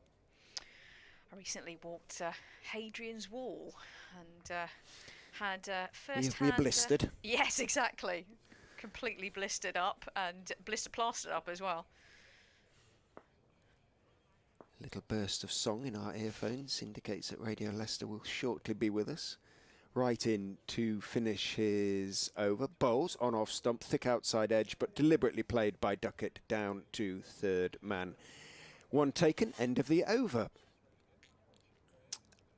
Very well for Nottinghamshire, I'm afraid, from Leicestershire's point of view. Ben Duckett in particular, anxious to regain his England place. He's playing like an international player. He's made 63 of 57 balls. Joe Clark is not quite as expansive, but still playing very nicely indeed, has 26 of 23. They've taken the score on from 113 when Hasib Hamid was bowled by Ben Mike for 59, on to 167. The partnership then worth 54 already, in an extraordinary 75% of Nottinghamshire's runs have come in boundaries. Leicestershire have got to improve their bowling. Notts 167 for 2.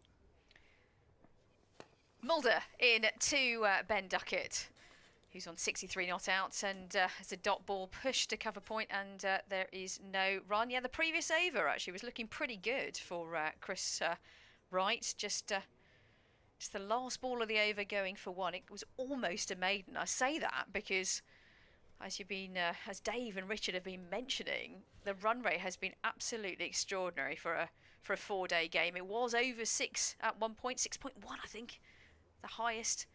Here is Mulder to Duckett, who defends this one to mid-off, and there's no run. It's now at 5.7. I think some people might think this is a white ball game at the moment, Richard, but you know, the runs have been flowing. You've been telling us the statistics of the boundary runs. We've had 1 maiden. 1, just the one. One by maiden Mulder in his first spell. In 29 overs. Yeah. That is extraordinary. But here is Vian Mulder from the Bennett end to Ben Duckett, the left-handed batter, and it's pushed back towards the bowler. Nicely fielded off his own bowling there, Vian Mulder, and there is no run. I mean, Ben Duckett in brilliant form is for all to see. He's hitting the ball on the up, he's picking off the balls and getting it to the boundary rate. I mean, Ben is showing the class and the form that he's in. He's just scored his 6th half century in 10 innings. I mean, that is some going, and to be honest, he'll be looking for 3 figures, I'm sure. Duckett on strike. Vian Mulder, and this is pushed to mid-on. And there is no run. Not massively convincing. They're not at the middle of the bat, and that's where you heard the oohs and the ahs from the Leicestershire fielders. He's averaging 64.6 for the season, so he's almost there already in terms of his overall average. Might be averaging a lot more by that than that come the end of the day. And he's an England man, you know, those 4 tests, but the last time he played for England, last test was in 2016 against certainly India. He's really struggled over there, didn't he? Duckett. Spin. Yeah, indeed. Duckett on strike. Yeah, it was a tough place to go. Duckett on strike and pushes this to cover area, and there is no run. You do look at those pivotal moments, don't you? For any player, when they get their opportunity, and whoever the management team are as well, do they need to get those big scores in early doors? Or actually, I was just listening to Brendan McCullum in his first interview as England coach, and it was just interesting to hear from him that he quoted that he may allow players to just play on maybe even one game further than they even think themselves. Mulder into left-handed Duckett, who pushes this into the vacant sort of onside area. Mid-on comes round to do the fielding, but they skip through for a run. Yeah, really interesting to hear that. You know, he's willing to give players a little bit more of a chance. But end of that particular over, 168 for 2. Are you a big fan of that as well, Richard? I mean, in the game of cricket, you know, confidence is everything. I suppose it depends on the person, it depends on the situation, I'm sure. If someone like Duckett had had the number of chances that say Pope had, then you know, you would think he would have certainly established himself as a semi-permanent England international. And there'll be a few around the counties who had a handful of chances, thinking the likes of sort of Sam Robson, people like that, who would say the same, I would suggest. Seems some are favoured to have more chances than others. Chris Wright to continue from the pavilion end. 9 overs, none for 48 for the tall seamer. Goes in and bowls to Duckett. Good wobbly delivery on off stump that Duckett goes forward to. Plays with sort of soft hands and takes a thick outside edge, and Will Davis dives to his right at backward point to make the stop before it can run past him down to Mulder at third man. Dot ball. Run rate has fallen back a bit to a mere 5.6, so Wright and Mulder have just wrested a certain amount of control back, but awful lot of damage already done. Wright in, bowls, and that is a half volley that is driven by Duckett, and then he raises his eyes to the heavens as he sees he hasn't hit it inside Parkinson, who can get across from a deepish mid-off and make the stop away to his left. Good shot for nothing, wasn't it, that one? And it shows just what form he's in, hitting it on the up, but straight to the field at that time. Watching Parkinson, wondering when he's going to be able to bowl, or if he's going to be able to bowl. Wright is in and bowls, swings back in from middle towards leg stump, tries to work it away. Duckett doesn't get anything on it, thumps into the pad. It hurt him a little bit. Somebody said something, Swindle's possibly behind the stumps, and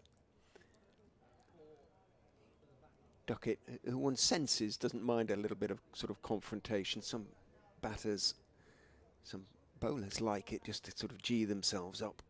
Says something back. I was talking to Parkinson about that the other day. He said if somebody says something to him when he's batting, he says he always says something back. In goes Wright and bowls a bouncer that is taken up well above his head by Swindles, ignored by Duckett. Other batters, the likes of Azad, who never says anything, but Parkinson says, no, I always like to have a confrontational chat. He says it gets me buzzing. Yeah, some batters love that, don't they? They're fired up by it, rather than complete opposite of what the bowler and the fielders want. But Callum Parkinson, by the way, is furiously notifying the support crew on the edge that they need a helmet. I assume that Swindles will come up to the stumps at some point for a spinner, maybe, for himself. Wright is in, bowls outside off stump. Duckett leans forward and blocks it out towards Parkinson, intercepted en route by Ben Mike running across from covers. Yeah, it will be Parkinson. He is going to have a bowl now. He started to warm up in that over, so he might take the next over from the Bennett end. How long until, still 10 overs until tea, and we are at pretty much tea time. It's going to be a long old day. We're talking of Parkinson's foot issue. I saw him at lunchtime actually walking around downstairs there without any shoes on and holding his shoes.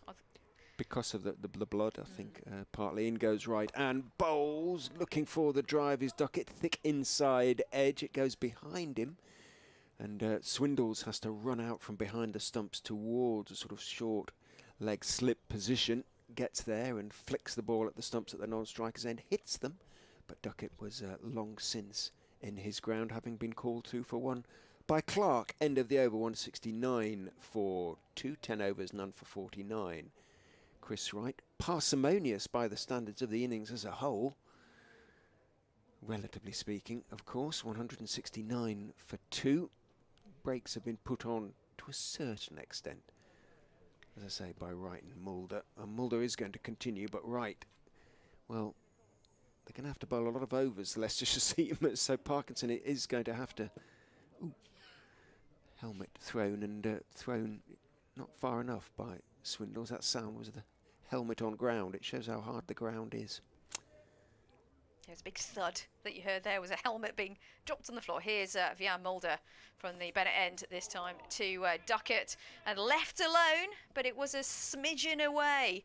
And there's going to be, let's have a look at the umpire. I think it's going to be a bye indeed.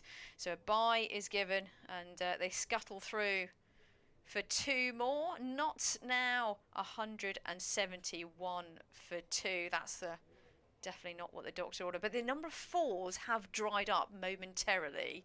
Partnership now between Duckett and Clark, 58.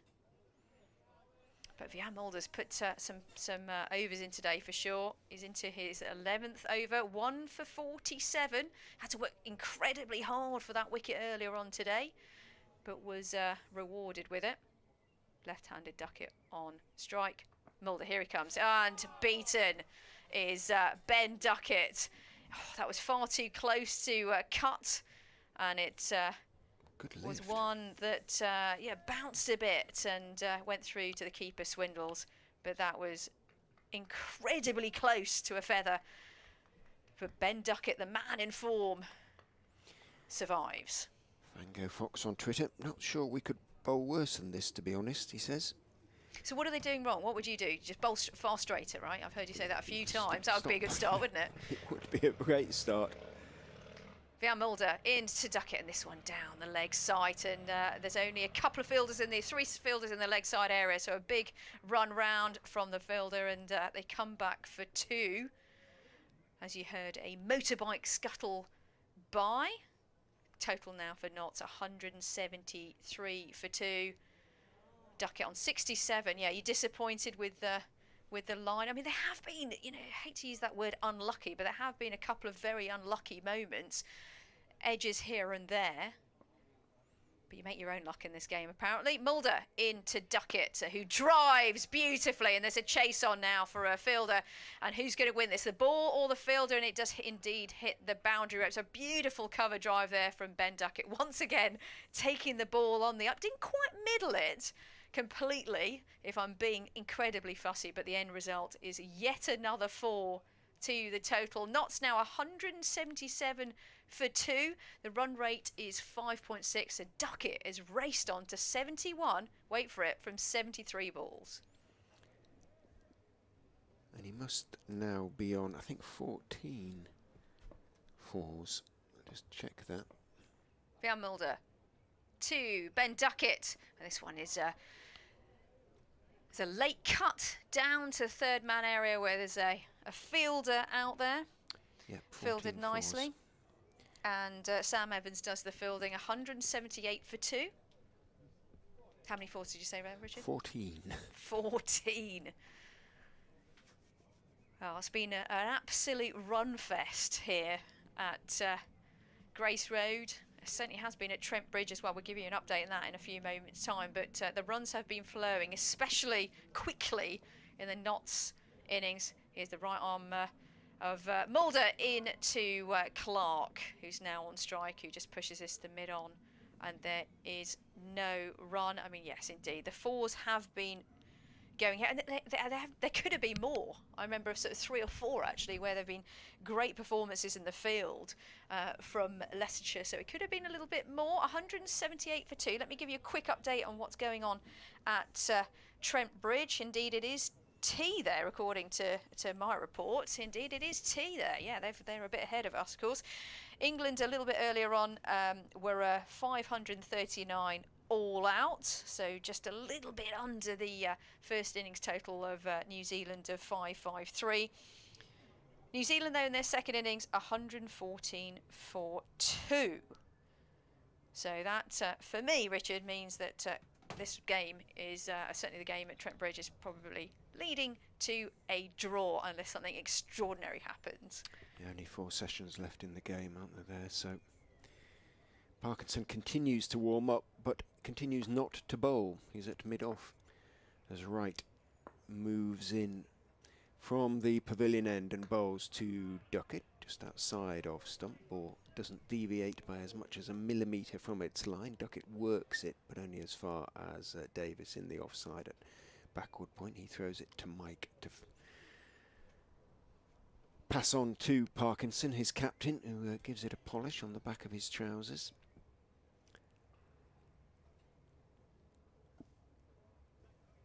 Darker now, not dark enough for the floodlights to come on, I wouldn't have thinking. We can use the floodlights here at the Uptonsteel County Ground during championship games. You can't at every ground with floodlights, of course. Wright is in and bowls. Good line on off stump. Duckett half forward. Angled bat, thick outside part thereof. Ball runs off down towards Mulder at third man. Duckett on to 73 from 76. 179 for 2. Partnership 66 off 70.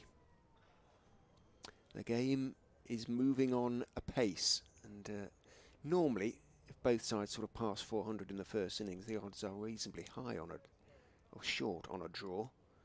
You wouldn't think so in this game, though. Yeah, they trailed just by 261. So that big first innings is fluttering away quickly. Yes. Right into the right-handed Clark bowls a bouncer, grunt of effort. Clark goes down on one knee and watches it sail high over his head into the gloves of Swindles. Davis starts to warm up, that curious sort of high-stepping kick warm-up exercise that fast bowlers sometimes do. Parkinson stretches from side to side, then he points to Ben Mike and says, go back from mid-wicket to... Looks like he's heading to deep square, even deep backward square. Encourage Clark to take on the bouncer. Or at least think that another bouncer is coming. Wright is in. Bowls line and length on off stump. Clark defends it out into the offside as far as Sam Evans. Out there in the covers, and there's no run. So Callum Parkinson, twin brother of Matt Parkinson. So was Callum at this barbecue that Matt was at the day before he got called up to the test? Is there any story there? Because apparently Matt was at a barbecue, is that right, when he got the call? He was at a family barbecue. Whether Callum was with him, I don't know. He did go down to watch him at Lord's. It was sort of T20 time, so Leicestershire were playing at different times to Lancashire. We might have been playing that day. In goes Wright and bowls Fuller this time. Just a touch of shape, but a touch that all there is, and blocked solidly out towards Parkinson again at mid-on. I think we had a T20 game the day before the test when Matt got his call up, but it did enable Callum to go down the following day, if you know what I mean, and watch at Lord's. A great moment. Just glad he had his phone on at that barbecue. It's not a call you want to miss. No, indeed. Wright is in to Clark. It is another bouncer, very short, and Clark again just bobs at the knees, lets it sail over his head into the gloves of Swindles. Behind the stumps, Callum takes off his sweater and cap. He's going to hand them to umpire Warren, and after 33 overs of the Nottinghamshire innings, He's going to turn his arm over. Indeed, so Ben Duckett is going to be on strike very shortly.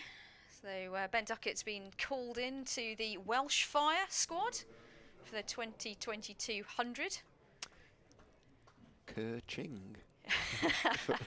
Indeed, indeed. Well, I'm just interested as well to know where some of the Notts players are playing at. Some of them very much based at Trent Bridge, but some of them are going to the Welsh Fire as well, as is, by the way, Joe Clark is going to go to the Welsh Fire as well, so they will be teammates.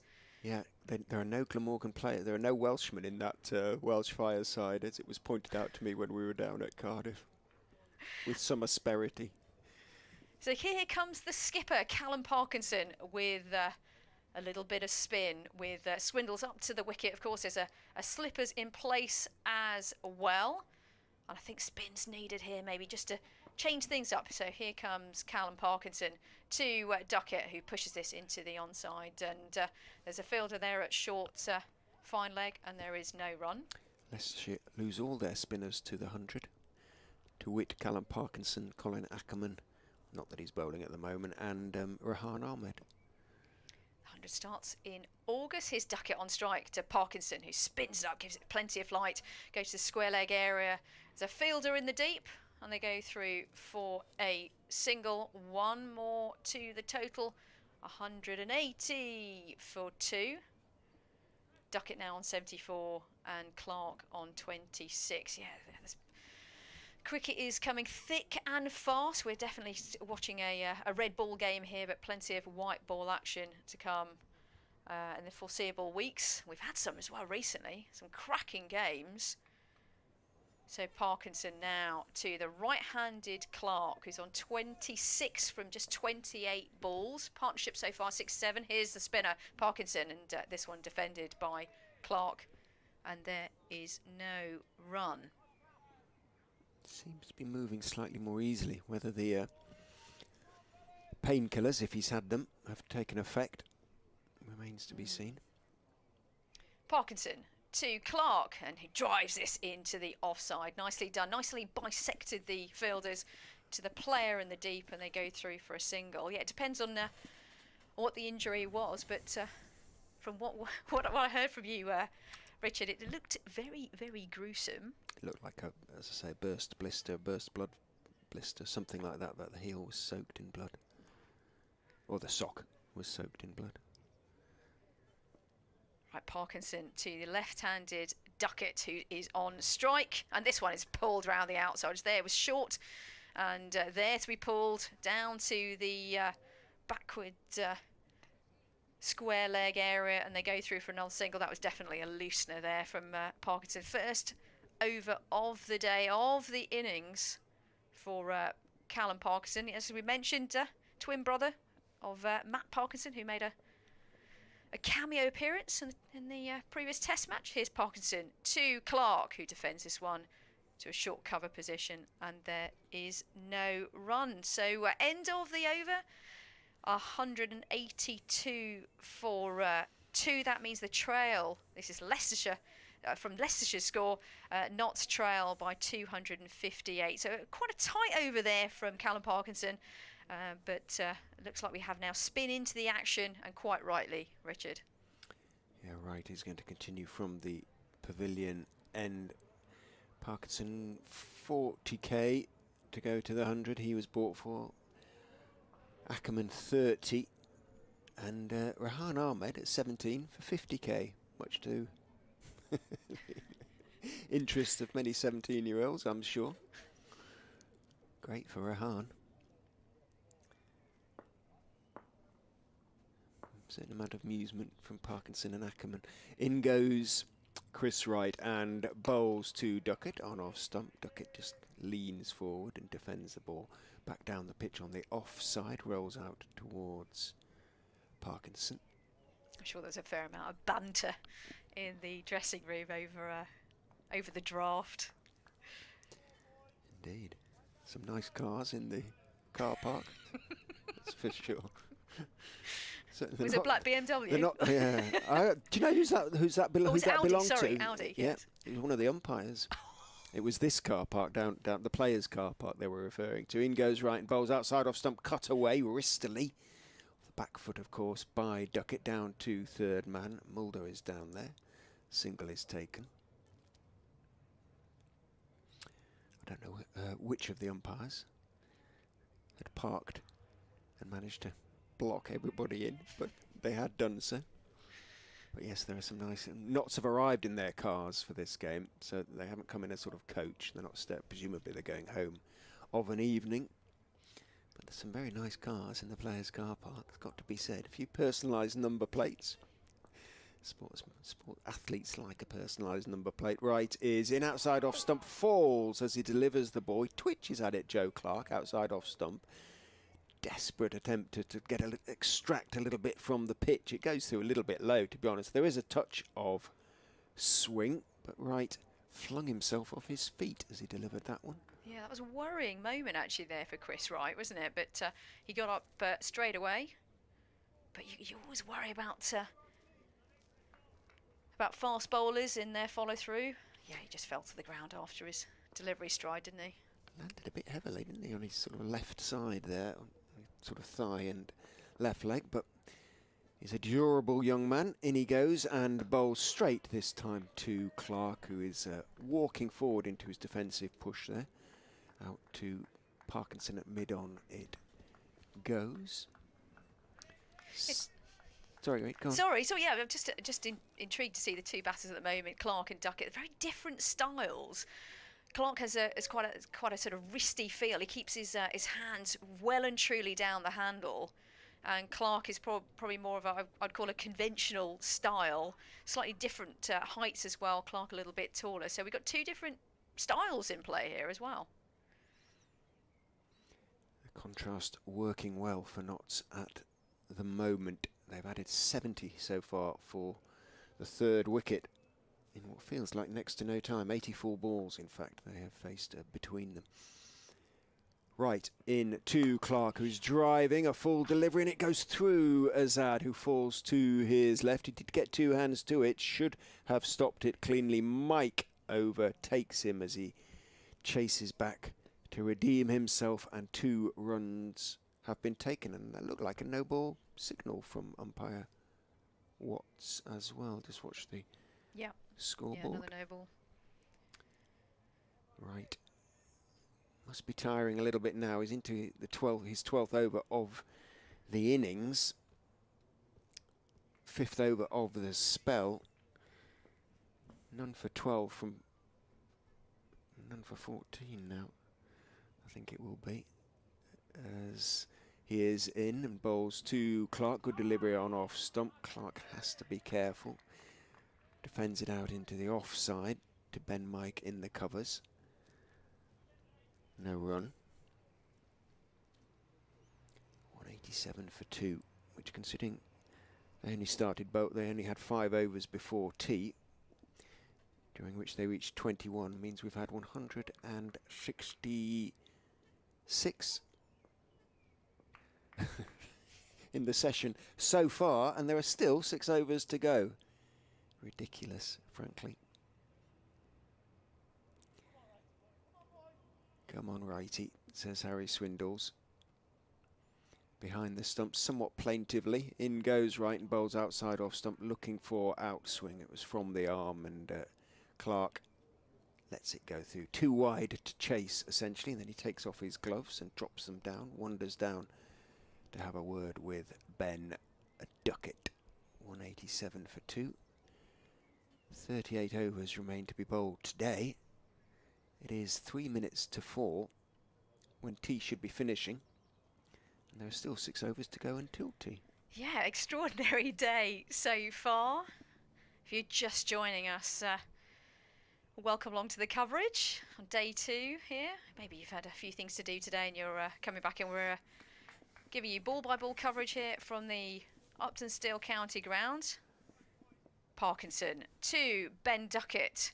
Bit of spin in action, and flicked into the onside, and they skip through for a single. 1 more to the total, 188 for 2. It's around 17 degrees here. The sun is not in sight anymore, but glad to say there's no real glimpses of any precipitation in the air, as it was first thing this morning on my little run round Leicester. Yeah, I saw quite a few bits of Leicester over the last 24 hours. It's been lovely. Parkinson to Clark, who skips down the wicket and flicks this into the onside. They take a single, and Clark doesn't want any more than that. So one more to the total, 189 for 2. Duckett on strike on 77. Bit of good news for a former Leicestershire player, and Leicestershire supporters will be pleased to hear it. I'll bring it to you in a minute. Parkinson, right-handed bowler spinner to Duckett, who pushes this into the onside, and there is no run. Or did I say right? Did I say right or left? Just keeping you on your toes, because I can't wait for this story. Come on, go for it. No, it's just that Ben Rain, former Leicestershire all-rounder, now at Durham, very fine player, has got his first-class century, and we're all very pleased to hear that. He did get a century for Leicestershire, but it was in the RL50.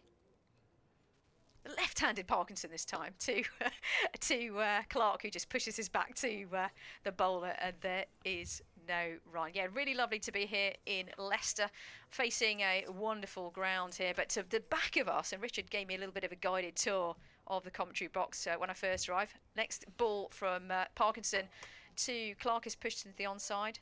They take a single. One more to the total, 191 for 2. Yeah, just behind our commentary box, Richard was showing me and just pointing out the other big stadiums, sporting stadiums of Leicester. Of course, the Tigers in action this weekend. Here's Duckett on strike to Parkinson, and Duckett just pushes this into the onside, and they go through for a single. 192 for 2 now. Yeah, well done to the Leicester Tigers. They won 27-14 on Saturday, and they face the mighty Saracens on Saturday coming up in the Premiership final. Brilliant occasion, I'm sure. I spent some time with Adam Whitty from BBC Radio Leicester yesterday evening, and we were being really geeky and all just talking about all types of sports, and he's looking forward to presenting the show on Saturday, so definitely tune into that if you're a Tigers fan. End of the over, by the way, 192 for 2. He's not looking forward to being at Durham the next day, bless him. But we'll manage it somehow, where Leicestershire are playing a T20 game.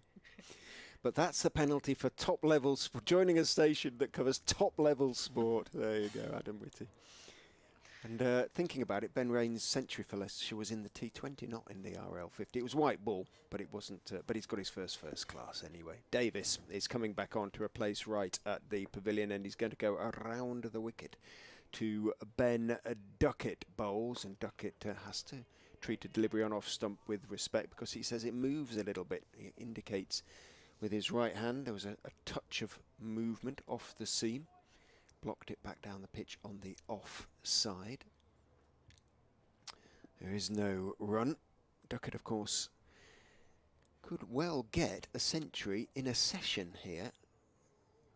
As Davis is in, bowls to him. He turns it through the vacant square leg area, out to the sweep on the square leg boundary, who is Sam Evans. Good throw to Swindles behind the stumps. Single taken by Duckett. He moves on to 80 off 85 balls. He's got 4.5 overs in which to get the other 20 to pick up the 100 in a session. And he came in. I don't know how many overs had been bowled when he came in terms of into the second session. About 4 or 5. Ooh, updates time. In goes Davis and bowls on off stump. Forward goes Clark and defends out to Evans at point. And there's no run. 193 for 2.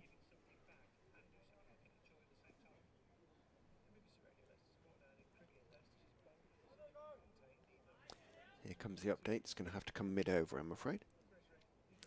They spent much of the session chasing leather, as the cricketers say, dispatched to all parts by Ben Duckett and Joe Clark. Duckett has 80 off 86 deliveries. Clark now 31 off 40. Together they've added 80 so far for Nottinghamshire's third wicket. They did pick up 2 wickets early in the session, relatively early in the session at least. Ben Slater was caught behind off the bowling of Vian Mulder for 12. Hasib Hamid was bowled, leaving a delivery from Ben Mike for 59. Since then, however, no joy for the Foxes, who, it has to be said, have not bowled particularly well. The wicket has flattened out a little bit, but they have to bowl a little bit straighter too. 194 for 2 knots as tea approaches here at the Uptonsteel County Ground. Duckett picks up 2 more there as he's turned a delivery off leg stump down to wide long leg. Moves on to 82, 196 for 2. Could he, if he was to get 100, it'd be close to almost 200 runs in the session as well. That's incredible. Getting a century potentially in a session as well in the red ball game. Wow. What are we on at the moment? 175 runs in the session so far. Davis is in, bowls on off stump. He's taking his bottom hand off the bat as he leans forward and drops that one down towards Silly Point. Inquires of Clark whether he might be interested in a quick single. Clark has already turned his back. End of the over, 196 for 2. Just 37 overs have been bowled. Duckett has 82, Clark has 32, and there are still 4 overs until tea. Yeah, we've got a way to go until we get a little tea break. But it's clear to see that Ben Duckett doesn't show any signs of slipping up in any way, although the run rate has slowed down. So from a Leicestershire's perspective, it has, moderately speaking, the run rate now 5.3. But you've got to take those wins, haven't you, to just build up the pressure. So Parkinson from the Bennett end, facing Clark, the right-handed batter, and this one driven down, not convincingly, to mid-off, and there is no wrong. Probably a big, thick inside edge there, actually, and it squirted out to mid-off. Beat him in the flight, might just have turned a bit as well. And that's what Parkinson will be looking for here, Callum Parkinson.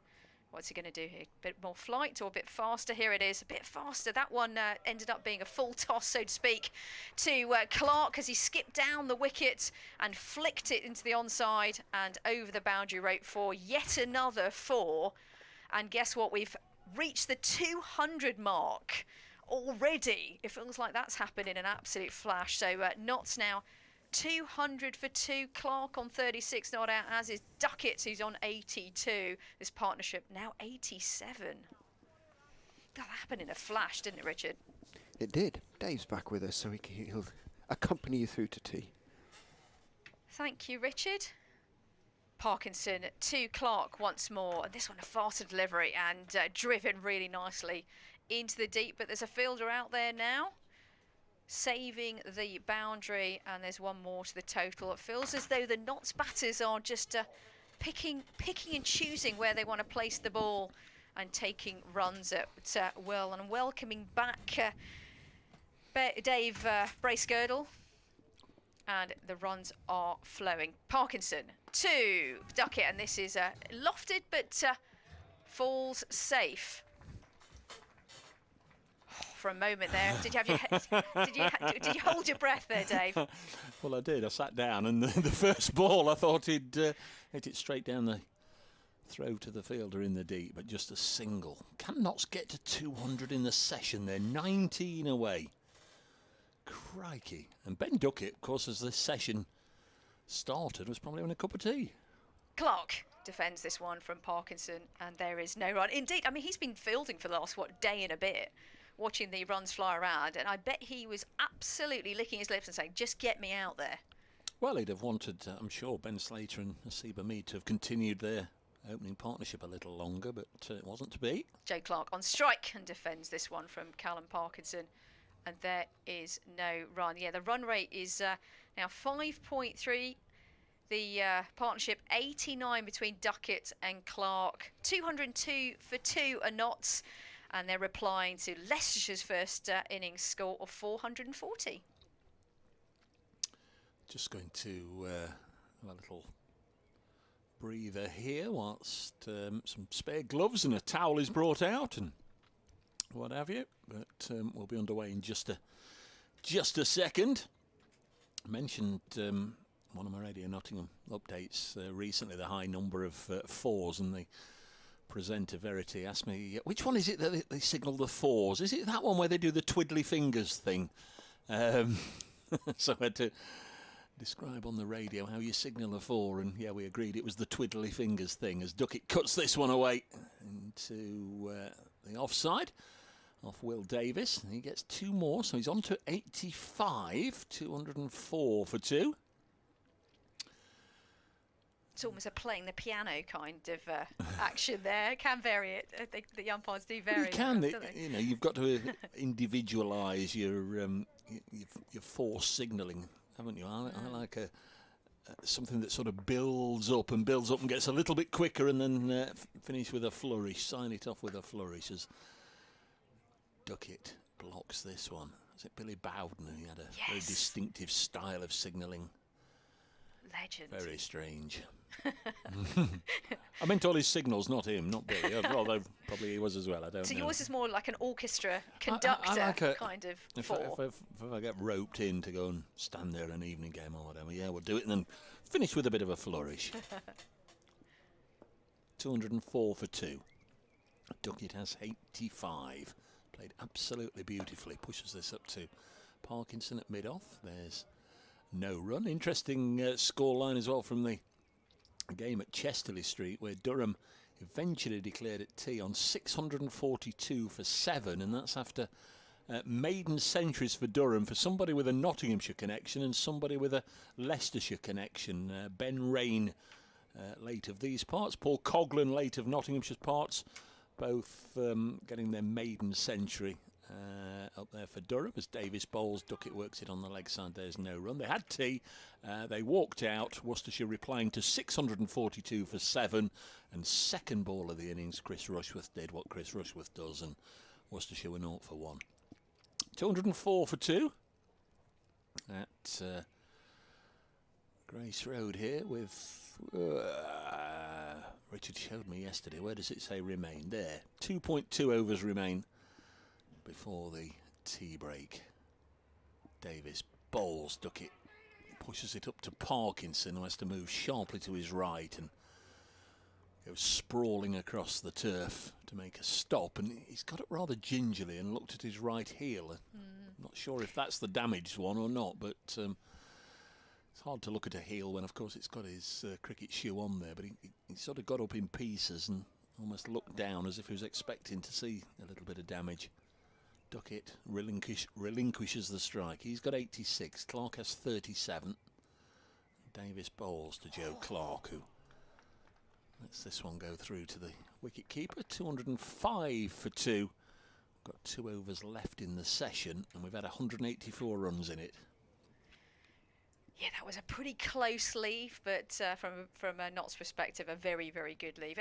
For me, Parkinson's not quite moving massively freely, but he's taking his cap off. He's going to bowl the next over to the incredibly well in form Duckett, and that was before the game. He's now at 86 not out from 94 balls. Really beautiful innings so far, very wristy and creative innings. And here he is facing Callum Parkinson. He's up the wicket now, bowls, and this one defended to a short cover position, and there is no run. Yeah, really nice to watch, isn't he, Ben Duckett? I think he's a terrific player, and yes, he's missed out on a squad in the Test side, but he's also missed out, and I can't fathom that out, in the ODI squad that's going to the Netherlands this week. Duckett on strike once again, pushes this one back, and there's no run. Yeah, is he in any contention? Do you think he's on any list anywhere, quite frankly? I just don't get it. I mean, he's as much in 50 over batting form as anybody else in the country, because we don't play 50 over cricket, or none of the guys selected have played any 50 over cricket, certainly this year. Not many of them played in the Royal London last year.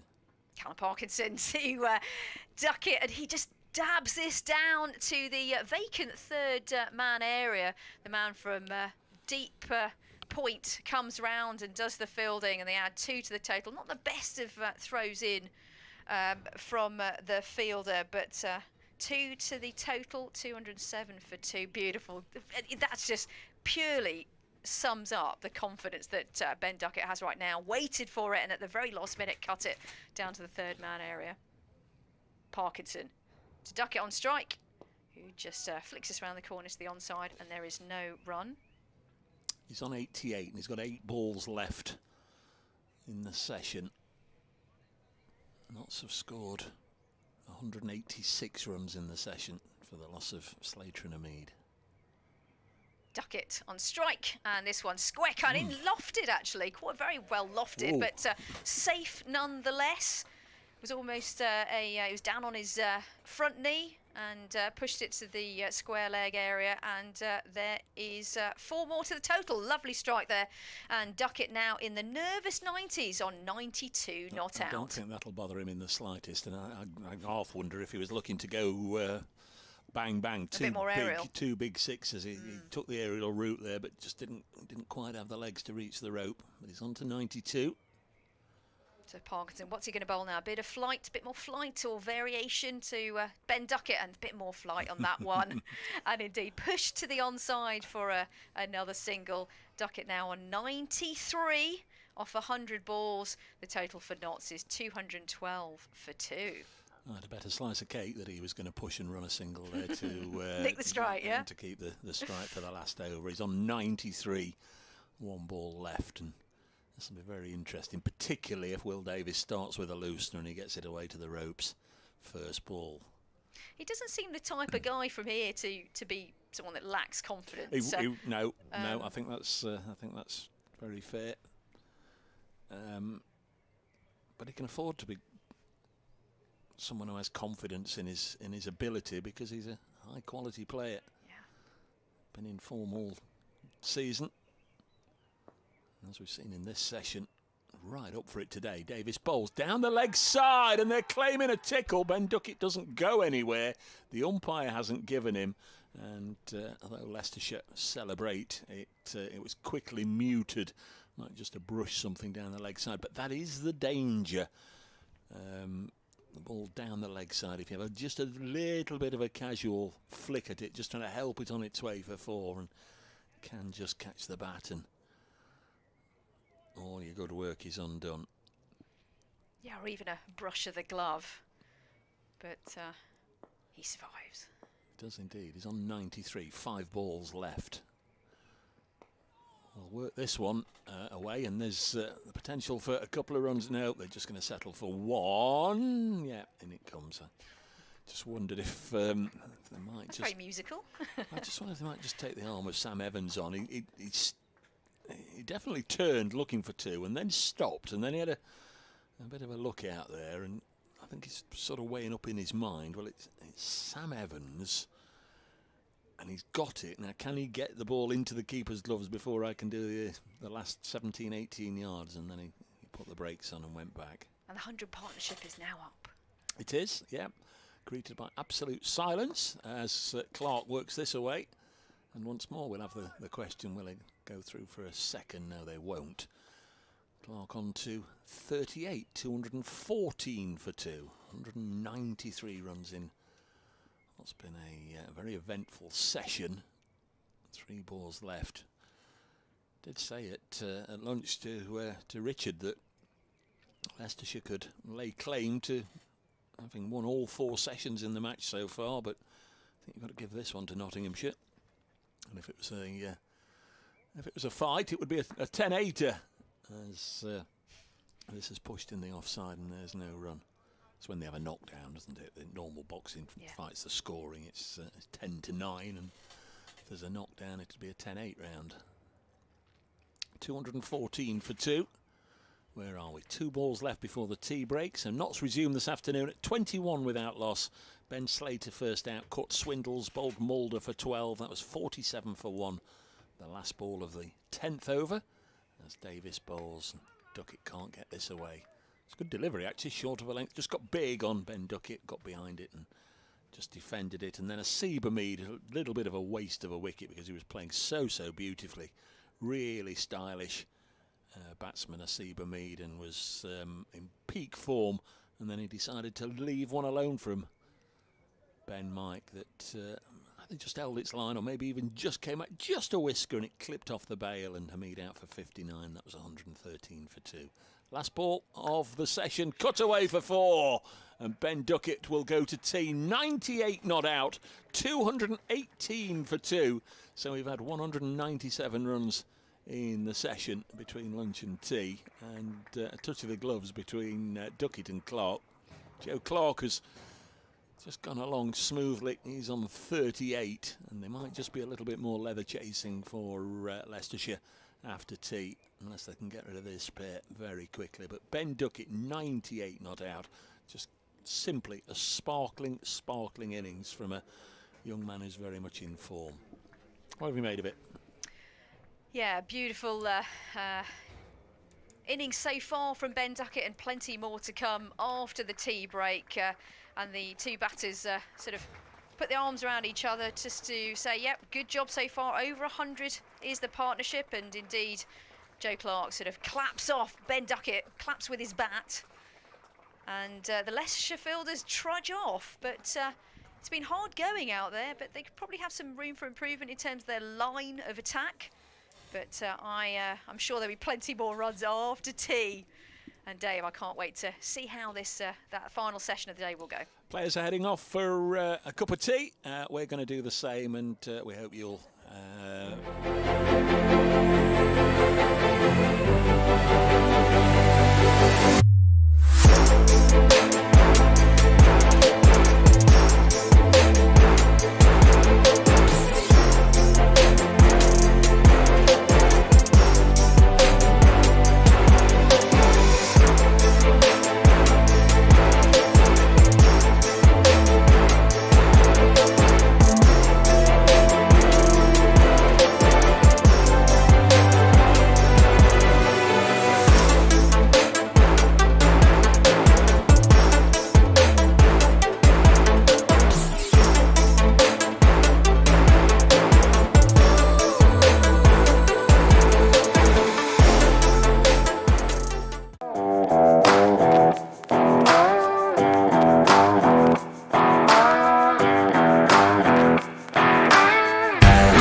concentration and didn't manage to take the ball clean. It rebounded from his gloves behind him, behind the slips. A bye is taken, and really, as you say again, from the Leicestershire's point of view, everything you talk about during the tea interval is everything they haven't done. Two really sloppy pieces of cricket, and Notts move on to 2-2-3 for 2. Yet more ways to get frustrated. Oh, and a bye. Yeah, I'm sure Harry Swindles is fuming at himself, but Mulder showed his frustration, didn't he? And his hands on his hips after that delivery. He's going to go around the wicket to the left-handed Duckett on 98 bowls, and Duckett gets a delivery that swings back into him a fraction, and he just calmly leans forward and turns it out to Ben Mike, who's at mid-wicket, rehearses a clip out to the mid-wicket boundary, but he doesn't want to give it away on 98, obviously, doesn't want to take too many chances. Duckett approaching his 100, would be his second of the season, to go with 5 50s, and he's made it look very straightforward indeed out there. Around the wicket comes Mulder and bowls. Duckett is forward to a good delivery on off stump, again shaping back in slightly to the left-hander. Props forward, pushes it out into the offside. Rishi Patel, who's fielding in the covers, comes in and picks up, and there is no run. There's a deep point, third man, and a long leg and a deep backward square on the boundary, or in the case of the deep backward square, about 8 to 10 yards in from the boundary.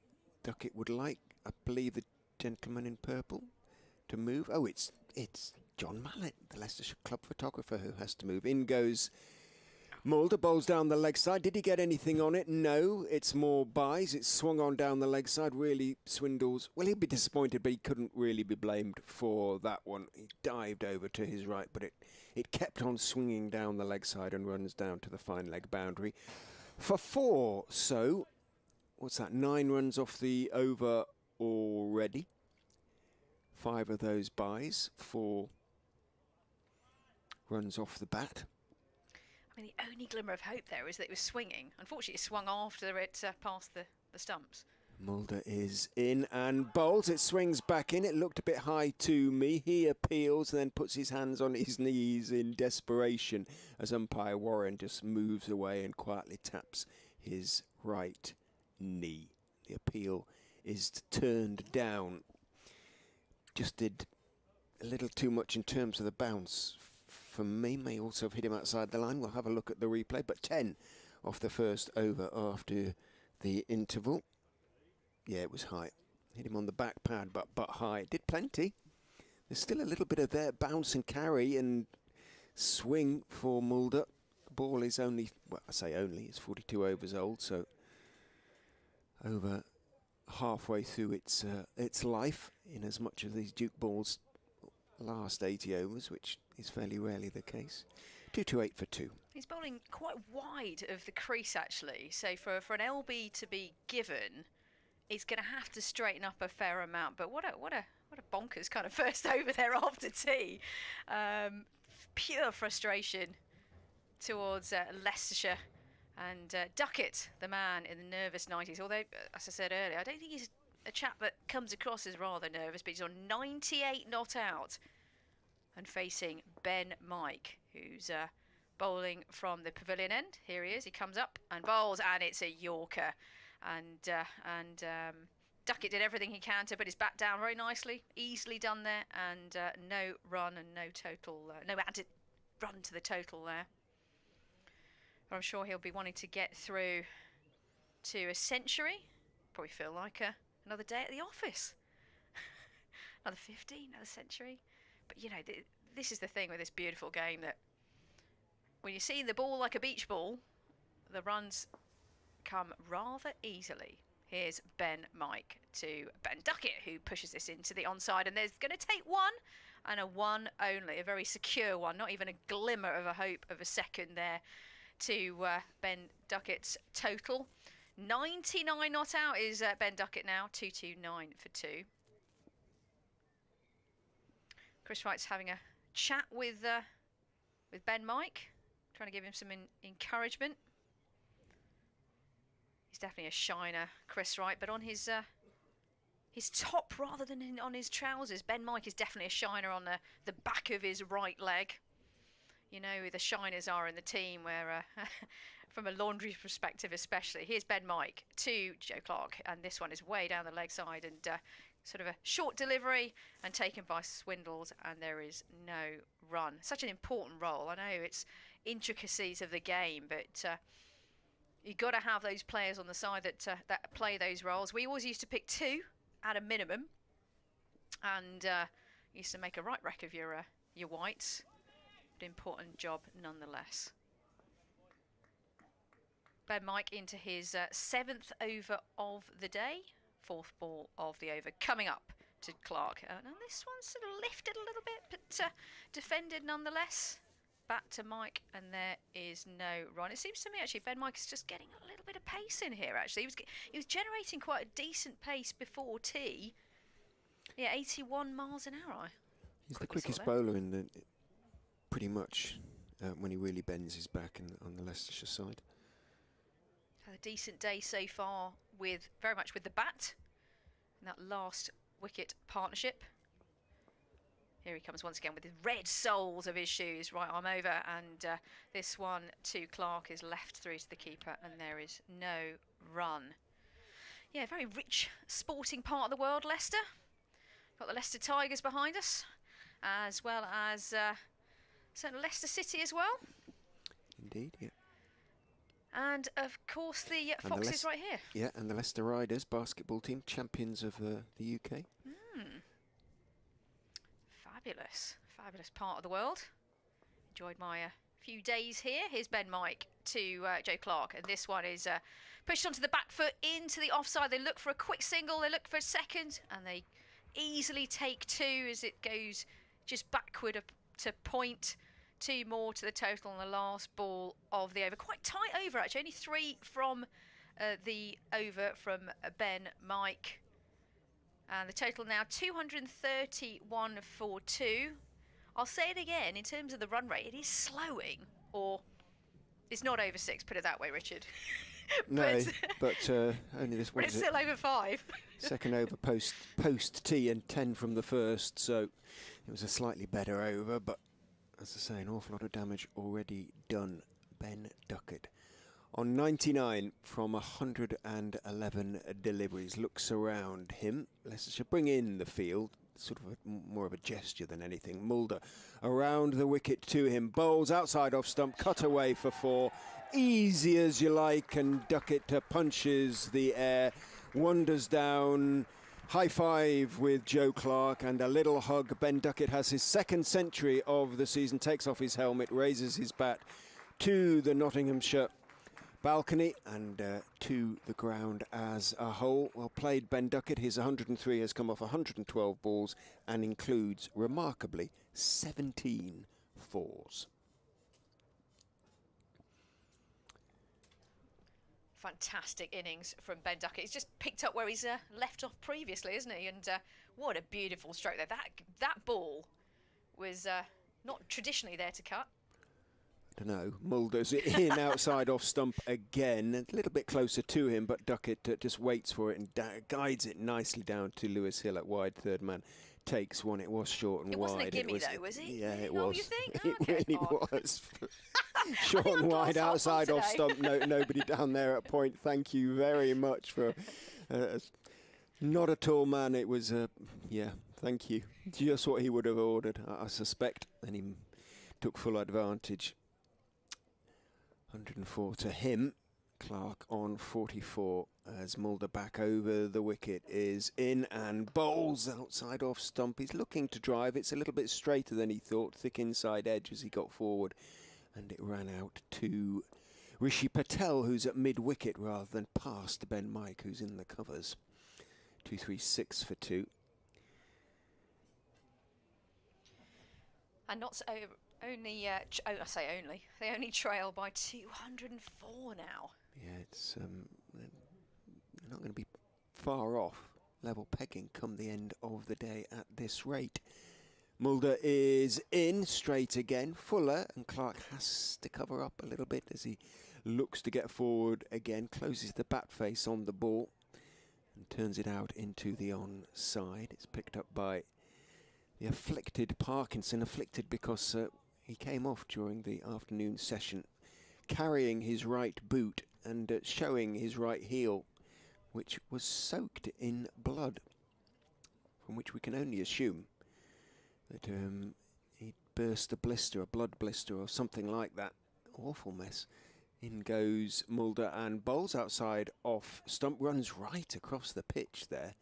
That and Clark indicates as much. I think Russell Warren might have a quick word with him there, the South African. You can't do that, Vian Mulder. Warren does have a sort of quiet word about his follow through. He maybe it lost his footing a bit, but he literally ran diagonally right across the business area of the pitch there, Vian Mulder. Well, he, just looking at the replay, he sort of stumbled a little bit, to be fair to Vian Mulder, and hence he went across the wicket. But yeah, clearly a no-no. There are some umpires who'd really get annoyed about that. Russell Warren, not one of them. Mulder is in, bowls to Clark, who defends a slightly short of a length delivery on the off stump, on the back foot, out into the offside. It rolls out to Chris Wright at mid-off, and that is the end of Vian Mulder's 13th over. 1 for 63. The PA gives the stats for Ben Duckett. As we said, 112 deliveries and 17 fours. Outstanding. Yeah, brilliant innings so far. I'm sure Ben Duckett's not wanting to go back into the pavilion at any time soon. We've got a monster session coming up here. 29 more overs of the day. And here's Ben Mike from the pavilion end to the Centurion Duckett, who pulls this into the offside. And easy come, easy go there in terms of the run. That was absolute gimme. I'll give you that one. Excuse me, I'll give you that one, Richard. It was short and it was going down leg and dispatched to the boundary rope. And yet another 4 to the Notts total. Yet another 4 to Duckett. Duckett now 108 off 114 balls. 240 for 2 is the total. And the partnership is 127. So if you're a Leicestershire fan, you're thinking that 440 total from earlier on is being fluttered away pretty quickly. From a Notts perspective, you're pretty excited to try and see actually how quickly can you accelerate. Here's Mike to Duckett, who just dabs this, but doesn't go where he wanted it to. Just dabs it actually to first slip pretty much, and there is no run. I mean, the state of the play at the moment, Richard, is a case of actually Notts, if they get a rattle on here, they could, I think as you calculated earlier on, almost overtake Leicestershire's score by the end of today, put another whopper of a score tomorrow morning, and then it absolutely is pressure on Leicestershire to save the game. Indeed.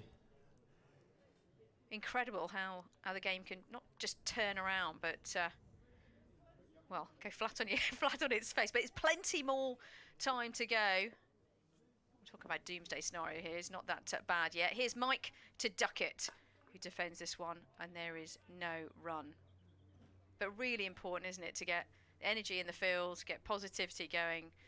Body language in the field is not great at the moment. It's got a slip, very defensive field, slip two out on the boundary on the offside. So we've got a third man as well as a deep backward point position. Got a fine leg as well, and mid on, mid off, and more the traditional inside circle fielders. Here's Mike to Duckett, who just dabs this down, looks for a quick single, and it was reasonably tight, but they get it nonetheless. The call from Joe Clark was yes please, and they run through for a single. 241 for 2. Feels like the Hamid wicket was an awfully long time ago, and actually I think I'm right. The partnership is now 128. In a very short time, relatively speaking, in terms of overs. Carnage, absolute carnage. Got to be worried about that over rate as well, or is that the last thing on their mind right now? Here comes Ben Mike to Joe Clark, the right-handed batter, who dabs this down, looks for a quick single, but decides against it. And there's no run. It's to be expected, though, isn't it? They've been hit around all sorts of corners of the ground. I feel sorry for sides where the run rate gets to this point, but mainly because the opposition are hitting it all over the park. Yeah, they just haven't been able to put any sort of break on the scoring rate. The Foxes, Parkinson, who might have been expected to, has been, I think, restricted by his heel injury. He's only bowled 3 or 4 overs, I think. Just check. The lead now under 200. Here's Ben Mike to Joe Clark, and this one's pushed back, and there's no run. The lead is 199. End of the over, and that was Ben Mike's 8th over of the innings. 1 for 44 with no maidens so far. Clark on 44 not out. Duckett on 109 as well at the crease. 241 for 2. Yeah, the bowling figures: Chris Wright 12 overs, none for 55, economy rate 4.58. Vian Mulder 1 for 63 from 13, 4.84, I beg your pardon. Ben Mike 8 overs, 1 for 44, 5.61. Will Davis none for 45 from 8, 5.62. Callum Parkinson none for 21 from 4. Mulder is in round the wicket. Duckett drives expansively for 4. Nowhere near the pitch of the ball, but again it was wide. It sat up quite nicely. He went down almost on one knee and cracked it away with a full swing of the bat out to deep extra cover for 4. He moves on to 113. Well, Dave Bracegirdle said when he was on about 10 or 15 that if he doesn't give it away, he could get 200 here, and he could do that today without being at all silly about it. 200 or more. Round the wicket goes Mulder. Again, bowls to Duckett. It swings in a little bit towards Midland leg, and he, having picked up the 4, just dabs it down towards mid-wicket where Mike is the fielder. It looks so easy for him. Duckett, there looks to be no way he could sort of get out here unless he sort of gives it away. I can only think of that one delivery from Wright that really discomforted him. Swung back in sharply, thick inside edge, just missed the stumps. But otherwise, chanceless really, and very rarely beaten. Mulder is in and bowls. Duckett drives again. Davis is running around. He's not going to get there. It's 4 more. It wasn't quite as expansive. It was a fraction closer to him. He didn't need to reach for it quite as much, but Duckett's flashing blade flashed down again and cracked it away for 4. He moves on to 117 from 120. The danger is he gets bored essentially, really. And loses concentration, just, whatever, because it's his Candy from Baby sort of stuff feel to it. It's as though a really good sort of county player was going into a club game. In goes Mulder and bowls to him. Again, it swings in a bit as he corrects his line.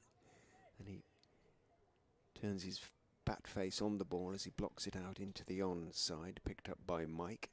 What can Parkinson do? To whom can he turn? I know Springsteen Cricket, who's been in the ground, reckons a couple of overs of sort of left arm leg spin from Hassan Azad, who can turn it, might be worth a try, and it's getting to the point at which, why not?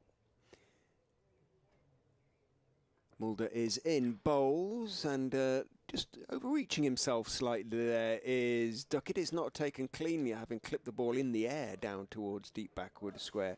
Evans is down there. He fumbles the ball, bounces a couple of times before he picks it up and returns it. Duckett picks up 2. The Ice Cream Man comes down Milligan Road.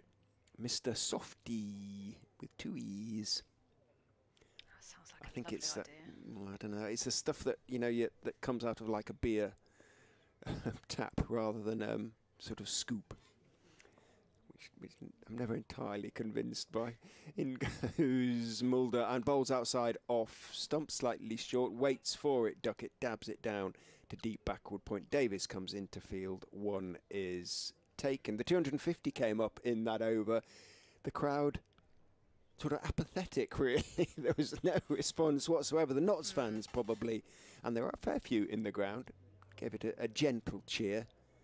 But the run rate climbing again, 252 for 2. It was 218 for 2 at tea, so we've had 5 overs,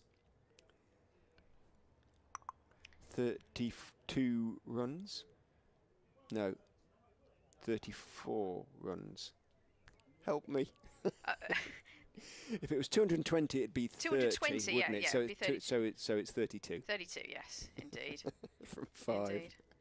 Got there in the end. But yeah, one of the biggest cheers of the day was the getting over the 400 mark for Leicestershire and picking up that.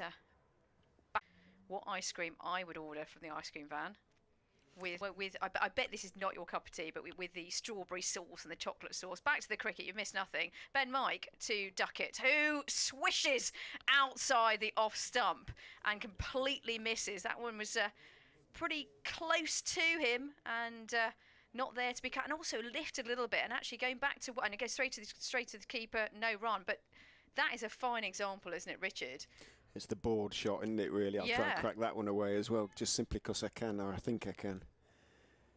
It was wide. It was wide enough for hit. I think it just lifted a bit on him.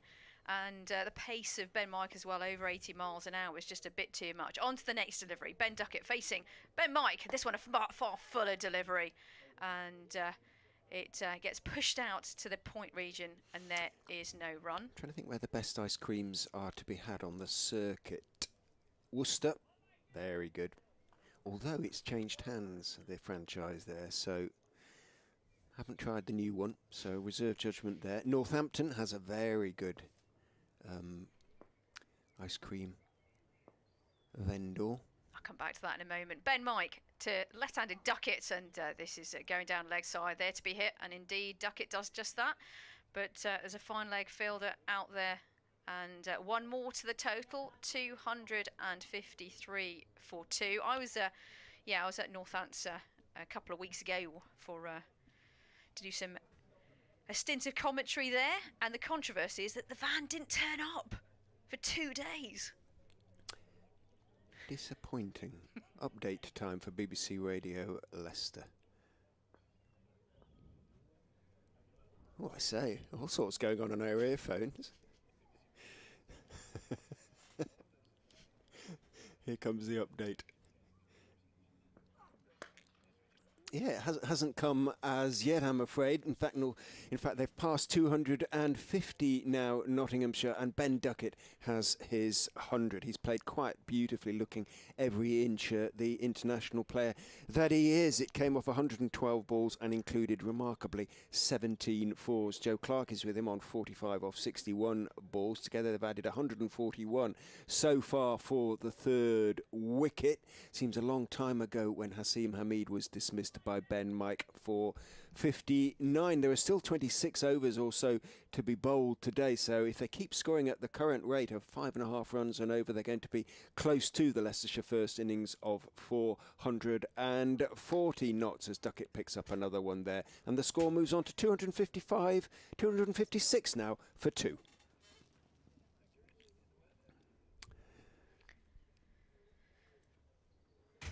Comfortable 2 taken by, in fact 3 Duckett picked up there, didn't he? Because it was picked up by Wright just inside the ropes down there at deep mid-wicket. 257 for 2 Duckett onto 124. 1 ball to go in the over, so I'll finish this off and then we'll get to Dave Bracegirdle, who, as I say, forecast Duckett's 200 at a very early stage in proceedings. Now, whether he thought it would happen today, but there's every prospect of that happening today. In goes Mike and bowls to Joe Clark, a bouncer that bounces over the head of Harry Swindles for 4. Is he going to be byes or is it going to be wides? No balls. No balls on height. So Ben is going to have to bowl again. He raised his hand there. Is that not byes? So, but is it, which way round is it? I think Chris Watts get a little bit It's the partnership is 150, which is why there's applause. But for me, Chris Watt made about 3 different signals there. But anyway, there's going to be another ball in the over. It was a horror delivery from the bowler's point of view, and not much fun from the wicket keepers either. In goes Mike and bowls to Clark outside off stump, dabbed away down towards backward point. A reaching Rishi Patel sticks out his right hand, stops it on the bounce, and that is the end of the over. Ben Mike's 9th, 1 for 51. His figures 263 for 2. Knots, if anything, they're accelerating. Duckett 124, Clark 45. Yes, the run rate has just increased out to 5.6. Yes, we're talking about a red ball game here, but not just seeing it all too easy at the moment. And what can Leicestershire do to reduce the run rate, but also to get some well-needed wickets as well? Quick update from Trent Bridge.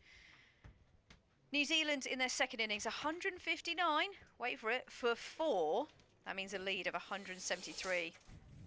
With 6 wickets remaining. Don't know if you've mentioned it, but free admission tomorrow. Anybody wants to go along to Trent Bridge for day 5 tomorrow, absolutely free. I think you've got to book your tickets, your free tickets in advance. Go on the Notts website, all the details are there. Start of a new over. It's Will Davis from the Bennett end, bowling to the run machine, and Duckett gets one slightly skewed away off the outside edge, down towards third man for a single. 120. Nottinghamshire. That's a great shout. Can I be in 3 places where I'm actually going to be tomorrow? I know, bizarre. Very nice. We got a nice posh hat to wear. Oh yes. There's Davis bowling, and this is steered into the offside. There's no run. 264 for 2. So what's that? That's Royal Ascot then tomorrow, is it? Yes, it's the Royal meeting. 5 days of excellent flat racing, and I will be in a frock and all of that sort of stuff. Not my usual attire, but it's going to be interesting actually. I'm going to have to drop my kids off at school in the morning in my Royal Ascot outfit. Crikey. Yes, Will Davis in again, bowls clipped away onto the leg side by Clark for a single. 46 to Joe Clark, 265 for 2. So is this business or pleasure? Oh, this is definitely business. Is it? Yes, indeed. So commentating, interviewing, writing, bit of everything. So tipping. If you want to listen in, BBC Berkshire is where I'll be tomorrow. Have you got a pitch with your tic-tac board and your tic-tac signals and your? Oh, you think I'm a bookie? Oh, I'm far less exciting than that. Oh, love it. Davis round the wicket, 1 slip. Duckett works it through the onside for 4. My word, he can scarcely have played any better than this, really. 269 for 2. His 100, by the way, is 21st. It's his 7th for Notts since moving from North. 2nd of the season, and his 2nd against Leicestershire. Dave, he's in wonderful form, isn't he? And he's a wonderful player to watch. And he's not done yet. I don't think so. No, he's after something. It may be some new gloves, a change of gloves. I think that's what he's gesturing. So you raised this topic. Then what's the feature race tomorrow? Then do you?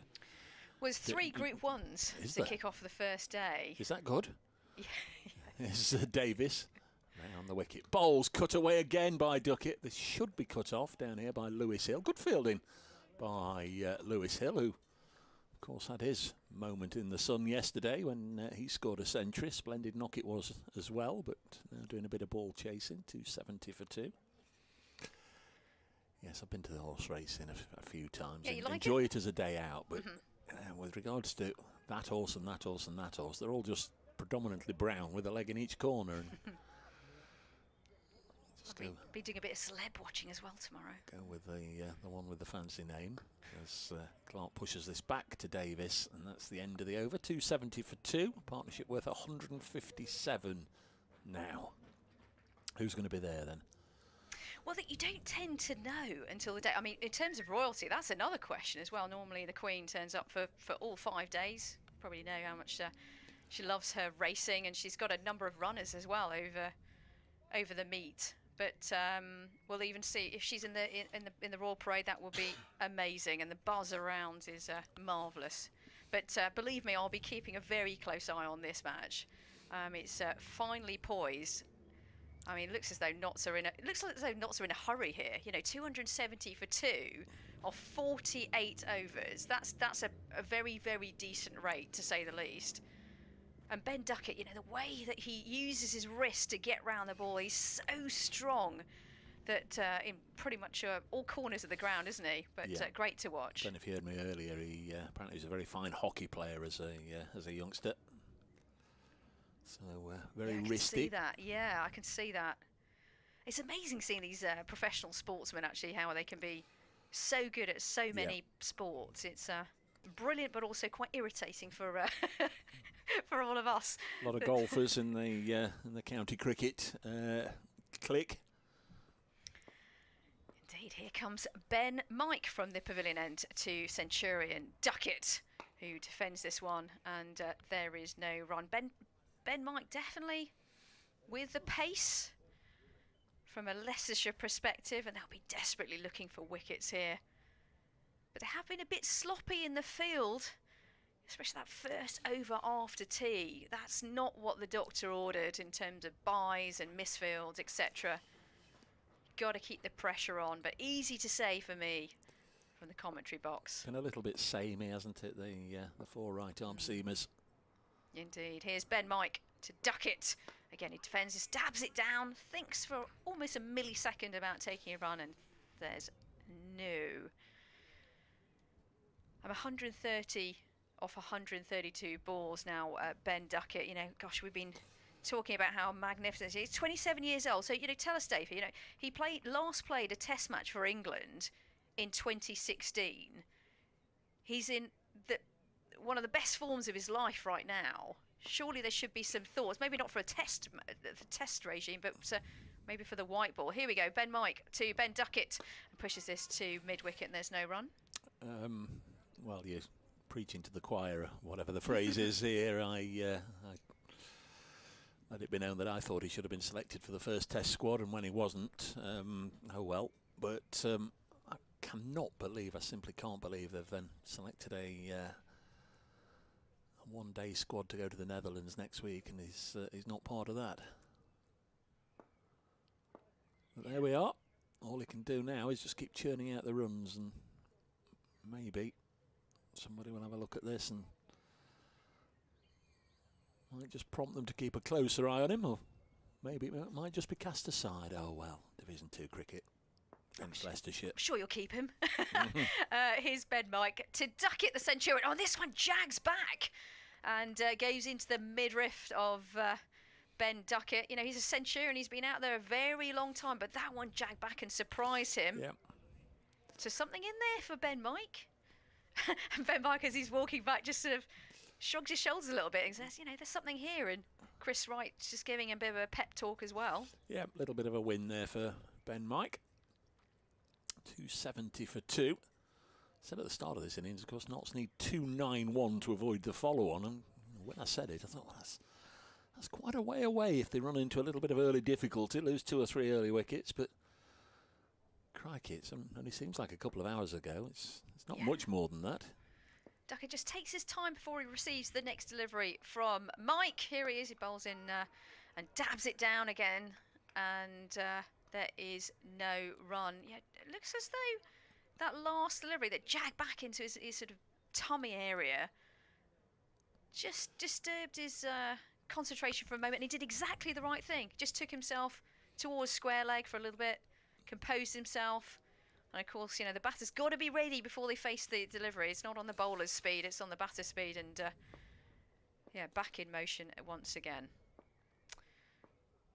Mike with a very straight run up past umpire Watts to Duckett, and a lovely cover drive, but guess what? Straight to the fielder.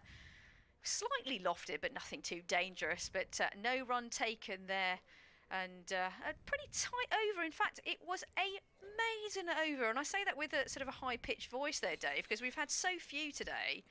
I think definitely, I could count them. You count them on one hand. We count them on two If- fingers. That's just the There you second. go. That's just the second in this innings. We have Mulder's bowled one, and now Ben Mike's bowled his first, and that's out of 49 overs. Just the two maidens, not rattling along still at 5.5 or thereabouts in this particular innings. 270 for 2. 24 overs remain. That's Davis from the Bennett end. Bowls to Clark. Been in the 40s for quite some time, but I won't be too concerned about that as the sun returns. Good strong shadows around all the players. I understand it's Joe Clark's 100th first-class appearance. It is indeed, yep. Sterling work. Davis to bowl to him. Oh, he's tickled this fine. That's gone for 4. Just have a look at the umpire. Yep, 4 runs. So Joe Clark reaches his half-century. 68 deliveries, I think it is, for Joe Clark.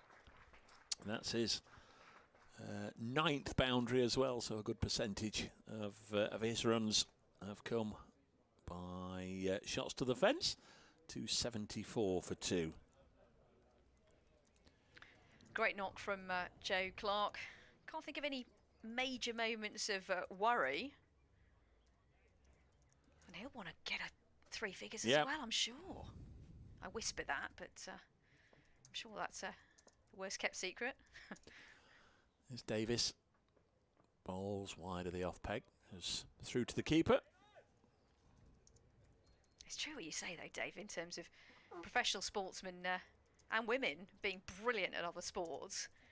And it irritates me how they can be so great at golf. Golf is one of those sports that has always amazed me and frustrated me. And I haven't got a particularly small handicap or whatever. But these guys just rock up and play off scratch and do rather well. Not all of them, but quite a few of them. Don't know how they can combine the two, because as Clark drives this to mid-on, a golf swing is so very different from a cricket drive. Or I used to find it the same. I could never play golf in the summer. I didn't play it much at all, but I could never play it in the summer, otherwise it affected my cricket. And likewise, I'd have a bit of a go at it in the winter, and I had no excuses then for it not coming out the middle. So it's a frustrating game. 274 for 2. Next one nudged away by Clark, backward of square. A couple of fielders converge on it. They'll only get a single. 275 for 2. Always found it hardest getting it through the windmill. Clark on to 51. Duckett 130 not out.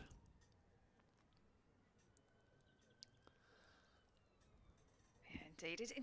Going back to what you're saying about Ben Duckett, really interesting how he played hockey at an early age. Hockey's a brilliantly wristy sport, as you said, but I suppose the difference in cricket, you've got to have that extravagant follow-through. But you can see why he's a wristy player.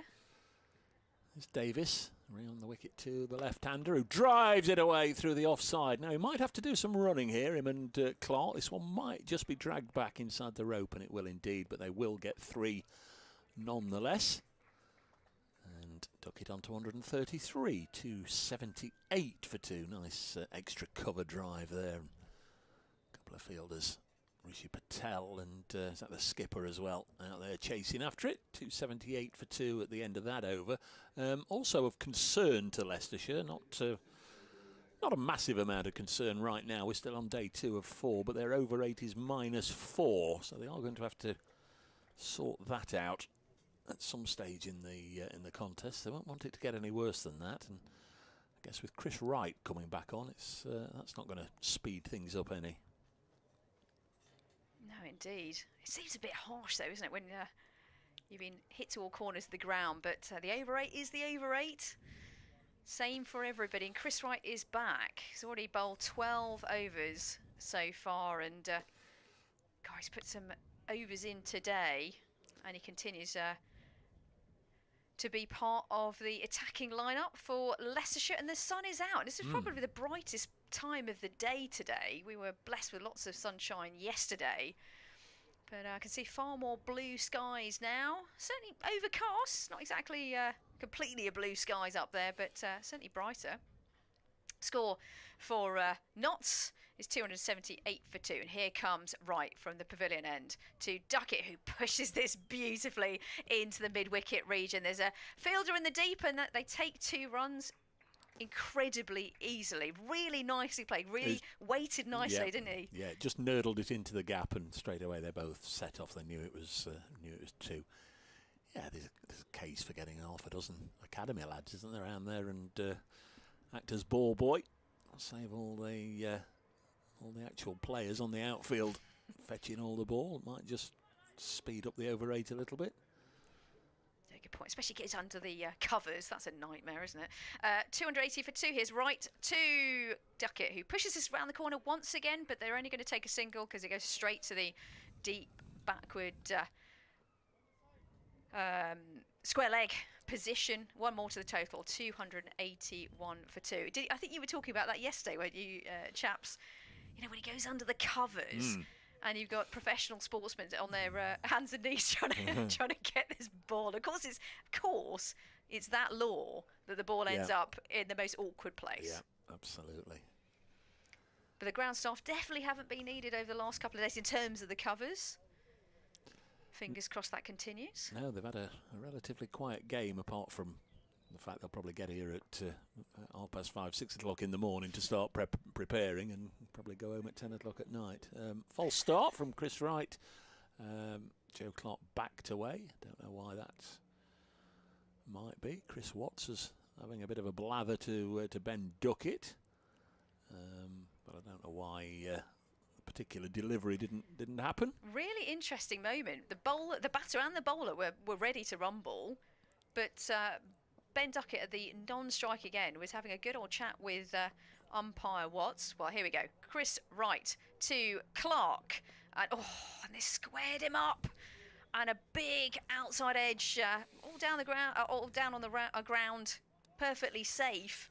But again, something to cling on to hope for from a Leicestershire perspective. But a single is taken, 282 for 2. Worryingly, there's still some talent to come in the Notts side. Lyndon James has played really nicely this year. He's had his maiden first-class 100. Stephen Mullane in the last match. I'll tell you about that in a second. Right-handed right to the left-handed Duckett, and this one's pushed to the offside. There's no run. I should say the last away match a couple of games ago at Lord's. 92 in the first innings and 100 off 55 balls in the second innings. He absolutely went after the Middlesex bowlers, and it's the quickest championship century ever hit by a Nottinghamshire batsman, or hit since they used to keep the tally of balls. Because in days of yore, it used to be timed, didn't it? How quickly the century came by.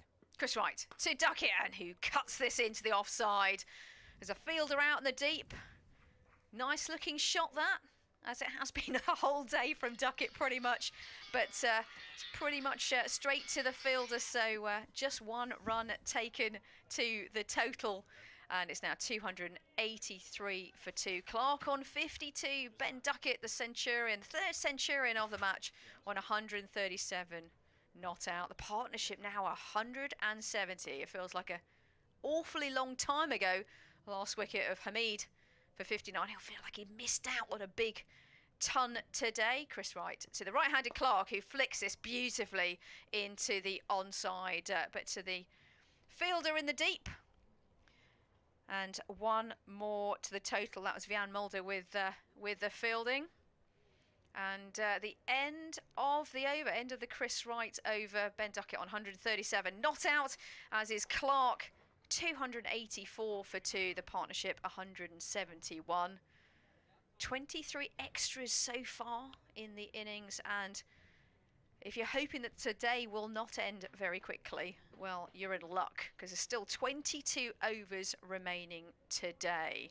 So plenty more action to come for this second division match, the LV Championship between Leicestershire and Nottinghamshire. Day 2 here, and the sun is out. Ice cream van's gone, but that's okay. I think I would struggle to run to get one during the innings. Here we go. Davis from the Bennett end, and Clark lets this one go through to the keeper. Swindles, and there is no run. The ball gets flown round to the slip fielder and then into the other positions before it goes round. For a moment there, I thought that something white had sort of landed on one of the wickets to the right of out the wicket that we were looking at. It's actually a bird. Safe and sound for the moment. More bird watch coming up. I'm seeing a lot of that down in Sussex, actually. There seemed like a flock of pigeons in the outfield for that one. But no pigeons were harmed in that cricket match.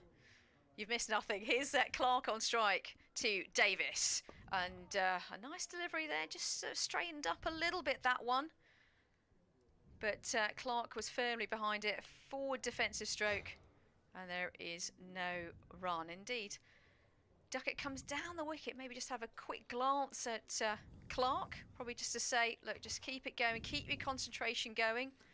You've still got 21 overs and some loose change to go. Here's Davis once again from the Bennett end, who comes in past the umpire, and Clark on the back foot pushes this to mid-off, and there is no run. The lone sort of what looks like a dove has absolutely no problem with the cricket game going on around it. It might in a moment. Yeah, it depends what straight. That's a good point. It needs a helmet on if it's going to field there. Yeah, it's currently at short sort of cover position. Here's Davis to Clark, and this is driven beautifully. A lovely drive past the bowler and past the mid-off fielder over the boundary rope. Save your legs, Joe Clark. Beautiful delivery. The total now 288 for 2. Clark on 57 off 77 balls. And Duckett at the non-strikers end on 137. What a partnership we're watching here for Notts. But certainly a lot of pain for Leicestershire. Worked so hard to get 440 on the board. Clark facing Will Davies, who once again, almost a carbon copy of the previous delivery. A beautiful drive past the bowler's arm and past mid-off. And 4 once again, same result. Same stroke, same result. 292 for 2. Fast approaching 300. And just 2 down. What a stroke. Lovely stroke. I've actually said shot of the day at least 10 times today, I think. But that was a beautiful shot. And one of the candidates for shot of the day. Will Davis to Clark again, but this time he defends. And there is no run. Clark joining the Welsh Fire as well in the 100 coming up in August.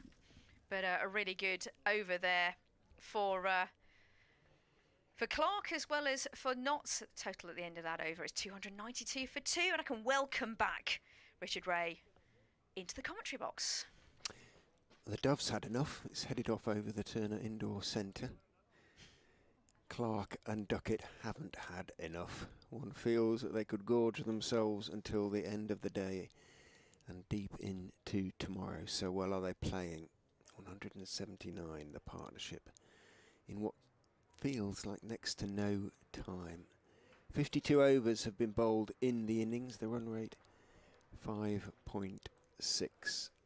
Still, Parkinson has bowled just the 4 overs. We can only assume, therefore, he is currently unable to bowl anymore. He's swinging his arms around, but you can only think that his heel is restricting what he can do. The captain, round the wicket goes Chris Wright and bowls to Duckett, who takes his bottom hand off the bat as that one swings back in towards middle and leg, and he drops it down the pitch on the on side. He incurred the wrath of umpire Watts a few minutes ago by constantly complaining that the bowlers were running down the pitch, and umpire Watts' patience seemed to have snapped in the end. He gave him a bit of a wigging out there. That's why I'm here. I'll decide what's right and what's wrong. You concentrate on your batting. In goes right, bowl to Duckett, who cuts down into the ground, but more or less straight to Rishi Patel at backward point. Patel stops it around the third bounce. It was travelling, and as a consequence, he gets a pat on the back from Harry Swindles, who runs across and says, well stopped. Dot ball. Duckett remains 137. 292 for 2. Right, none for 61 from 13.2. Bounds in and bowls on off stump this time, shaping back in a touch. Duckett has to defend, does so again. Patel is the fielder at backward point, this time rather more comfortable.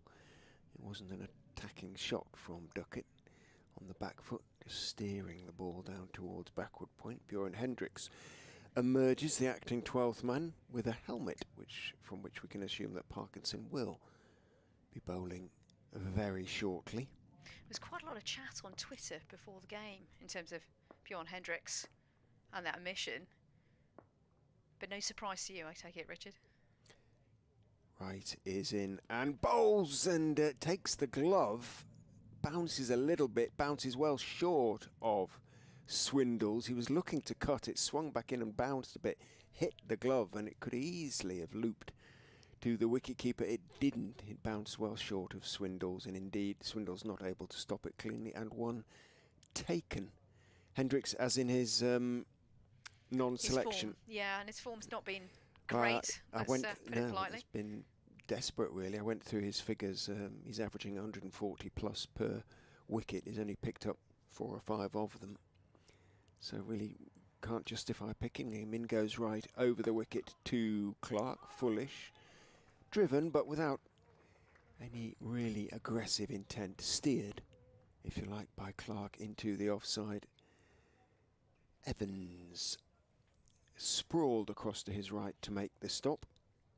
But yeah, it's been one of Leicestershire's problems. The overseas player has not, or one of them, has not delivered this season. And Leicestershire aren't a strong enough county to carry an overseas player, that is for sure. Lovely man, Bjorn Hendricks, but just hasn't worked for him with the ball in hand. Right is in, bowl short, pulled by Clark. Not really timed, but he's going to pick up 2 because it is into the gap down there at deep mid-wicket. Vian Mulder, who's been more successful as an overseas player, but still not half as successful as he or Leicestershire would have liked, picks up and fields, and Clark picks up 2. He moves on to 63. 295 for 2. Will be an update very shortly for BBC Radio Leicester.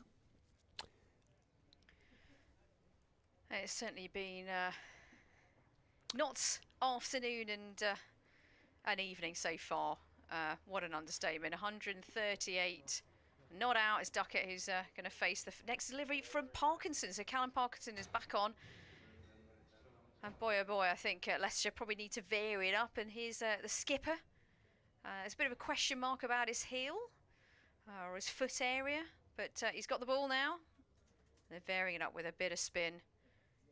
Quite rightly, I think. I think it needs to have that type of variation, really, to search for a wicket. Duckett looks around, looks for the gaps, and there's you can probably feel a few of them. When you're in that type of form, you feel like there's gaps everywhere. Parkinson just warms up a little bit and is ready to bowl the first ball of the over to Duckett. Nice fast delivery, but pushes this into the square leg area, to the deep square leg area, and a very, very easy single. One more to the total, 296 for 2. Duckett on to 139. Clark now on strike, and this partnership is 183. Yeah, it's been disappointing in some respect, but Richard, I think from a neutral's perspective, the batting from Notts has been fast and furious, for sure. Here's Parkinson to Clark, and skips down the wicket a little bit, but pushes the ball to the mid-wicket area, and there is no run.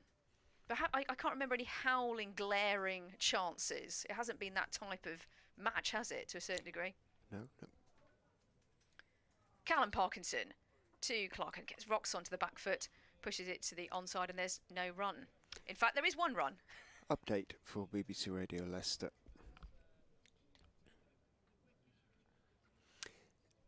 Short answer, no, they haven't. 297 for 2, 184 the partnership now for the third wicket so far between two international class batters. Ben Duckett has 139 off 146 balls. He's going to pick up another one there.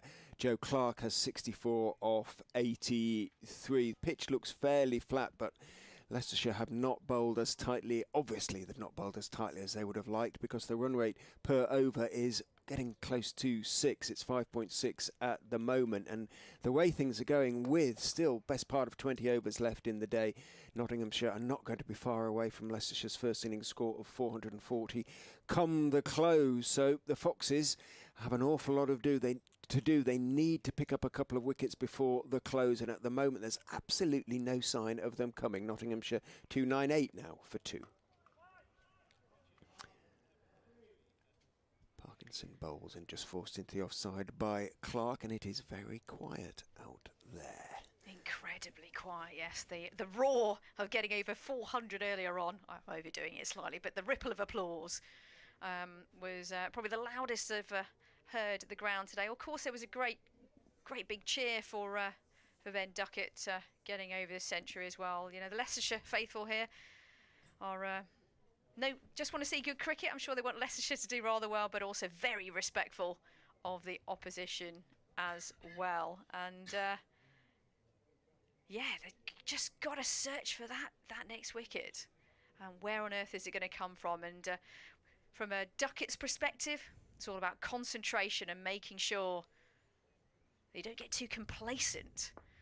And here's right from the pavilion end to Duckett, and pushes this into the onside, pushes the fielder to the left, and that was enough to go through for a quickish single.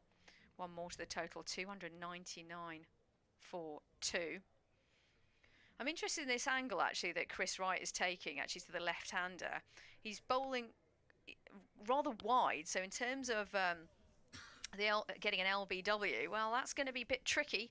He's going to have to straighten up awfully to make that happen, but in some regards it's making sure that the batsman just plays the ball, quite frankly, and gets any chance of a wicket. Here's Wright to Clark, who pulls this into the onside, but there's a fielder out there in the deep. It's Vian Mulder right out there in the deep, saving the boundary, and you can hear that ripple of applause. Why is that? Well, the 300 is up.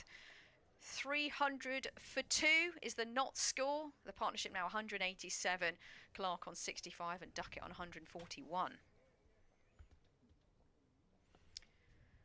Lovely scene here at the Uptonsteel County Ground, aka Grace Road.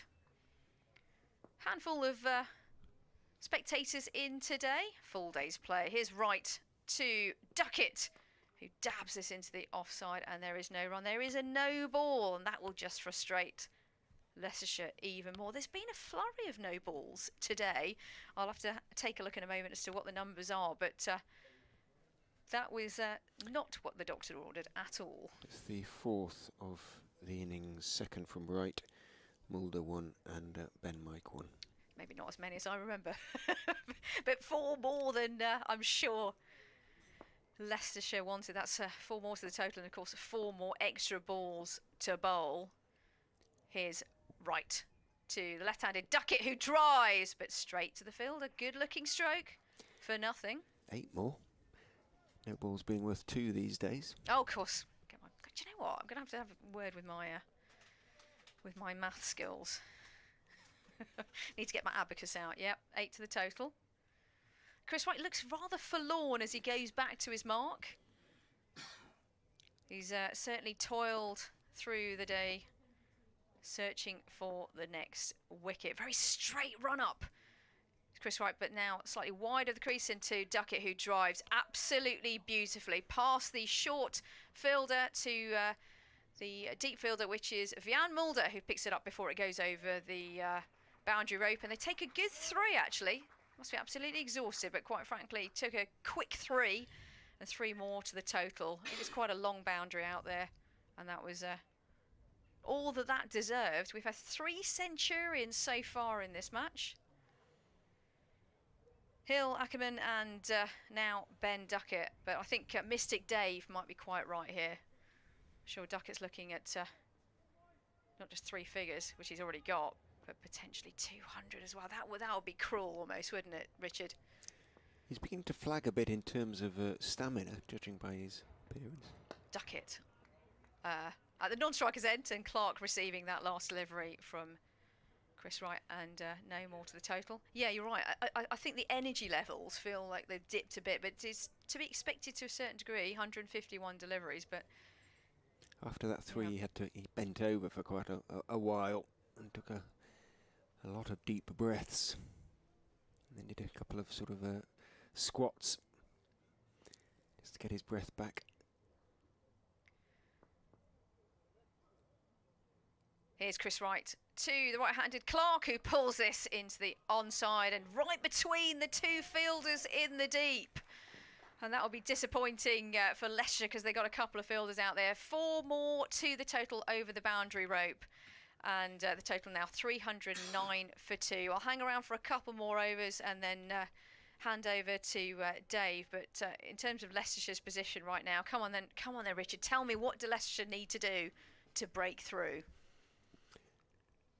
Got to manufacture a wicket somehow, or just trying to keep it as tight as you can and hope that Clark, or particularly Duckett, gets tired and loses concentration a little bit, but got to keep it tighter than it has been so far. They do look a little bit flat out there. Alternatively, you really sort of try the left field and go with someone like Hassan Azad for an over, just to see if his extraordinary brand of spin, and it is extraordinary, can somehow manufacture a wicket. Parkinson is in from the Bennett end over the wicket to Duckett, who's hitting slightly across the line with what spin there might be for Callum Parkinson, but with complete assuredness he plays it firmly out down towards mid on right, having fielded, walks in rather slowly, disconsolately perhaps, to mid off, because the right-handed Clark is on strike. Parkinson round the wicket to Clark, who clips out, or attempts to clip it out towards mid on. It's intercepted by Rishi Patel, diving to his left at short-ish mid wicket. And there is no run. He's brought a slip in, Parkinson, who is in to Clark, who again is playing it out towards mid on, this time out towards long on. In fact, there isn't a mid on.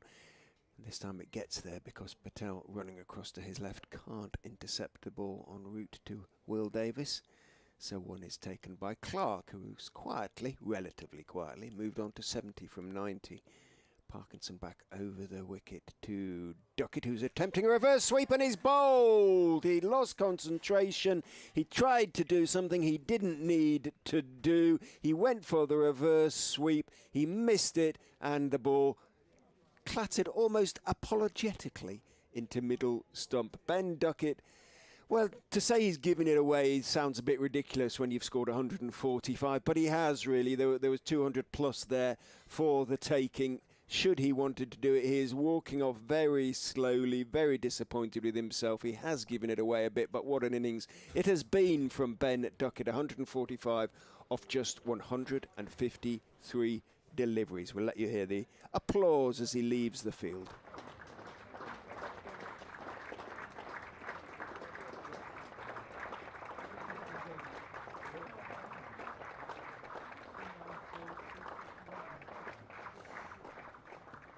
Doesn't look like a man who's just got a big 100, does he? 145. He looks very, very disappointed.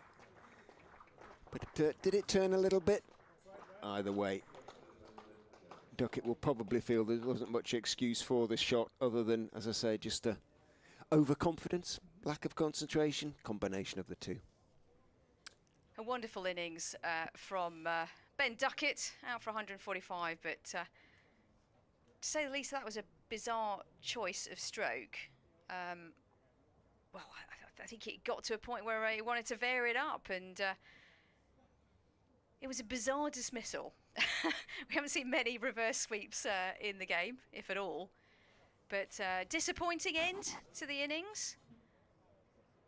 but certainly a lot of wonderful strokes in that innings. Really great to see, really wristy strokes into the onside, the offside. He should be pretty chuffed with that innings for sure.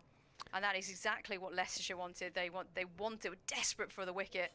But I'm sure there will be a certain degree of disappointment with Ben Duckett right now.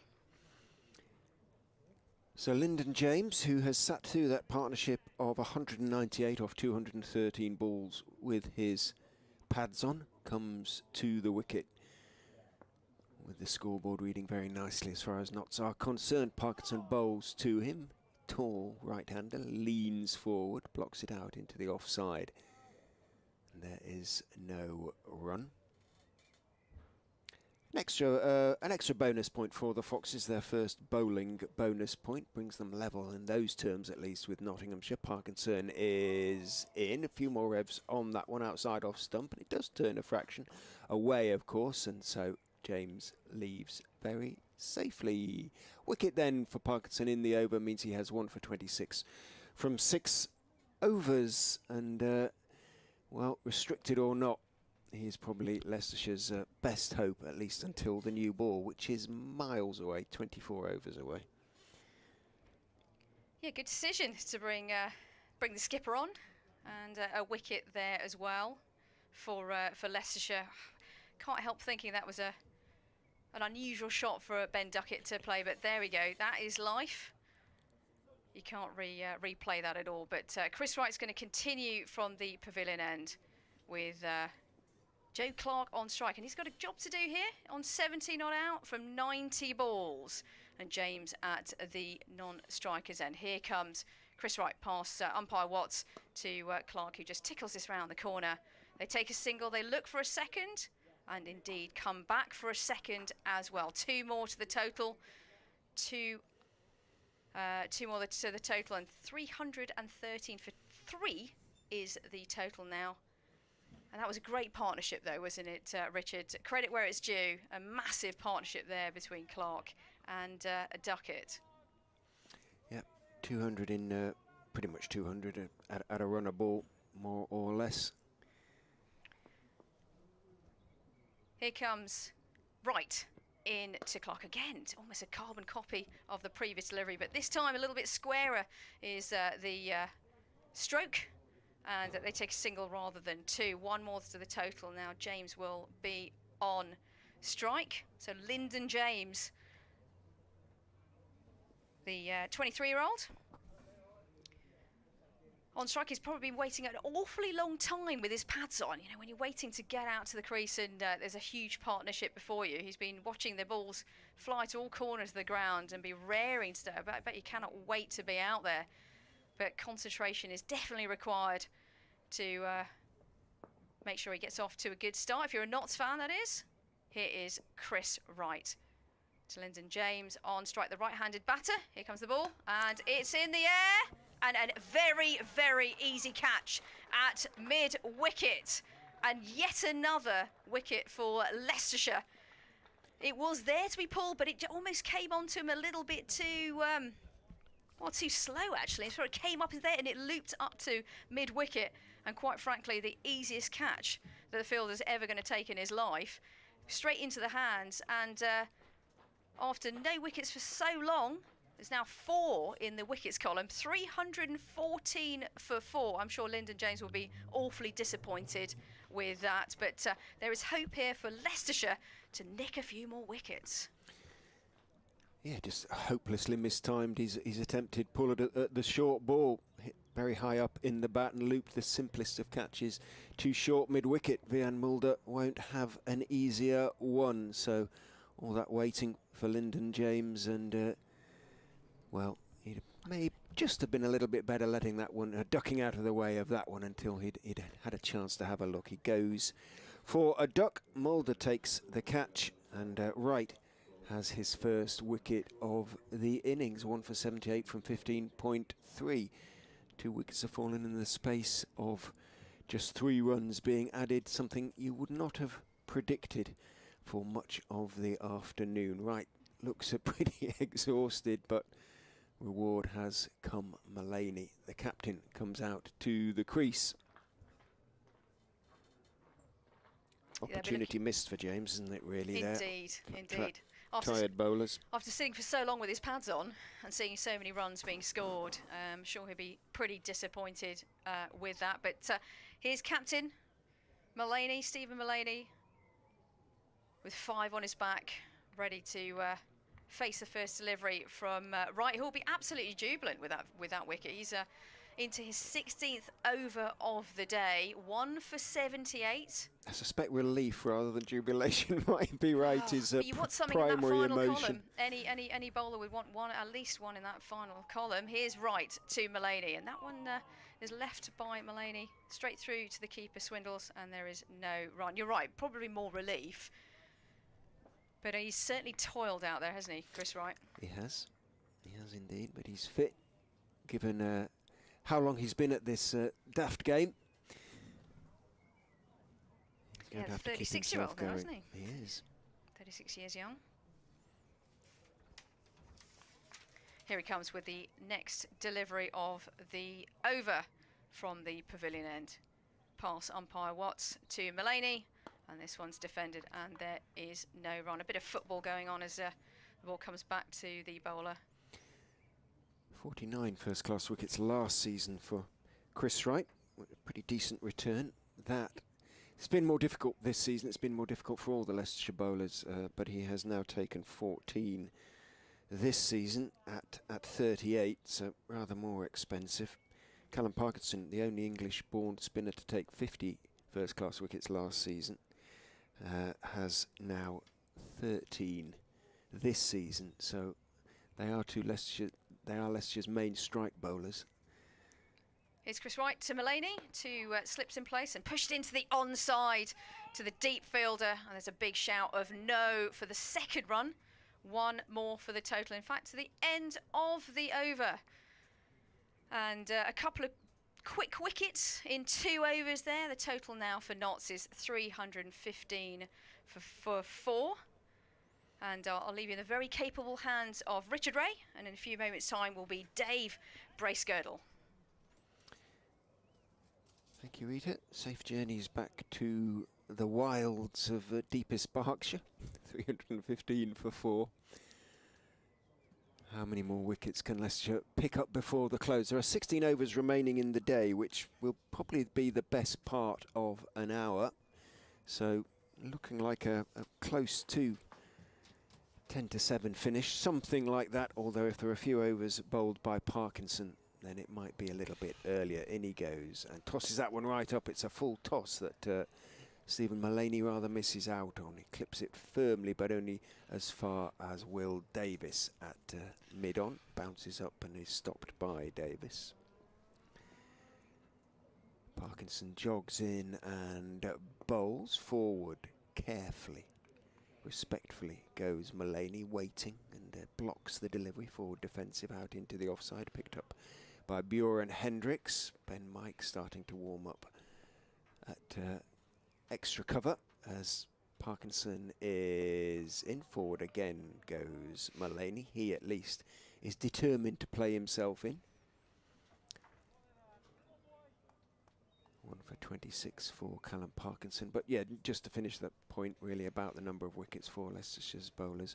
In goes Parkinson and bowls, tosses it right up, driven by Mulaney, but carefully along the ground all the way to right at mid-off. They've taken probably half the wickets they had taken at this stage last season. Probably true of a lot of bowlers across the country. The wickets have been fairly batting friendly. In goes Parkinson. Bowls, slightly cross-batted attempt to drive that one out to the offside by Mulaney. Bounces hard down into the ground. Hendricks at short extra fields, and there's no run. Parkinson just blows on his hand, then holds the ball, runs in and bowls. Mulaney is back, carefully defending again out into the offside. And my goodness, a maiden, almost as good as a wicket as far as Leicestershire have concerned. But in the last 3 or 4 overs, they have at least sort of dragged themselves back into the game. I mean, they're still 100 and what is it, 125 or so ahead. And if they can pick up a couple more wickets before the close, then they'll still maybe believe they can get Clark, that they can finish first innings roughly sort of on parity. It's quite possible. Yep, still very much on the cards for Leicestershire to do that. Just the third maiden of the innings in 58 overs. Going to be Ben Mike, brought back into the attack. He bowled one of the maidens. 10 overs, 1 maiden, 1 for 51.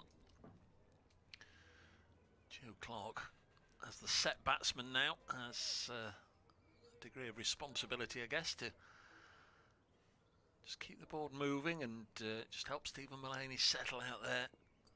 Just make sure there's not the fall of another set batsman as Mike bowls and Clark works it away behind square on the leg side. They've run the first one quickly. In fact, Clark will come back for the second, and the throw was just a little wild. In fact, I'm not entirely sure which end it was coming to. It was nowhere near the keeper, it's nowhere near the bowler. Neither was the fielder, I don't think, right between the two of them. Rishi Patel was standing, sort of trying to back up both ends in the middle of the strip, and the throw came to him. So they did get back for 2. Clark on to 75, 317 for 4. Extraordinary throw. Evans out there, I think.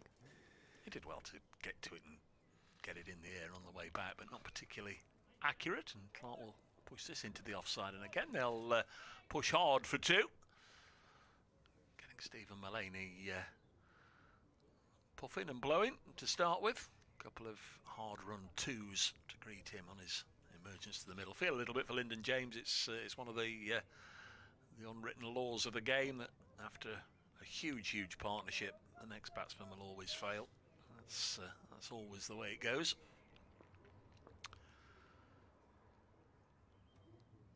A couple of batsmen certainly have been guilty of giving their wicket away. This one's fielded by the bowler Ben Mike as Clark looks to drive. Seba Mead shouldering arms to Ben Mike and losing his off bail. Ben Duckett, an ambitious looking reverse sweep, missed it and was bowled, and I suppose you can throw Lyndon James in that as well. Not yet off the mark. Short delivery from right. Probably the right shot, but just poorly executed. Hit it straight to shortish mid-wicket. Ball has been thrown to umpire Chris Watts, and there's certainly something about it that he doesn't like, because he's now marching over to have a bit of a chat about it to Russell Warren. Certainly taken a bit of a battering in the 58.3 overs in which it has been in use. It's hit the advertising hoardings plenty of times, and it's going to be changed. It is not fit. It's given up. It's had the lumps battered into it, and it is no longer perfectly spherical, at least not sufficiently so to fit through the gauges, and it is going to be changed. 58.3 overs. In the Test match, New Zealand in their second innings 187 for 5, lead England by 201. Might just be something in that if... yeah, I was going to say, if a couple more before the close and free entry tomorrow, might well be worth going, mightn't it? And just quickly, whilst I've gone to fetch another ball, I can tell you elsewhere the scores. As the games all round the country starting to come to a close. In Division 1, Hampshire 179 for 4, replying to Yorkshire's 428. Kent 204 for 3, replying to Gloucestershire's 438. Ben Compton, late of Notts, made 80. Zach Chappell, late of Notts and Leicester, he's on loan with Gloucestershire. He picked up one of the wickets to fall. Somerset 180 all out yesterday. Surrey 368 for 6 in reply, century for Rory Burns, and at Edgbaston, Warwickshire 292, Lancashire closing in on that, 265 for 8. In Division 2, Middlesex in their second innings are 86 for 2 against Derbyshire at Chesterfield. That's a lead of 108. Durham made 642 for 7 before declaring. Worcestershire 102 for 2, but they're off for bad light in the northeast. And Glamorgan are 257 for 1 at Cardiff, replying to Sussex's 376. Centuries for Eddie Byram and Colin Ingram in that one for the Welsh county. Well, umpire Watts has they've decided that of the replacement balls, the one that they've chosen isn't. They can't find one that's suitable. So umpire Watts went back into the changing room. You would think that the replacement balls would all be out there in a case, wouldn't you? Just on the other side of the boundary. But anyway, we're wasting more time. It being 6 o'clock. Do you not have a 6 o'clock? Back in To do you? There you go. Always good to startle the other commentator at the right time.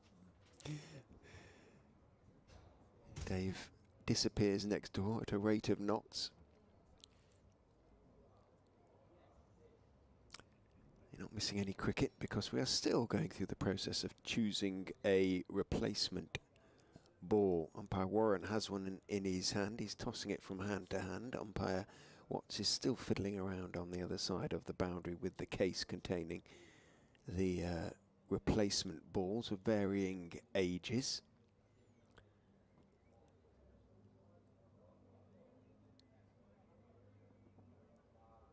Any chance of any cricket in the near future? Players all having a chat out there. Stephen Mullaney talking to Callum Parkinson. Oh, umpire Watts has decided to rejoin us.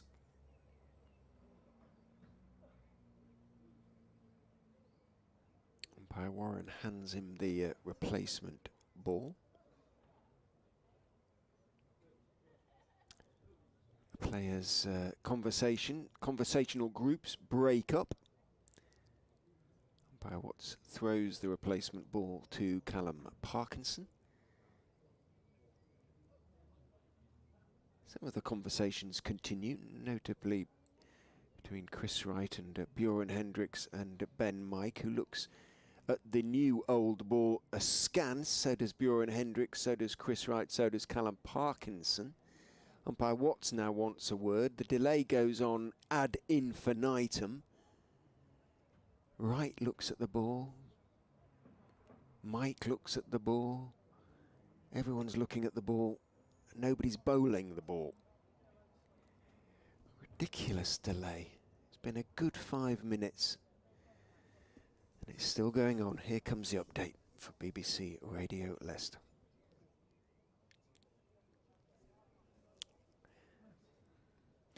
Yes, they have. The wickets, they picked up those of Ben Duckett, who played quite beautifully in going to 145 before attempting an over-ambitious reverse sweep at the bowling of Callum Parkinson. He simply missed it and was bowled for 145 off 153 balls. He'd hit 21 fours in that time. He'd put on 198 for the fourth wicket with Joe Clark. Clark is still there. He's 78, not out, but he's also lost another man, another partner, Lyndon James, who came in to replace Ben Duckett, faced only 3 balls, tried to pull a short delivery from Chris Wright. Cloth that hit high up in the bat and looped a simple catch to mid-wicket, 314 for 4. The score has moved on to 320 for 4. Clark, as I say, 78 not out. The not skipper at the wicket now, Stephen Mullaney, has won, but the Foxes will be boosted by picking up those 2 unexpected wickets, 320 for 4. Back with you on commentary. Mike bowls outside off stump. Mullaney tries to cut it away and misses. And I'm just saying, Dave, that ridiculous delay of about 6 or 7 minutes that seems completely unnecessary. Why it took that long, I have no idea. No. And if BBC Radio Leicester are listening, we could possibly lose the feed. It would be much appreciated. Ben Mike is in and bowls full and clipped away off middle leg by Mullaney down towards deep backward square. Good throw this time from Sam Evans. At least it's not in the middle of the pitch. And 1 is taken. End of the over, 321 for 4. In all seriousness, there's been so many ball changes this year that that suitcase that appears at all the first-class grounds whilst games were on, they must be running low on balls that have been put in there with you know, whatever it may be, 5 overs old, 10 overs old, 20, 30, 40. They must be getting low on their stock of used balls to replace them. There's Parkinson from the Bennett end, slow left arm round the wicket, and Mulaney's clipped this one just short mid-wicket. Didn't quite reach Rishi Patel. 321 for 4, so not sort of 119 behind. Mulaney has 2. Here's Parkinson again.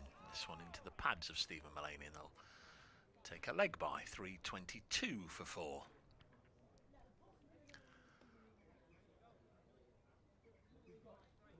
At least the constant swapping over from right-hander to left-hander is on pause for the time being, but another wicket and we'll get back into that sort of territory. Tom Moore's doing next. He's a lefty, so too Liam Patterson-White and James Pattinson.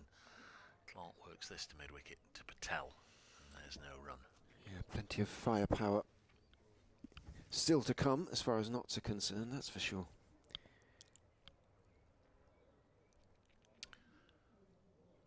Point situation is currently 6 apiece. That's as nicely fielded by Parkinson off his own bowling as Clark looked to push it just to the onside of straight.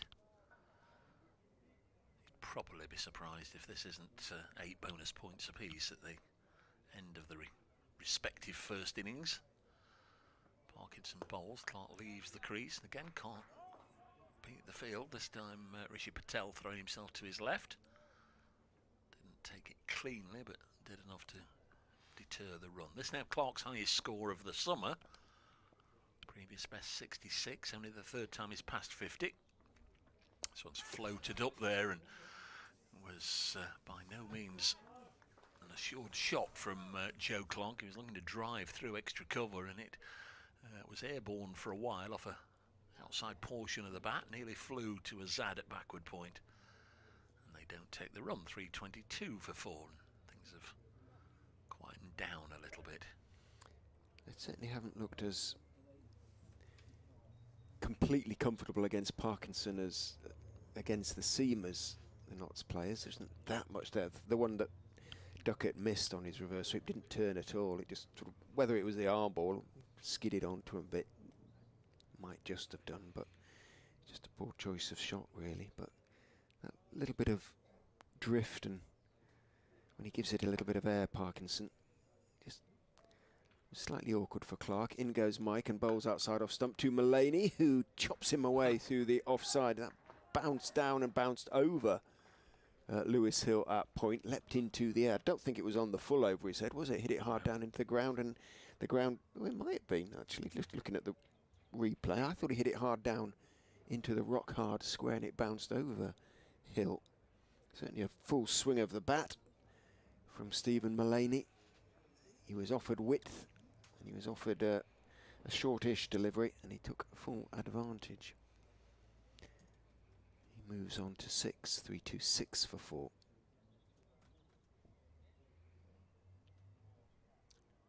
Mike 1 for 61 from his 11.1 overs. Starts with a loose one. Runs away from us and bowls short, hit up into the air on the leg side, but it's going to bounce safely away towards deep backward square. There isn't a deep backward square, just a Zad down there at long leg. Has to run around in front of the electronic scoreboard, a good 20 yards or so to his left. Picks up, gets his throw away. 2 taken by Mulaney, moves on to 8. We've had more than 100 runs in this session already. 218 for 2 at tea. 110 to go with 197 in the afternoon session. 100 in the morning session, which we thought was quite good, but it was... Well, it's 121 in the morning, wasn't it? In goes Mike and bowls. Foolish, driven, but doesn't follow, really punch it through. Mulaney guides it through. And there is no run. 340 to 440, and then 21 without loss. I forgot about the 21 that Notts scored. So we've had, is this right, 428 for 6 today? With 12 and a half overs still to be played. So we 428 for 6. It's not impossible. We could get somewhere close to 500. In goes Mike, and bowls pulled by Mullaney. Well, there's 4 of those, 4 more to add to that total. This time there was absolutely no mistiming. The ball from Stephen Mullaney looks belligerent and determined to crack on. And that just short enough for Mullaney, not a tall man, to pull it away dismissively to the mid-wicket boundary for 4. Yes, he's been in fine. Well, I say he's been in fine form. He's been very much hit or miss. If he gets in double figures, he almost gets to 3 figures. Mike is in, bowls a bouncer, very short, over the head of Mullaney, who ducks underneath it, taken on the second bounce. So loopy was the bounce by Swindles behind the stumps. 3 more runs will give Mullaney 500 in the first class runs for the season. He's averaging 60. He started with 192 in the first game. That gives you a bit of a boost, and then he got, bizarrely enough, another 192 at Lords. As I say, 92 in the first innings, and then 100 not out in the second. So that's 384, and the other games, his other innings, just about 100 in total. Point has gone back to the boundary as Mike is in to Mullaney, bowls onto his legs. Mid-wicket isn't there, so Mullaney can just calmly turn it to mid-wicket. Parkinson has to run across from mid-on to field. Mullaney takes 1 and keeps the strike. 3-3-3 for 4. Mullaney has 13, Clark 78. Still a little bemused by the concussion substitute rules, regulations, non-arrival or whatever it may be. It's a little mystifying that if somebody has been nominated to come into the game at 11 o'clock in the morning, that they're not here by 6 o'clock at night. I suppose if it's just a question of fielding today, it isn't a sort of game-changing factor, is it? He's not going to make a game-changing contribution, unlikely to anyway.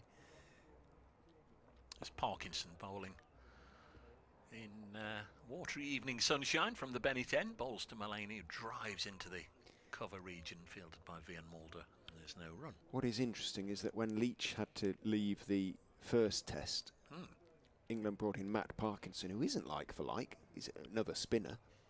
Next ball worked away through mid-wicket. Now there's nobody out there, so Patel has to go and chase after it. Got those legs pumping, and they will run 3. We've had a lot of boundaries today, but we've also had, I would say, more than our fair share of 3s, and I'm sure the batsmen know about it. They've had to do a lot of running today.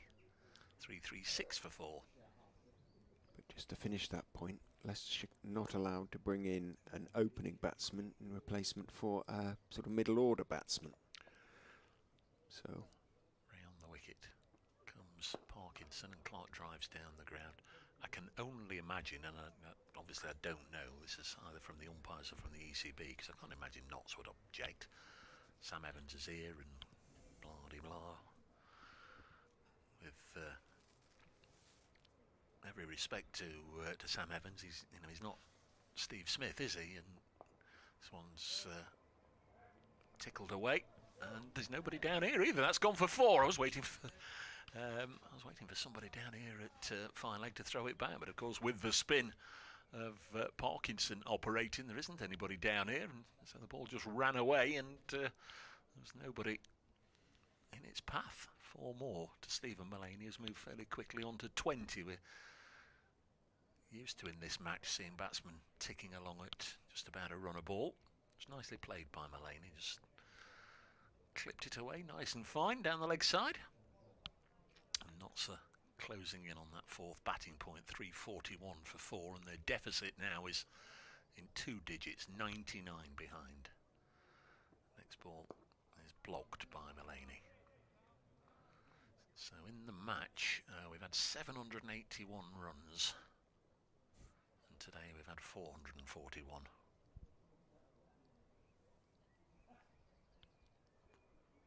Mullaney on 20. With 11 overs to go after this Parkinson delivery. tosses it up, and Mulaney will drive, and there was enough pace on that to beat the fielder. Who's that down on the ground? Is that Ben Mike? I believe so. It got a hand to it, got a finger to it. He gets up in instalments and has a word with one or two of his teammates. And yeah, he had a look at the fingers. I was just waiting for that because it went for 4. He's looking at it now with a little more concern. That must have stung because he's fairly close in there at shortish extra cover and was absolutely hammered in that direction by Mulaney, and it still went for 4 even though he got a finger on it.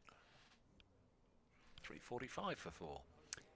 Well, he's got to shake it off because he's continuing his bowling now. 12 overs, 1 for 68. I think it was his left hand, so it was, yeah. Should be okay. He's got a slip in for Clark, which is a definition of optimism. Bowls, short ball. Clark just turns his head to the left, drops his right shoulder, lets it go over his right shoulder. But a slightly better bouncer from Mike, straighter, not quite as high. Yeah, you mentioned the Jack Leach and the Matt Parkinson call-up. I wondered, and perhaps blind optimism, I just wondered if Liam Patterson-White might get the call. Slow left armour, like for like in that sense. Mike is in, bowls outside off stump. Again, Clark declines the invitation to try and crack it away, pulls his bat out of the line of the ball. And the and week of course before... his twin, Callum, left arm spin as well. Yeah, but the week before, he had played for the first class counties 11 at Chelmsford, got 4 wickets against the New Zealanders. Understand at least James Taylor was there. I don't know about any of the other so-called scouts or selectors. Well, he's not anymore, is he? He was then. He was then. Okay. It's since then that he's stepped away. Mike is in, bowls full, but drifting onto middle and leg, and with utter certainty dispatched by Clark through mid-wicket, races away to the boundary in front of the meet for 4. Used the pace of the delivery, let it come on to him, just punched it away. Yes. And on this very fast outfield, he beat the infield. It's almost certainly goodbye. Yes, he was at that game with a beady watching eye to look for potential, either tapped or untapped. And of course, the first class counties 11 beat the New Zealanders, which was a great boost for them, a great tonic for them. Liam Patterson-White did well, so you just wondered perhaps if he might get the nod, but he didn't. Mike is in, bowls very short, very wide, so much so that Clark is reaching for it and not timing it. Comes off the bottom of the bat, crunches down into the ground, runs towards the sort of point area. Patel moves across from backward point to field, and for once there is no run. Remind me, I've got another update to do at 6:30. I think we're done. They might just come to me. There might be a little burst of football-related chat in our earphones. Football at this stage. Yes. What Ooh, possibly never can they stops. be talking about? It never stops. What can they be talking about? Transfers, I think. In goes Mike and bowls. Clark is on the back foot, turning a delivery out into the onside, out towards Sam Evans to bring up the 350. And another batting bonus. Point knots move on to 7.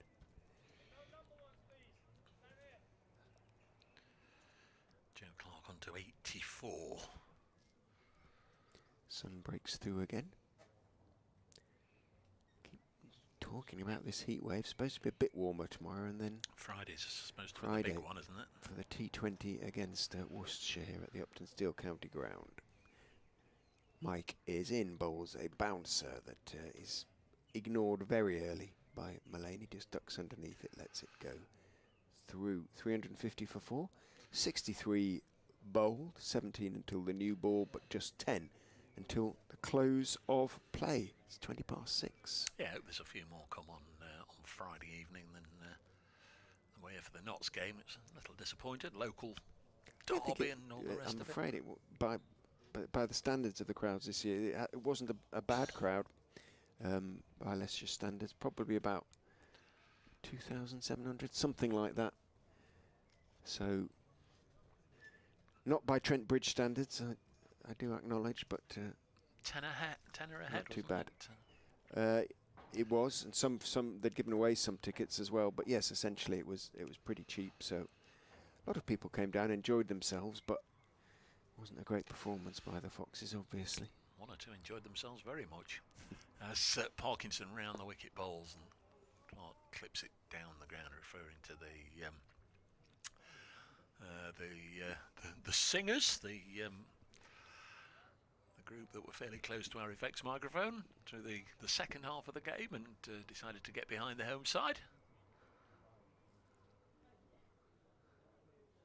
Mulaney back on strike. Got to 24 fairly quickly. Pushes this into the covers, and there's no run. Very deliberate set field for Mulaney, isn't it? As if they've been looking at the tapes and spotted a potential weakness in his game. Slip, a backward pointer, catching short extra cover and a cover behind him. This one's drilled back past the bowler, and Mulaney onto a quarter century. 352 for 4. Brings Joe Clark back on strike on 85. Saw Ben Duckett go into tea on 98. What will Clark be at stumps if he's still there? Well, that's his 86th run as he emulates what Mulaney did from the previous delivery and drives it down to long off.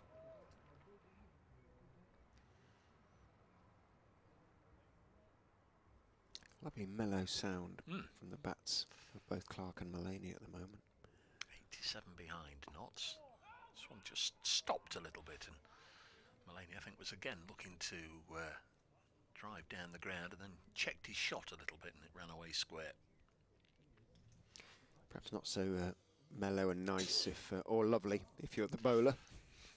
Well, we changed the ball, didn't we? I think we did. Was that for the first time in the match we've had a replacement from the suitcase, as Mulaney again plays it to point.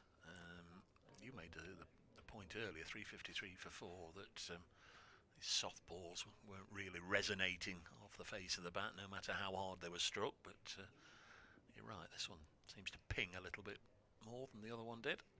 Sounds nicer, doesn't it? Clark hands his cap to umpire Watts.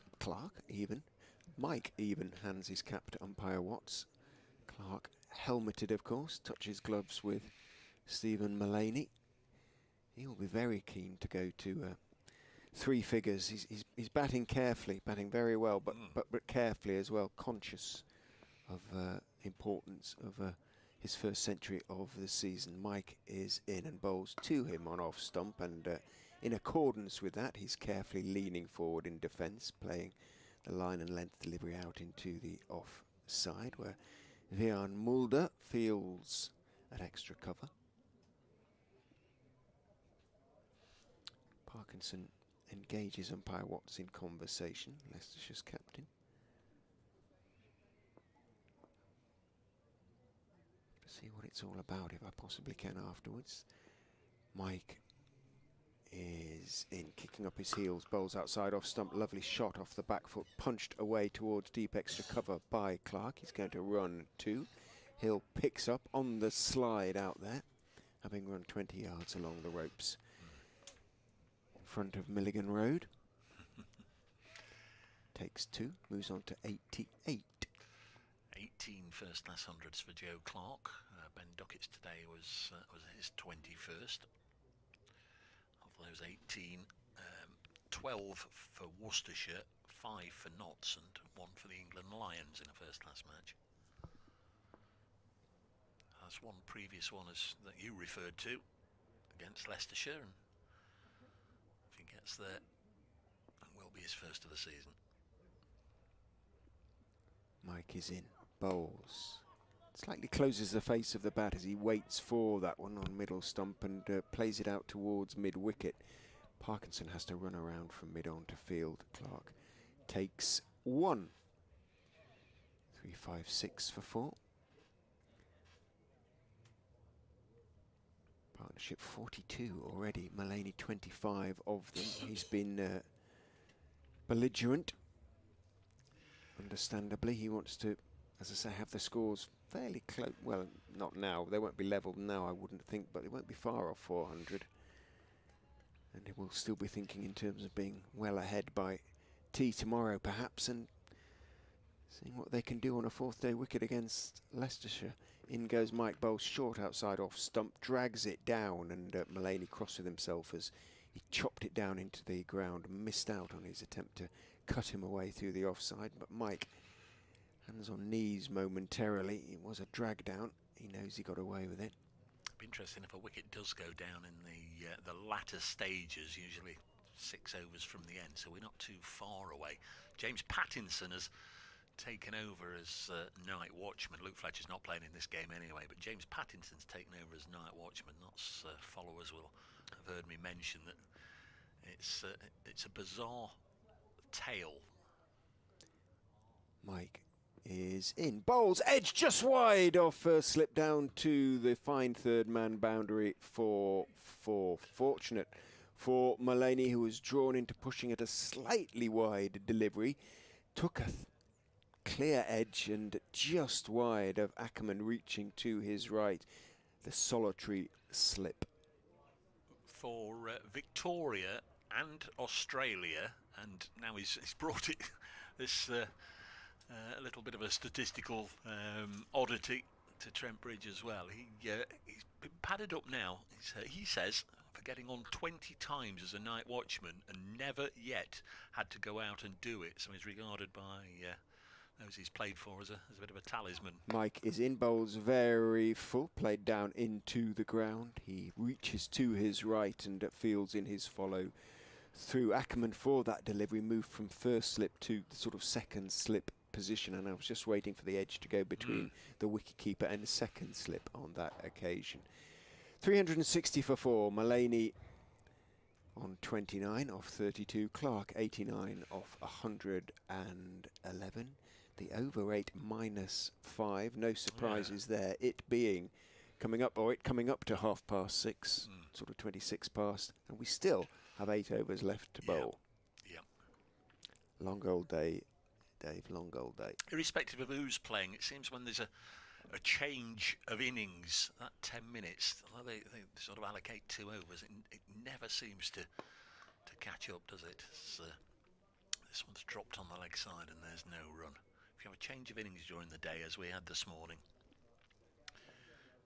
you always invariably find yourself heading towards the other side of 6:30. It's just one of those oddities. Clark on strike on 89. Can't get it past Patel. Tell you what, this over has already got well underway. We're into the third delivery already as Parkinson turns. There's only the 3 of them playing. Parkinson bowling, Clark clipping it to Patel, throws it back to the bowler. This time edged and a wicket. And Joe Clark falls for 89. Parkinson gets his man. Solid enough slip catch. I think it was Ackerman in there who took the catch. 360 for 5. And now we might see, if not so, going to send out a night watchman. But disappointment for Joe Clark as he falls to the spinner. Almost identical dismissal to the 2 we saw that Liam Patterson-White got at the back end of the first day's play. Joe Clark's played very nicely indeed, but he falls for 89. Caught Ackerman, bowled Parkinson, knocks 360 for 5. Yeah, another important breakthrough for Leicestershire, and a very disappointed Joe Clark leaves the field. He was playing carefully, as maybe that was a factor in the dismissal. He wasn't playing quite as positively as he drew close onto the 3-figure mark. Little outside edge, and Ackerman made no mistake. Two-handed, slightly to his right at slip. Wasn't able to get there in the previous over off Mullaney. Mike the bowler on that occasion. But that delivery from Parkinson that found the edge, and altogether more straightforward chance, and he made no mistake. Let's just have a quick look at the replay to see if it turned just a little bit. It was a slightly tentative defensive push on the back foot, and he'll feel, I suspect, Joe Clark, that he has to take a certain amount of responsibility there himself. Nice flight from Parkinson. It did straighten a touch. Did have to play it. He might feel he could have got forward to the pitch of the ball, trying to play it off the back foot. Furious as he went off. Joe Clark, understandably, that century this season still eludes him. Better session for the Foxes then. Although the runs continue to float, 218 for 2 at tea, 360 for 5. They've picked up 3 wickets, but they've conceded 142 runs in the process. The left-handed Tom Moores comes to the crease. Parkinson, 2 for 41 from 10.3 is in, bowls over the wicket. Ooh, little bit of turn back in. It takes the outside edge. Moores is going to pick up at least 2 as Hill sprints in pursuit, gets his throw away, having slid, picking up around about 3 yards inside the ropes down there. At third man, Moores settles for a couple. But he too was a little tentative there. He pressed forward at least, took the edge wide of Ackerman on this occasion. Parkinson in, bowls. Nice little bit of bounce, but forward went Moores nonetheless. Got right on top of it. Played it down into the crease.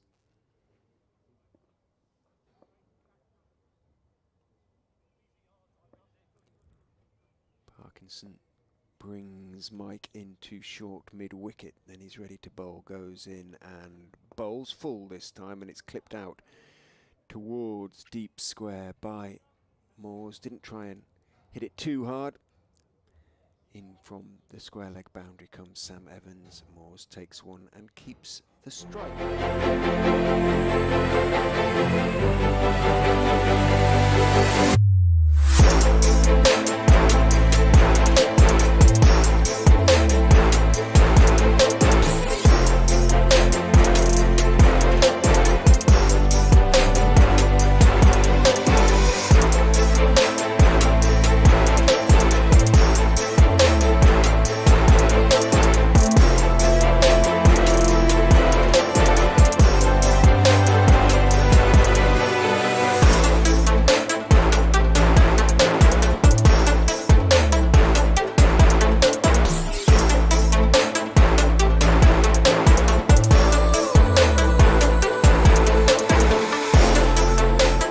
Shows in green on the electronic scoreboard. 7 overs. Best part of 30 minutes normally. Maybe 25. It's going to be very close to 7 o'clock. Davis is in, bowls outside off stump. It creeps through to Swindles and he can't take it cleanly. Forms the long barrier, bounces above the gloves and off the thigh down towards long leg. Rishi Patel goes off in pursuit and a bye is taken. 364 for 5.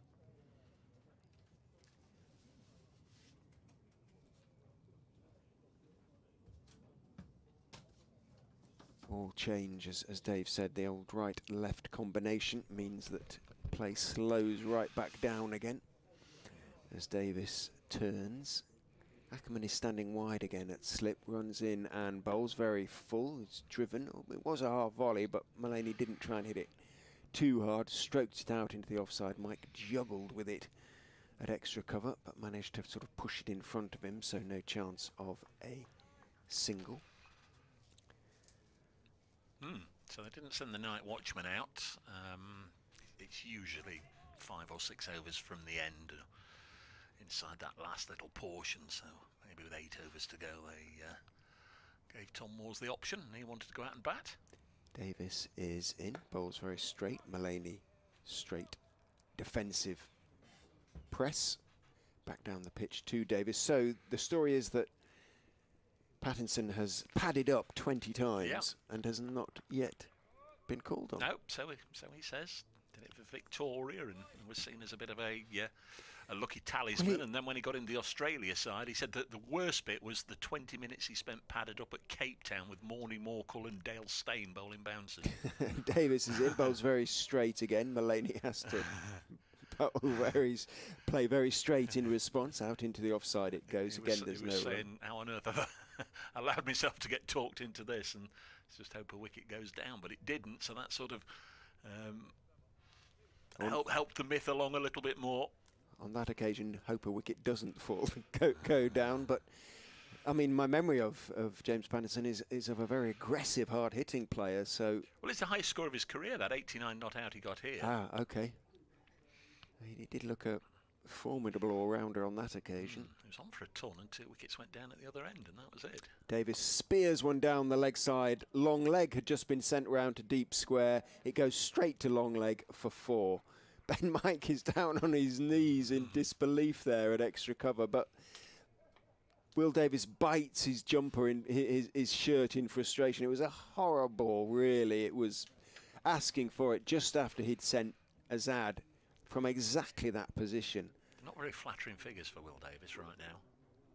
But they are a reasonably accurate reflection on his bowling. Yes, you know, I mean, that's all you can say. Yeah. You know, they're not unlucky figures per se. He is in and bowls. That's a better delivery on off stump, and Mullaney, having picked up his 4, just leans forward and pushes it out to Mike at extra cover. 12. Are we not one? Oh, the scoreboard's a little bit slow, so 12 overs, none for 76, presumably, is are Davis's figures at the moment. Well, they're 2 balls behind now. Is it frozen? They'll sort it. They'll sort it. There you go. 368 for 5. So Davis has bowled 72 balls and 72 runs have come runs from it. Still going to be Parkinson. Over 8 still showing us -5. Heaven knows what it'll be tomorrow morning when we come back. It'll be +2 or it'll be -12. It'll have lurched one way or another. 368 for 5. Still 6 overs to go, and it's almost 20 to 7. Got a short leg and a slip in for Tom Morse, who guides this away into the offside and helps himself to a single. 369 for 5. Tom Morse played his 100th T20 game on Friday evening here in the Outlaws win over the Foxes. Can be, I guess, regarded as almost one of the senior players now. Been very much part and parcel of the furniture for a while as Mullaney pushes this back to Parkinson. Chris Reed retired at the end of the 2017 season. Tom Moore's played a few games in that 2017 year, both behind the stumps in white ball and as a fielder in red ball. 369 for 5. Well, you know what I mean. Not Am as a I fielder. right in but, thinking that Reed was going off to be a head of cricket somewhere at a school? I think he went to. I think I can see a Rings board a bell. over there. I think he went to Uppingham School, and then I think Okay. he went to Repton. 369 for 5. Next ball is blocked. He was poached. We did. We have seen him. You know, this was 2017. I would say probably 2018, 19, and maybe even 2020 as you know, coming back and being a wicket-keeping coach in the summer months. This is pushed into the offside. I think I've seen him for a long time, or maybe it is just the summer school holidays that he can get away, but I certainly haven't seen him for a while. 369 for 5. Don't think he'll ever be short of any wicket-keeping coaching work as Mullaney punches this into the offside. And there's no run. Parkinson quickly threw that over. Decent over from Callum Parkinson. 12 overs, 2 for 45 for him. Yeah, had he bowled by the time he went off with his foot injury, if he had, he'd only bowled 1 or 2 overs, hasn't he? He's now bowled 12, so good work by the Leicestershire physio sorting out his foot problem. Maybe it was just a bright red half and half sock that I Richard promise thought it wasn't. was soaked in blood. It was it was glistening. It was claret. It was claret, all right. Davis is in, bowls outside off stump and goes through quite low to Harry Swindles, allowed to do so uninterrupted by Tom Moores.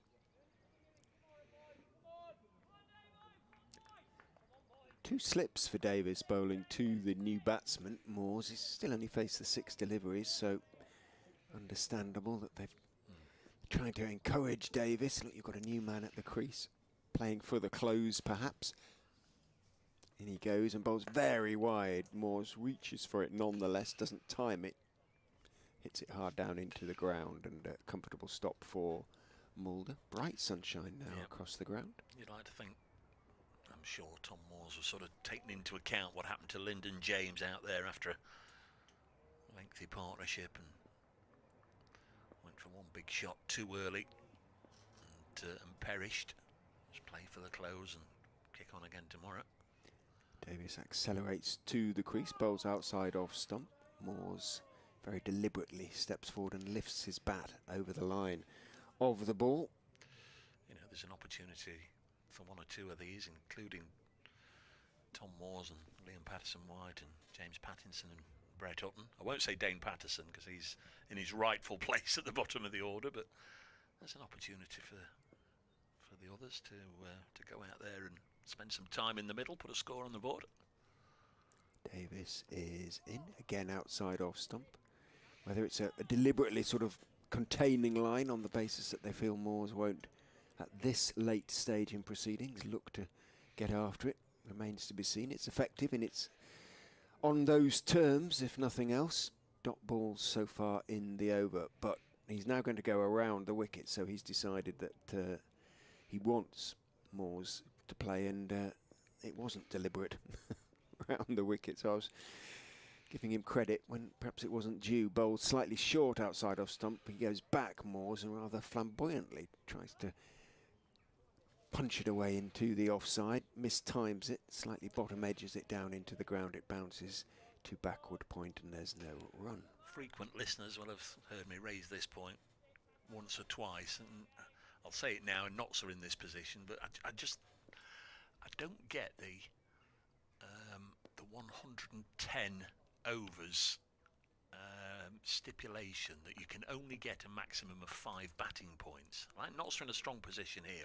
Why can't they get an extra one for reaching 450? Davis is in outside off stump, looking to swing it back into Moores. Might just have moved back in a little bit. Davis, hands on his head. He left it and let it go through, but it still missed the stumps by a good 6 inches or more. You know, they're 369 after 69 overs.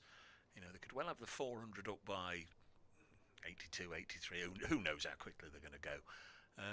But that's an awful lot of overs to push for another point. If you want to play attacking cricket and try and, you know, get another point to move yourself up the table or away from the bottom, or, you know, whatever it may be, I don't see why you should be limited to 400 and that's it. No more points. Yeah, not a bad shout, really. It would encourage further attacking batting. There's Parkinson around the wicket. This one's deflected behind square by Mullaney. There's no run. Whether we're finished or not, I shall have to do another update into the sports show at 5 to 7 because they finish at 7 o'clock. And they'll want a final update. Next one is played by Mullaney out into the offside. What's been your latest finish this season? I think maybe getting close to it. I can't remember. We had a 5-2-7 earlier this. Well, obviously earlier this season, but back in April. But we had to stop in the end. We didn't have the full allocation of overs because the sun actually set behind those trees over there. Parkinson now to Moores, who's on 4. He blocks this one. Don't think. Well, I know we haven't gone deep enough into a third or a third day to request the extra half an hour. They can be the really late ones, can't they? Whether you win or you lose, claim the extra half an hour and go to the very end of that. This one's blocked. I think we've had a 7 o'clock, but I can't remember where or when. You kind of don't mind the extra half hour in those circumstances because the prospect of the following day off is not to be sneezed at. See there, that's well timed. Mention the word sneeze. Excuse me. Next ball to Moores, who defends this. Dave sneezes. How long have you been a magician? You're a wizard. Don't know where that came from. 370 for 5.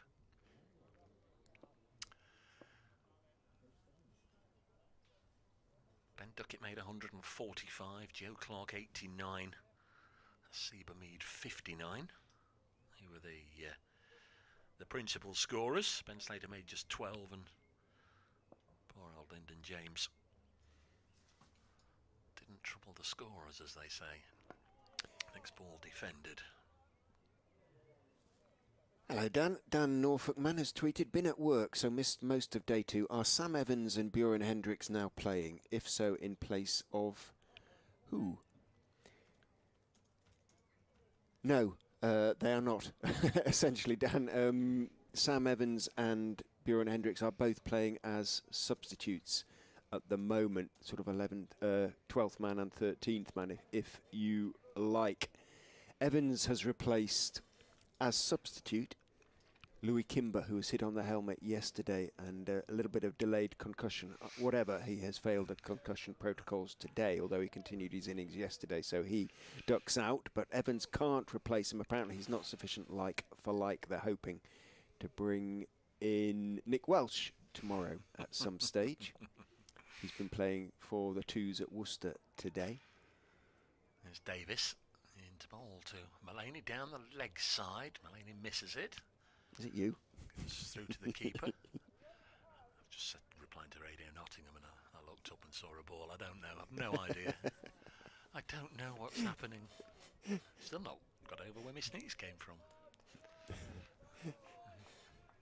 And Hendricks has been playing because, well, he's been acting 12th man in those circumstances because Evans' 12th man has been being used all day. Davis is in, bowls very full, driven back towards him. He tries, as bowlers are wont to do, to deflect the return onto the stumps, but Mullaney, far too old a hand to be caught that way, is back in his crease, and anyway, the deflection onto, the attempted deflection, missed. Robert Coe tweeted as well, enjoying the coverage, good performance so far from County. That was earlier today, have to say, although they have fought back a little bit in this session. Yeah, 3 wickets in the session. Davis is in, bowls a sort of half volley onto the legs of Mullaney, who clips him away down towards deep backward square. Hassan Azad gets there first, and a single is taken. That's 471 for 7 today so far, with 2 overs left. Value for your money if you came to watch today. Robert's dad Jeff enjoyed a hospitality day yesterday as an invitation from former Leicestershire player and namesake Jeff Coe. Oh, good. Hope you had a good time. Round the wicket goes Davis. Bowls outside off stump, cut away or attempted to be cut away by Tom Moores. Rather picks out the fielder there at backward point, who I think is Evans, up from the boundary. So it is. Dot ball. 2 point. He says, hesitating in case the scoreboard was a little bit behind. It isn't. 2.2 overs remain in the day. 14 deliveries. Davis, elbows jutting, runs in and bowls outside off stump. It rather limps through a tired delivery. Goes into the gloves on the second bounce of Harry Swindles. 52 boundaries off the bat in this innings. I suspect a couple more amongst the bunch of buys and leg buys, and that's just in the Nottinghamshire innings. We had 90 minutes of Leicestershire making mayhem this morning, so crikey, it's going to be getting on towards 65 boundaries in the day. Davis is in outside off stump. For a second I thought Moores was going to step out and try and cream that away through the offside. He stepped out all right, but decided discretion, very much the better part of valour, and let it go through. End of the over, just the single from it for Will Davis. Even so, none for 73 from 14 overs. For him, 371 for 5. Day 3 tomorrow morning, folks, at 11 o'clock. Very much look forward to you joining us then. See where this game can possibly go. Can Notts have a good morning session and get a lead? Put Leicestershire under a bit of pressure, or will the Foxes fight back as Parkinson bowls the penultimate over, or begins the penultimate over, bowling to Mullaney, who clips it to mid-wicket where Patel fields. He was bowled by namesake Samit in the Blast game the other night, when Patel bowling to Patel. tell. Next ball, Parkinson bowls to Mullaney. Captain to captain. Skipper to skipper. Leader to leader. Mullaney pushes it back. Fellow Lancastrians. Callum start with Lancashire, but didn't play. Tossed up and steered into the offside. Mullaney just played a very small amount of games for Lancashire, 3 or 4 matches. 371 for 5. In fact, I don't think the board's changed now. 372 for 5.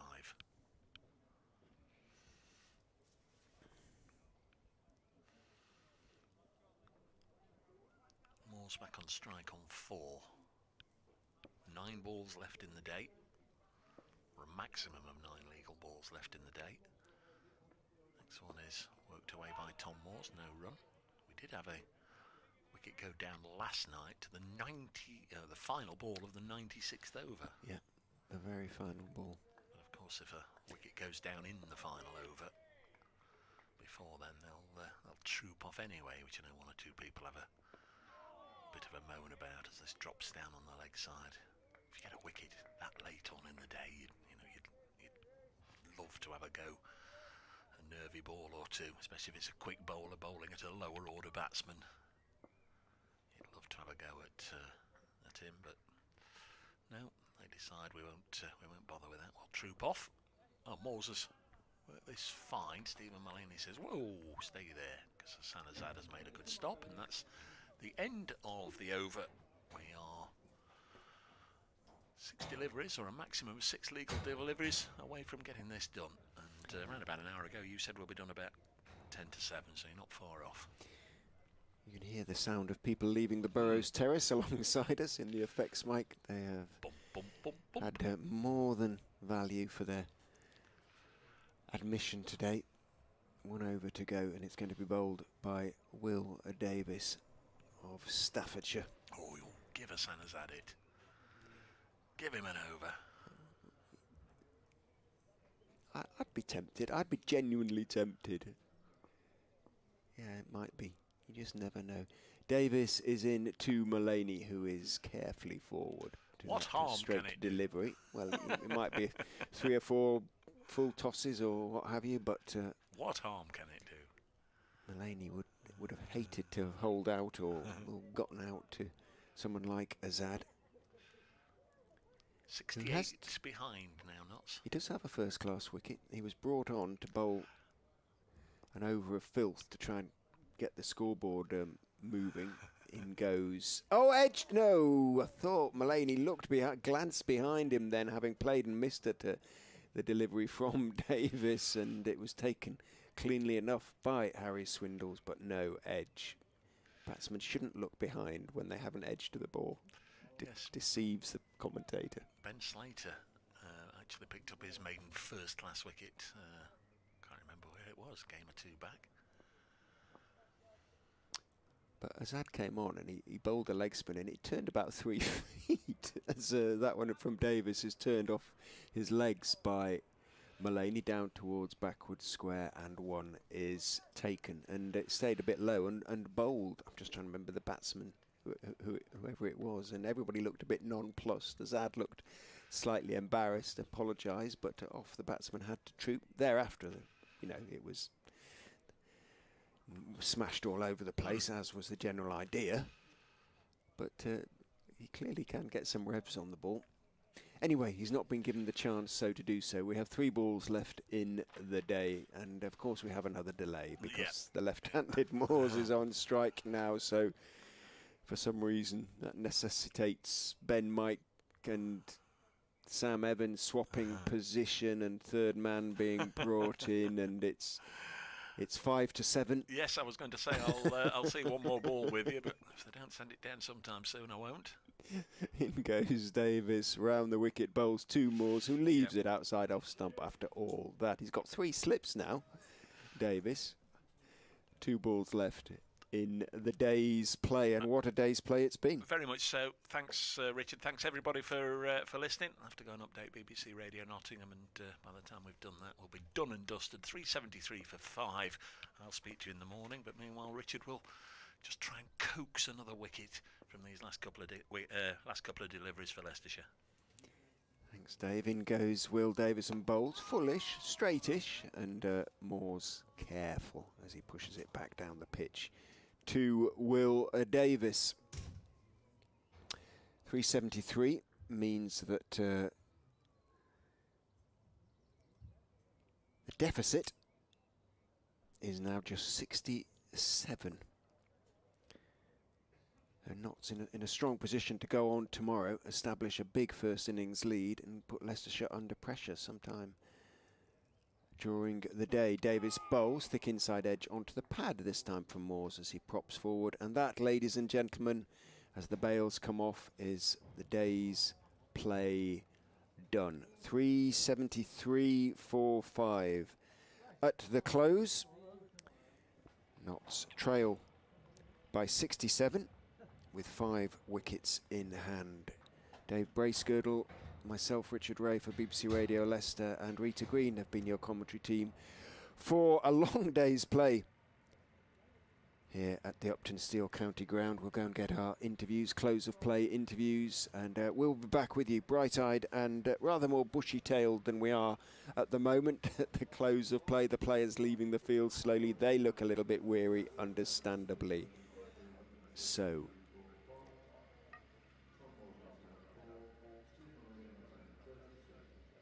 Thank you for attending, says the scoreboard. Have a safe journey home.